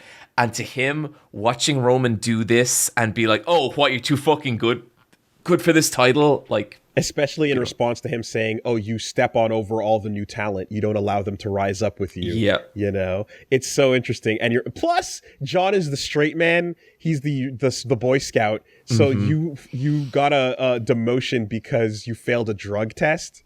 You know, like that's extra not okay in John Cena's book by kayfabe, right? So wow, this wow, is all is just fucking drilling into the ground. And then we get to one of the craziest nights in the history of wrestling, October 18th, Monday Night Raw. Roman Reigns comes out with his heavyweight title, but he's not dressed as Roman Reigns. He's not dressed as the big dog. He's just wearing a jacket and jeans. And he stands in the center of the ring and he says, "My name is Joe, and I have something to tell everybody. I've been living with leukemia for X number of years." And it is... How did that hit you? Well, so, yeah, that was like... it's like, okay. This is something that... I think because Daniel Bryan had something similar, right? Where there's just like, you're like, oh, shit. I think the audience, maybe the first couple times this might happen in history, they might not know how to handle it. But now there's a moment of like, oh, everyone shut the fuck up. This is a real thing that's happening right now, right? So if you were watching this, and like I was shit talking Roman Reigns all the time. I hated Roman Reigns. I did not like him at all. I thought he was like the worst thing that happened wrestling in a long time. Every week on Let's Fight a Boss, fucking everything, I would just be, fuck Roman Reigns, god damn it, I hate this shit, you know? And this happens, and I felt like a total piece of shit. I remember the first time that it was right after Owen Hart passed away and Brett came out, and he was in WCW at the time, and he did a promo that was kind of just like, I don't really know what to say to the audience, but I just want to talk to you guys a little bit. And I remember it was such a it was one of the first times this ever kind of happened, and no one really know what to kind of do. And so there was a weird energy, but some people kind of hushed, some people kind of kept cheering. And then they eventually, the room kind of, was just like, they were there with it, but it was like very clear that you're like, yeah, this is me in the ring, in the outfit, talking to you, but I am being as sincere and as real as I can be, because this is real life, and like, that knowing that that's a thing that would happen, that it's like, oh, sometimes the wrestlers want to come out and talk to the crowd for real, because this really does mean their entire lives to them. This is what they're sacrificing themselves for. Was like a, oh shit moment I understood as a kid, And like, you really do forget that, like, oh, these are just people. Like, they really are just people. And I think this moment, like, it was a real hold a mirror up to the fan base kind of moment. And dude, it felt bad. Like I another line in my video is I say how like I was one of those people talking shit about Roman, and in a way this video is my apology for that. Because at some point, like, yeah, you don't like the wrestler who's bad at giving promos, but you don't need to be constantly hurling vitriol at anyone ever. Not least someone who is like kind of trying to entertain you. Yeah, well, here's the thing is, I think some of that hatred, understandably, for the product that you're consuming, is also being aimed at the end of the marionette strings that Vince McMahon is controlling. And you're really like, fucking get out of here, dude, right? Yep. A lot of that anger and frustration is aimed at Vince, and he's in the way there because he's what's being pushed, and people are like, there's other people, other talent we'd rather see. Why are we doing this, right? But yeah, I think as well, knowing that these things can change, and also like at the end of the day, like, we're watching this because you're performing, one way or another. What I'm a bit confused by in the story here, not the story, well, in real life, is that maybe were there like a couple of moments before this where he thought he was better in remission and he kind of talked about it out loud or something? This is the first time we have ever heard of Roman Reigns having leukemia. Gotcha. Okay.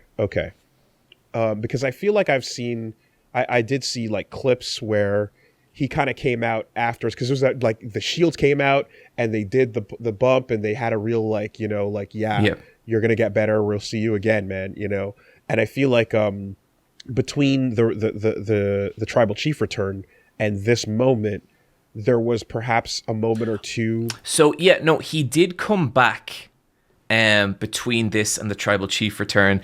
It was kind of it kind of came back and people were rooting for him. It didn't really go anywhere. And then COVID started. And because he was immunocompromised, he left again. So like there was a little sliver in between. It's just so nothing that it wasn't really worth addressing. That explains it. Okay. Because I saw that bit and I was like, oh, I don't know how this fits in. Perfect. That makes a lot of sense.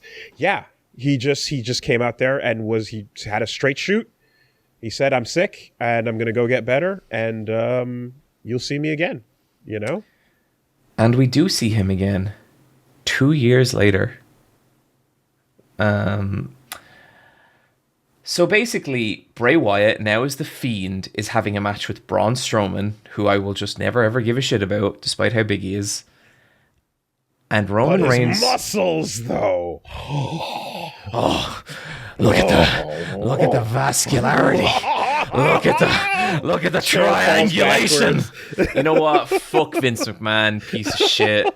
God damn it, man. I not even worthy of our mockery. Fuck that guy. No, it's Yeah. But and Roman Reigns comes out. All charges acquitted. Yeah. Is that real? Not acquitted, dropped because, his wife is currently being sworn into political office. So, yeah. So that's how. Okay. Anyways. So anyway, Roman Reigns returns and he interferes in this match between Bray Wyatt and Braun Strowman. And there's something like different, I feel like. When I watch the way he comes out and the way he's walking and the way he's speaking to the other wrestlers, he's kind of berating them. And like there's a determination here that was never there before. And I wasn't immediately like, oh, fucking cool, Roman Reigns back. Like he came out and I was like, here we fucking go. But I was like looking at him and I was like, something has like... There's something a bit different here. Yeah. This ain't the same dude. And so he wins the belt. He then beats Braun Strowman for the title. And it becomes very apparent and clear, I'd say very quickly, that over this break, Roman Reigns has taken the opportunity to reinvent himself, not just as a character, but as a wrestler.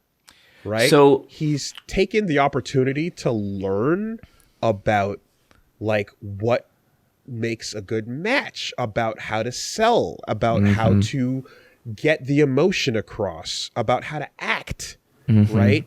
About how to make it so that every moment, every movement, and all the things you're doing contribute to telling this story. Totally. And there's something a little bit captivating about him. And you're like, fuck, what is going on? And it leads to this really ambiguous couple of weeks where there is a number one contender match and the person who wins it is his cousin, Jey Uso. And so they set up the match, Jey versus Roman. And this is kind of interesting because, like, the Usos have been in WWE forever. WWE barely acknowledged that the Usos exist during Roman's initial run. Roman was just a catchy intro, Yeah, Uso, yeah, Uso. yeah. They do their I think kind of haka kind of thing. Little bit, and then when it gets updated with the trap beat, they come out to the fucking and like they're cool, but and Jey is this, like, he's part of the Usos. They're a really fun tag team. Jimmy is injured. Jimmy is legit injured, and it means that Jey now gets his big moment in the sun. Main event, Jey Uso, and he's like, he's happy to be around Roman, and he's like, oh man, I'm so glad we get to do this together, cuz. And Roman's like, yeah, it's fun, it's cool. And there's this promo where they hug and the camera cuts and the fucking look on Roman's face. The zoom in, yeah. And like I remember watching this and being like, "Oh my, he's gonna murder Jay. Jay's gonna die." And then I had to catch myself and I had to be like, "Am I excited about a Roman Reigns match?" And I will say too that as someone coming in who just I'm like, "Oh yeah, the Usos face paint, they're doing the bit." Like seeing them in this like COVID era in the Thunderdome, right, where all the TV screens were there for the audience and stuff, I was like, "Oh shit!" Like Jay's really expressive. He's really able to like, to play along. He's doing it. So here's the thing: this is a fantastic match. Yeah. And you basically get Roman coming out. And the dude looks like he's put on maybe 20 pounds of muscle. He looks like a final boss. He has the fucking sickest tattoo all across his like right tit. Chest. And this is also the first time, according to this playlist at the very least, where he's coming out no shirt. He's always had a Roman Reigns shirt or the shield body armor and then the different merch and stuff. And this is the first time where it's just like a new mode has arrived. And like for the first time, like Roman doesn't feel like he's echoing the shield. He feels like his own thing. Right. And it's a really great match. Roman and Jay just have great chemistry, but like as the match goes on, it's not just that like Roman is beating the shit out of Jay, he is like fucking haranguing him the entire time, and he's saying all this shit to him like, "You can never handle the responsibility, why are you making me do this, you don't know the pressure." It just becomes this moment where you start to realize, like, in his own kind of fucked up way, Roman is like, he doesn't want Jay to go through what he went through, but the way it's coming out is fucking brutal, and he is mauling him. And he needs him to be subservient, right? Yep. Like, and he's got Paul Heyman with him now as well around, and you're seeing like this shift in things, and Jay basically gets saved by Jimmy running out and throwing in the towel because he's like, "You're about to kill my brother and we're family. What the fuck happened?" Yep. Like you see footage of them as kids, flashbacks. They have all the B-roll, it's B-roll fucking growing up brilliant. together. And he's just like, "I'm going to break you, my own family, unless you listen, unless you." And then there's part 2 of this, right?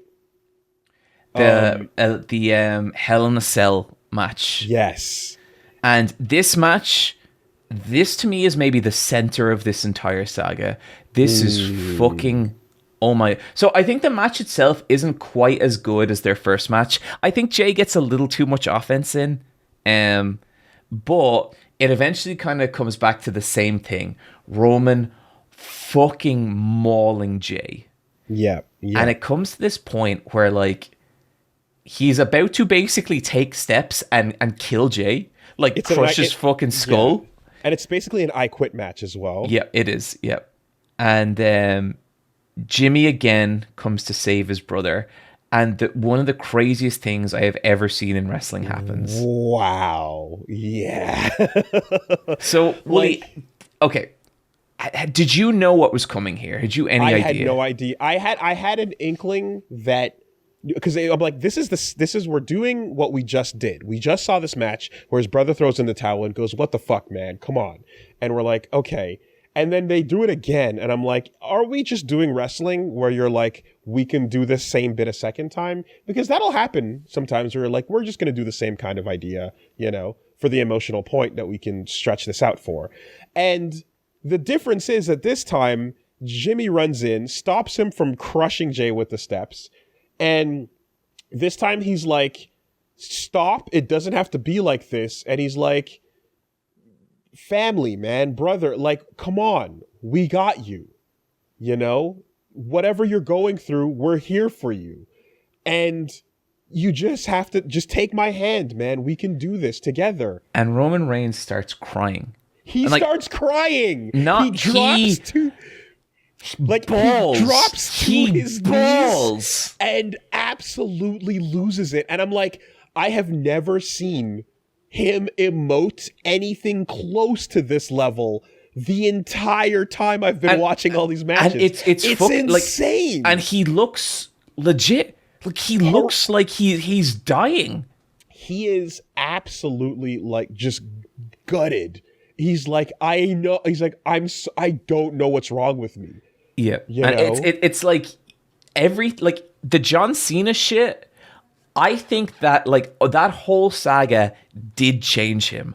I think he internalized all that shit and he crushed it way down. And that is the core of the tribal chief. That is what he became. That's fucking real. That's fucking art. Like, it is amazing. And he's breaking, and he grabs his hand, and he's like, I'm sorry, man. And he's like, it's okay. We'll work through it. And then he pulls him in and starts choking him out. And Jay gets up, sees his injured brother now getting choked out, and goes, all right, man, I quit. Fuck it. I quit. I'm out. It's fine. Let him go. And Roman is like, just straight up like, this is who I am now. You need to acknowledge me. And the tribal chief is born. You know who will never betray you? You know who will never walk away like fucking Seth did? Your family. They have to follow you, especially if I break them into following me. And you know what? No matter what happens, no matter what the crowd has to say, you cannot deny my existence. No matter how much you want to, you cannot pretend I'm not here. Acknowledge me is so fucking good. It's like taking the whole bit and using it as a weapon, going, I know you fucking hate me. That's the point. But now you have to acknowledge me. I'm obsessed with getting you on my side. So what a great way to turn real history into the kayfabe. Unbelievable. Unfucking believable. I loved it. I really loved this part. So yeah, this is obviously the shit I really want to show you. Roman becomes the most dominant champion of all time. And there's one moment I just want to call out here, and it's at the following year's WrestleMania.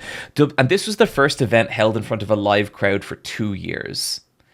And the thing is, the tribal chief, this whole character, we've never seen him in front of a crowd until this point. Right. And there's this moment where he's fighting Edge and Daniel Bryan. Absolutely fantastic match.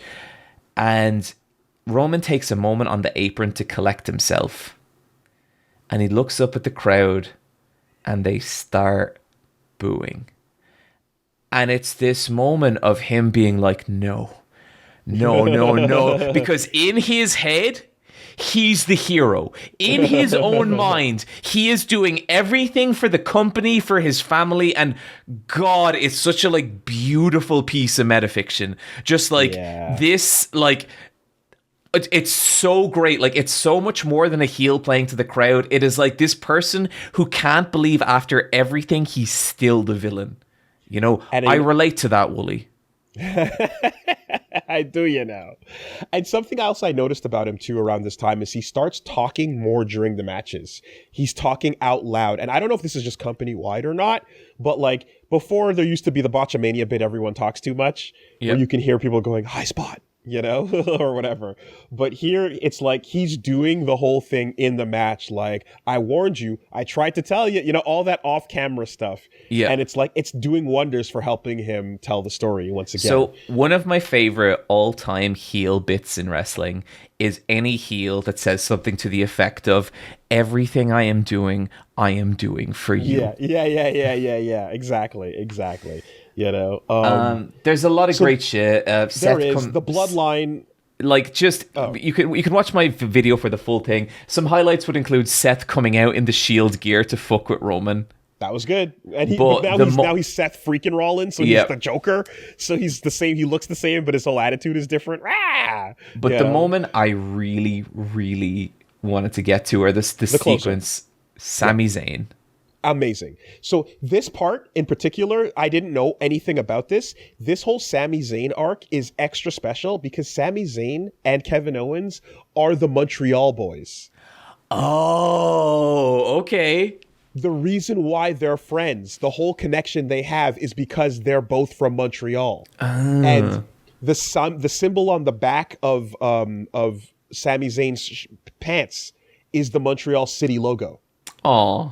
If you ever look at the back, you see that little like spiral symbol. It's the city logo from. So that's a real moment of like, oh shit, because Sami Zayn and KO have been huge. They've been over in this city for 1,000,000 years now. And the anger has always been at the fact that they can't really they have all this love with the audience, but they're never main spotlight material because Vince just doesn't want it. You know, so Montreal in particular has felt for years like these people deserve the spotlight and they can't get it, even though the whole audience is singing, oh, whoa,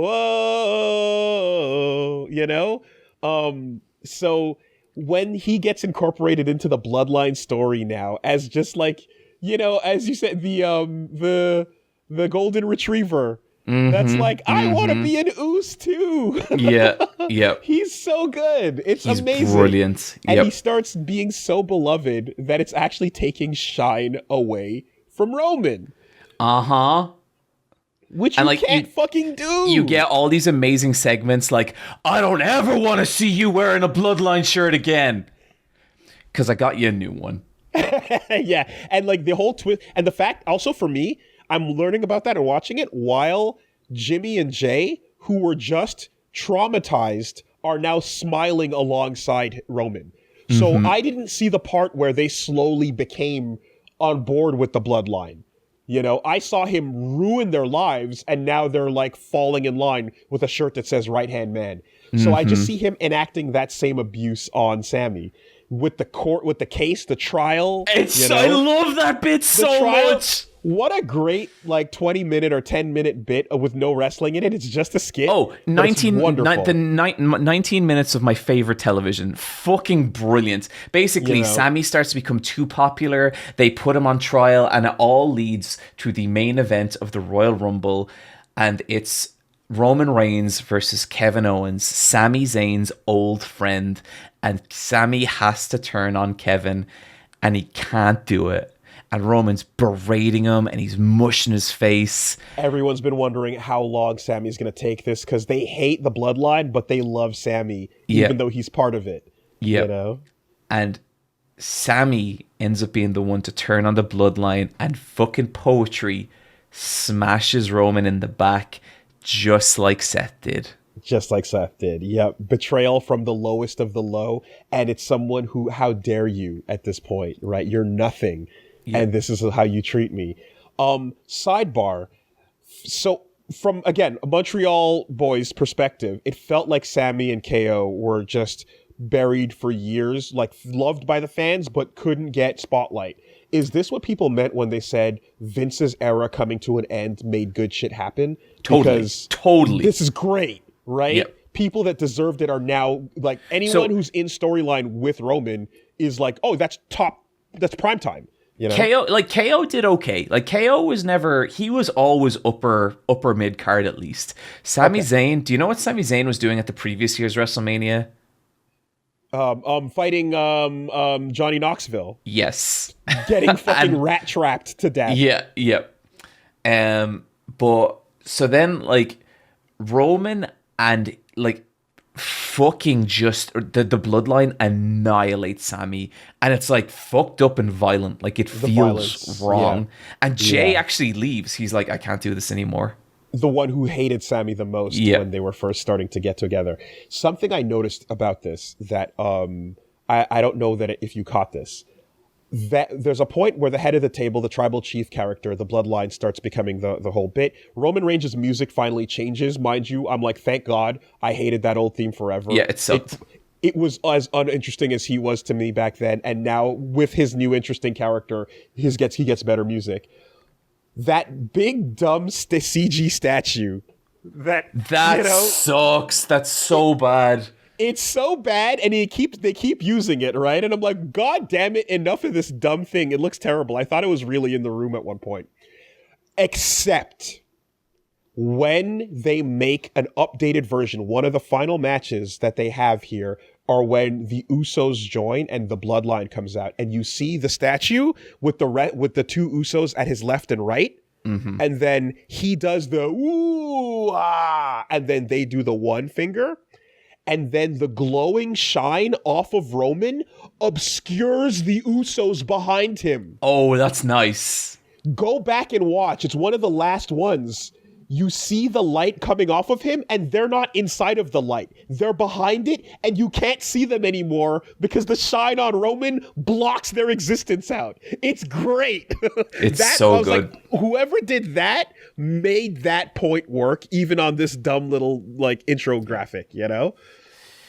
Wow. So a lot of shit happens after this, and we're basically skipping over 2 years. Cody Rhodes challenges Roman at WrestleMania, loses WrestleMania 2024, Cody versus Roman 2. And let me tell you, Woolie, we could fill an entire conversation like we've just had with the story of Cody, which is what my next video is. Okay. I heard about this moment and the big deal it was, and I saw that it was a straight up, like, I saw the moment of time travel that occurred during this match, right? And it became big news because it was like, oh, fuck. There was a moment where all of wrestling history happened in one sequence. And that was that was really cool. But what I was not aware of at the time, and why I didn't understand why this story was such a big one, is that I did not know about the streak. And I did not know that Roman Reigns, as the head of the table, the tribal chief, had been holding that belt or two for over 1,000 days. Unfucking believable. I did not know that. 100 days away from breaking the streak of Hulk Hogan. Okay.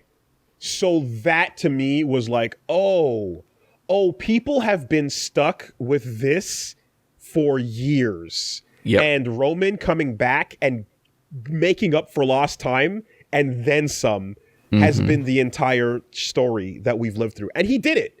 He made up for all of that lost time by being a great heel leading the company. Oh, so like at this point to me, Roman is like easy arguments for greatest of all time, WWE. Wow. Like, okay. like, you know, like I'm not saying he beats like Steve Austin or he beats Bret Hart. I find it very difficult to make a argument against him. Like he is the greatest to me. I guess it's just a taste then, ultimately. Pretty much. But like even if you look at like his effect, the effect his character had on the business, the effect of the Bloodline story. Anyway, but there is a moment where basically Roman's past in this match becomes sentient. And you get Jey Uso coming back. You get John Cena coming back. You get the fucking Undertaker coming back. And then finally, it's such a beautiful moment. Roman Reigns, middle of the ring, steel chair in hand. In front of him, Cody Rhodes. Go. Beat Cody. Break Hulk Hogan's record. Live forever. Become immortal. Become the greatest of all time. The Rock is behind you, pushing you forward. To his side, Seth Rollins. The past. In the Shield gear. And all Rollins has to do, all he fucking has to do is just hit Cody, beat him, the right person. Live forever. And he fucking can't.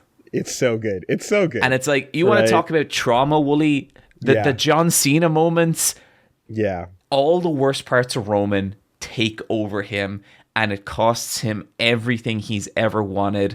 And it is on, like, Woolie, I fucking cried. Like, my God. Loved it. Like, I watched this live with Michelle, and like, by the way, footnote, you want to know who has always been like, nah, that Roman guy's got something? Michelle. Michelle okay. has loved Roman Reigns since day one. Okay. Yeah, he picks the past over the future because he's obsessed. And the character he's come back as cannot let it go. And even though everything is different, inside, it's Shinji. It all returns to nothing. You know? Oh man, what a great bookend. And I really yes, when that all went down and I finally I understood what the significance of Cody breaking the streak and becoming the new face here was. It's like, oh, we're concluding the arc, the story. This is the book. This is the chapter, book and verse, you know? Congratulations. You did it. You made me give a fuck, John. You made me give a fuck, and I didn't think I would. You know? Wow, okay, cool. I thought that I would come out of this being like, oh man, I like those other guys. I remember them. And I still do. I fucking love Bray Wyatt. But you made me give a shit because the Roman full story, the whole bad past makes the present fucking great. And that's a fantastic example of using using reality. I mean, I'm sure that's what your whole fucking video is, right? But it's using what happens in real life to push forward into the next step. The thing I would say, when you see Cody's journey, it adds even more context and craziness. But interesting. We don't have time for that. We don't have time. What we do have time for is ranking the Roman Reigns journey in the pantheon of greatness. Woolie, I'm gonna let you pick where to start here. Can I just...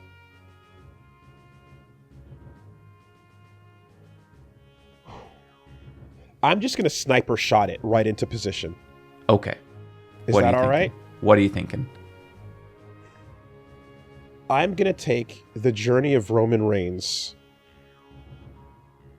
and sniper shoot this right above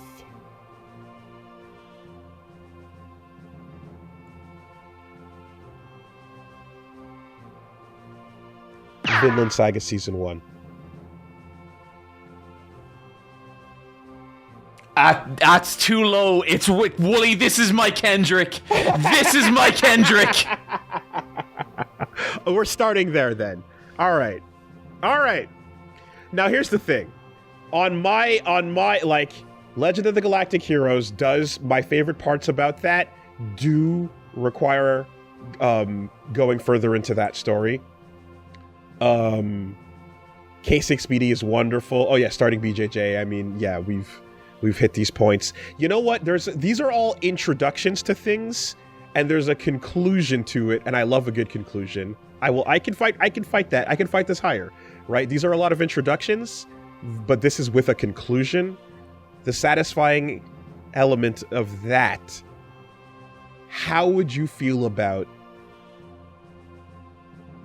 Just Beneath Earthbound?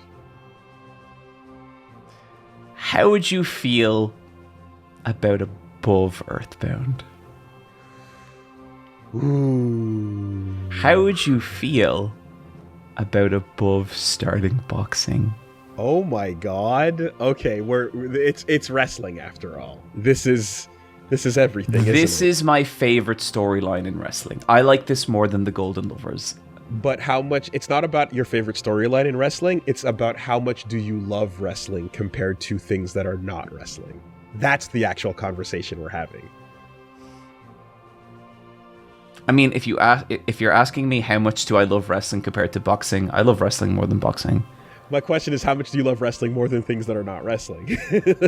I know that Above Boxing is as high as I can push it without you calling me a racist again. As long as you know. You motherfucker! I knew it! Woolie, what say we do some recommend or die? Let's get the fuck into it. John, let's keep it simple. Okay. All right? Yep. We have begun a new era. What era have we begun? I don't know, Wooly, because we're either still in the Vengeance era, or still in the Friendship era, or have entered a new era. But you don't know which, do you? I don't know which, but as far as I'm concerned, as declared at the end of the last episode, we have declared a new era. You might be trying to control Z it or whatever, but as far as we're going, I believe we said the Vengeance era begins now. I mean, I guess that depends, right? I guess that depends. Now listen up. In the spirit of what I know at the moment, I think it would be a good opportunity. You've learned about yourself through sexy hiking. You've learned a little bit about me as well. Now, this doesn't necessarily, just because I provide you with a choice doesn't mean that the opposite choice is going to show up next time around. So don't assume that's going to be the case. I think there's more interesting ways to go with this. Welcome to the Vengeance era. It's time to learn a thing or two about vengeance. Do you have any ideas what might teach you a thing or two about vengeance? It can't be Revengeance, because you know I've played that. Oh, I know you have, and that's a really great game.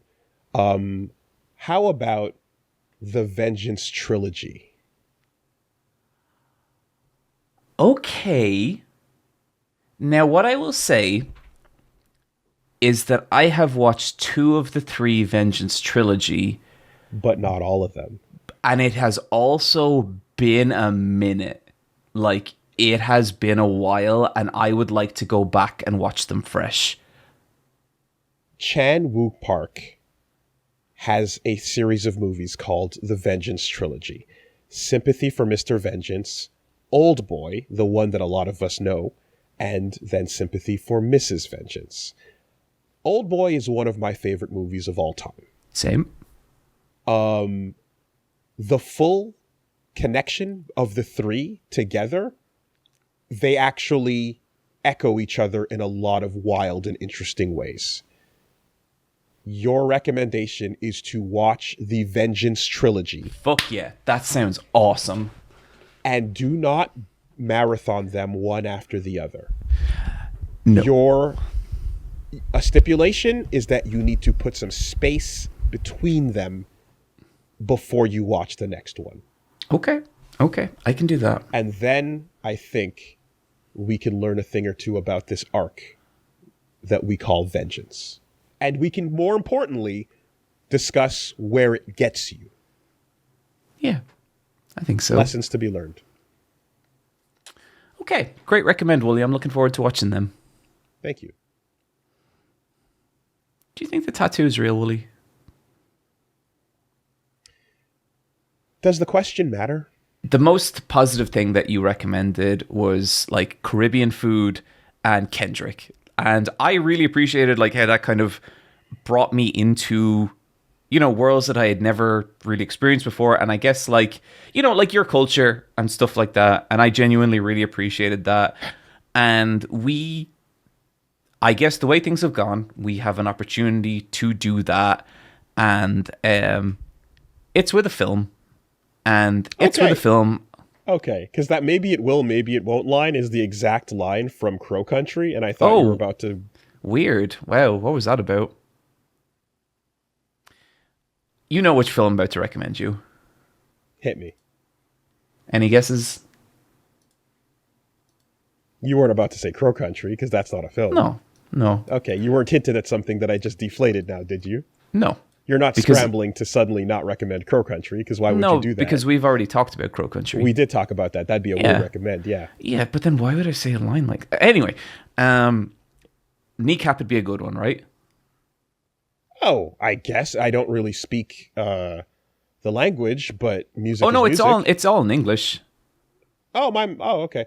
Oh, Kneecap did have a film. Yep, exactly. Anyway, the film I'm recommending you is Leprechaun.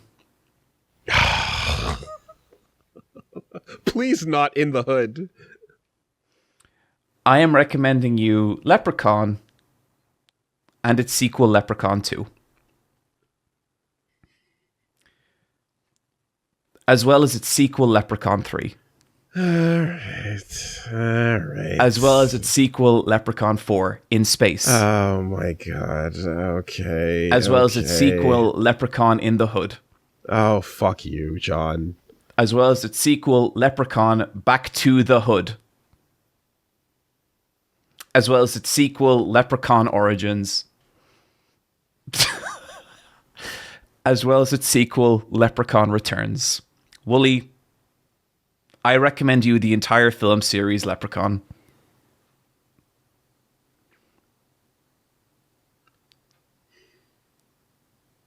How many movies is that, John? 1, 2, 3, 4, 5, 6, 7, 8. That seems fair to you, John? Mm-hmm. 3 for 8? Mm-hmm. I mean, I don't have any say in what you recommend me. You know, when we started this, we did say something about having respect for each other's time, and offering you 1 day of sexy hiking and 3 movies is a pretty Woolie, they're all like 90 minutes. You'll be fine. You'll be fine. I've shown a respect for your time this entire time, and you're recommending me 8 movies. Mm-hmm. I mean, as long as you get to Back to the Hood, like that's if you want to leave off Leprechaun Origins and Leprechaun Returns, that's okay. But Back to the Hood is mandatory. John, I didn't require you to complete Legend of the Galactic Heroes. I asked you to get a decent ways into it and feel it out. Okay, so Galactic Heroes is 30 minutes. I watched 15 episodes, so 450 minutes. Hey, I completed Vinland Saga, Season 1. How long did I spend playing Dokapon?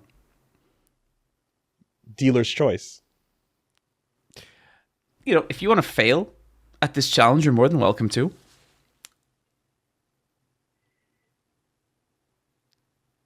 Is this where you want to set goalposts now? Are you forcing hours? Woolie, you stupid motherfucker. You ask me where I want to set goalposts. Do you know what you've done?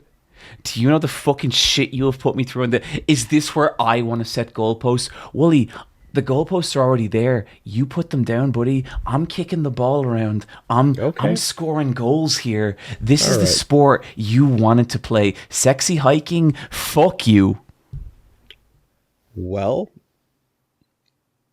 allow me to be the first to point out that instead of taking the opportunity to teach me about Irish culture through Kneecap, you've chosen to teach me Irish culture through Leprechaun. Well, a lot of Irish culture is pain and misery, and you're going to learn. You're going to learn that a lot. That's, this kind of caricature, you'd think that you'd find it a little bit offensive and perhaps disrespectful at this point, but, well, I guess Leprechaun in the Hood can cover both bases at the same time. Come on, man! See you guys next time.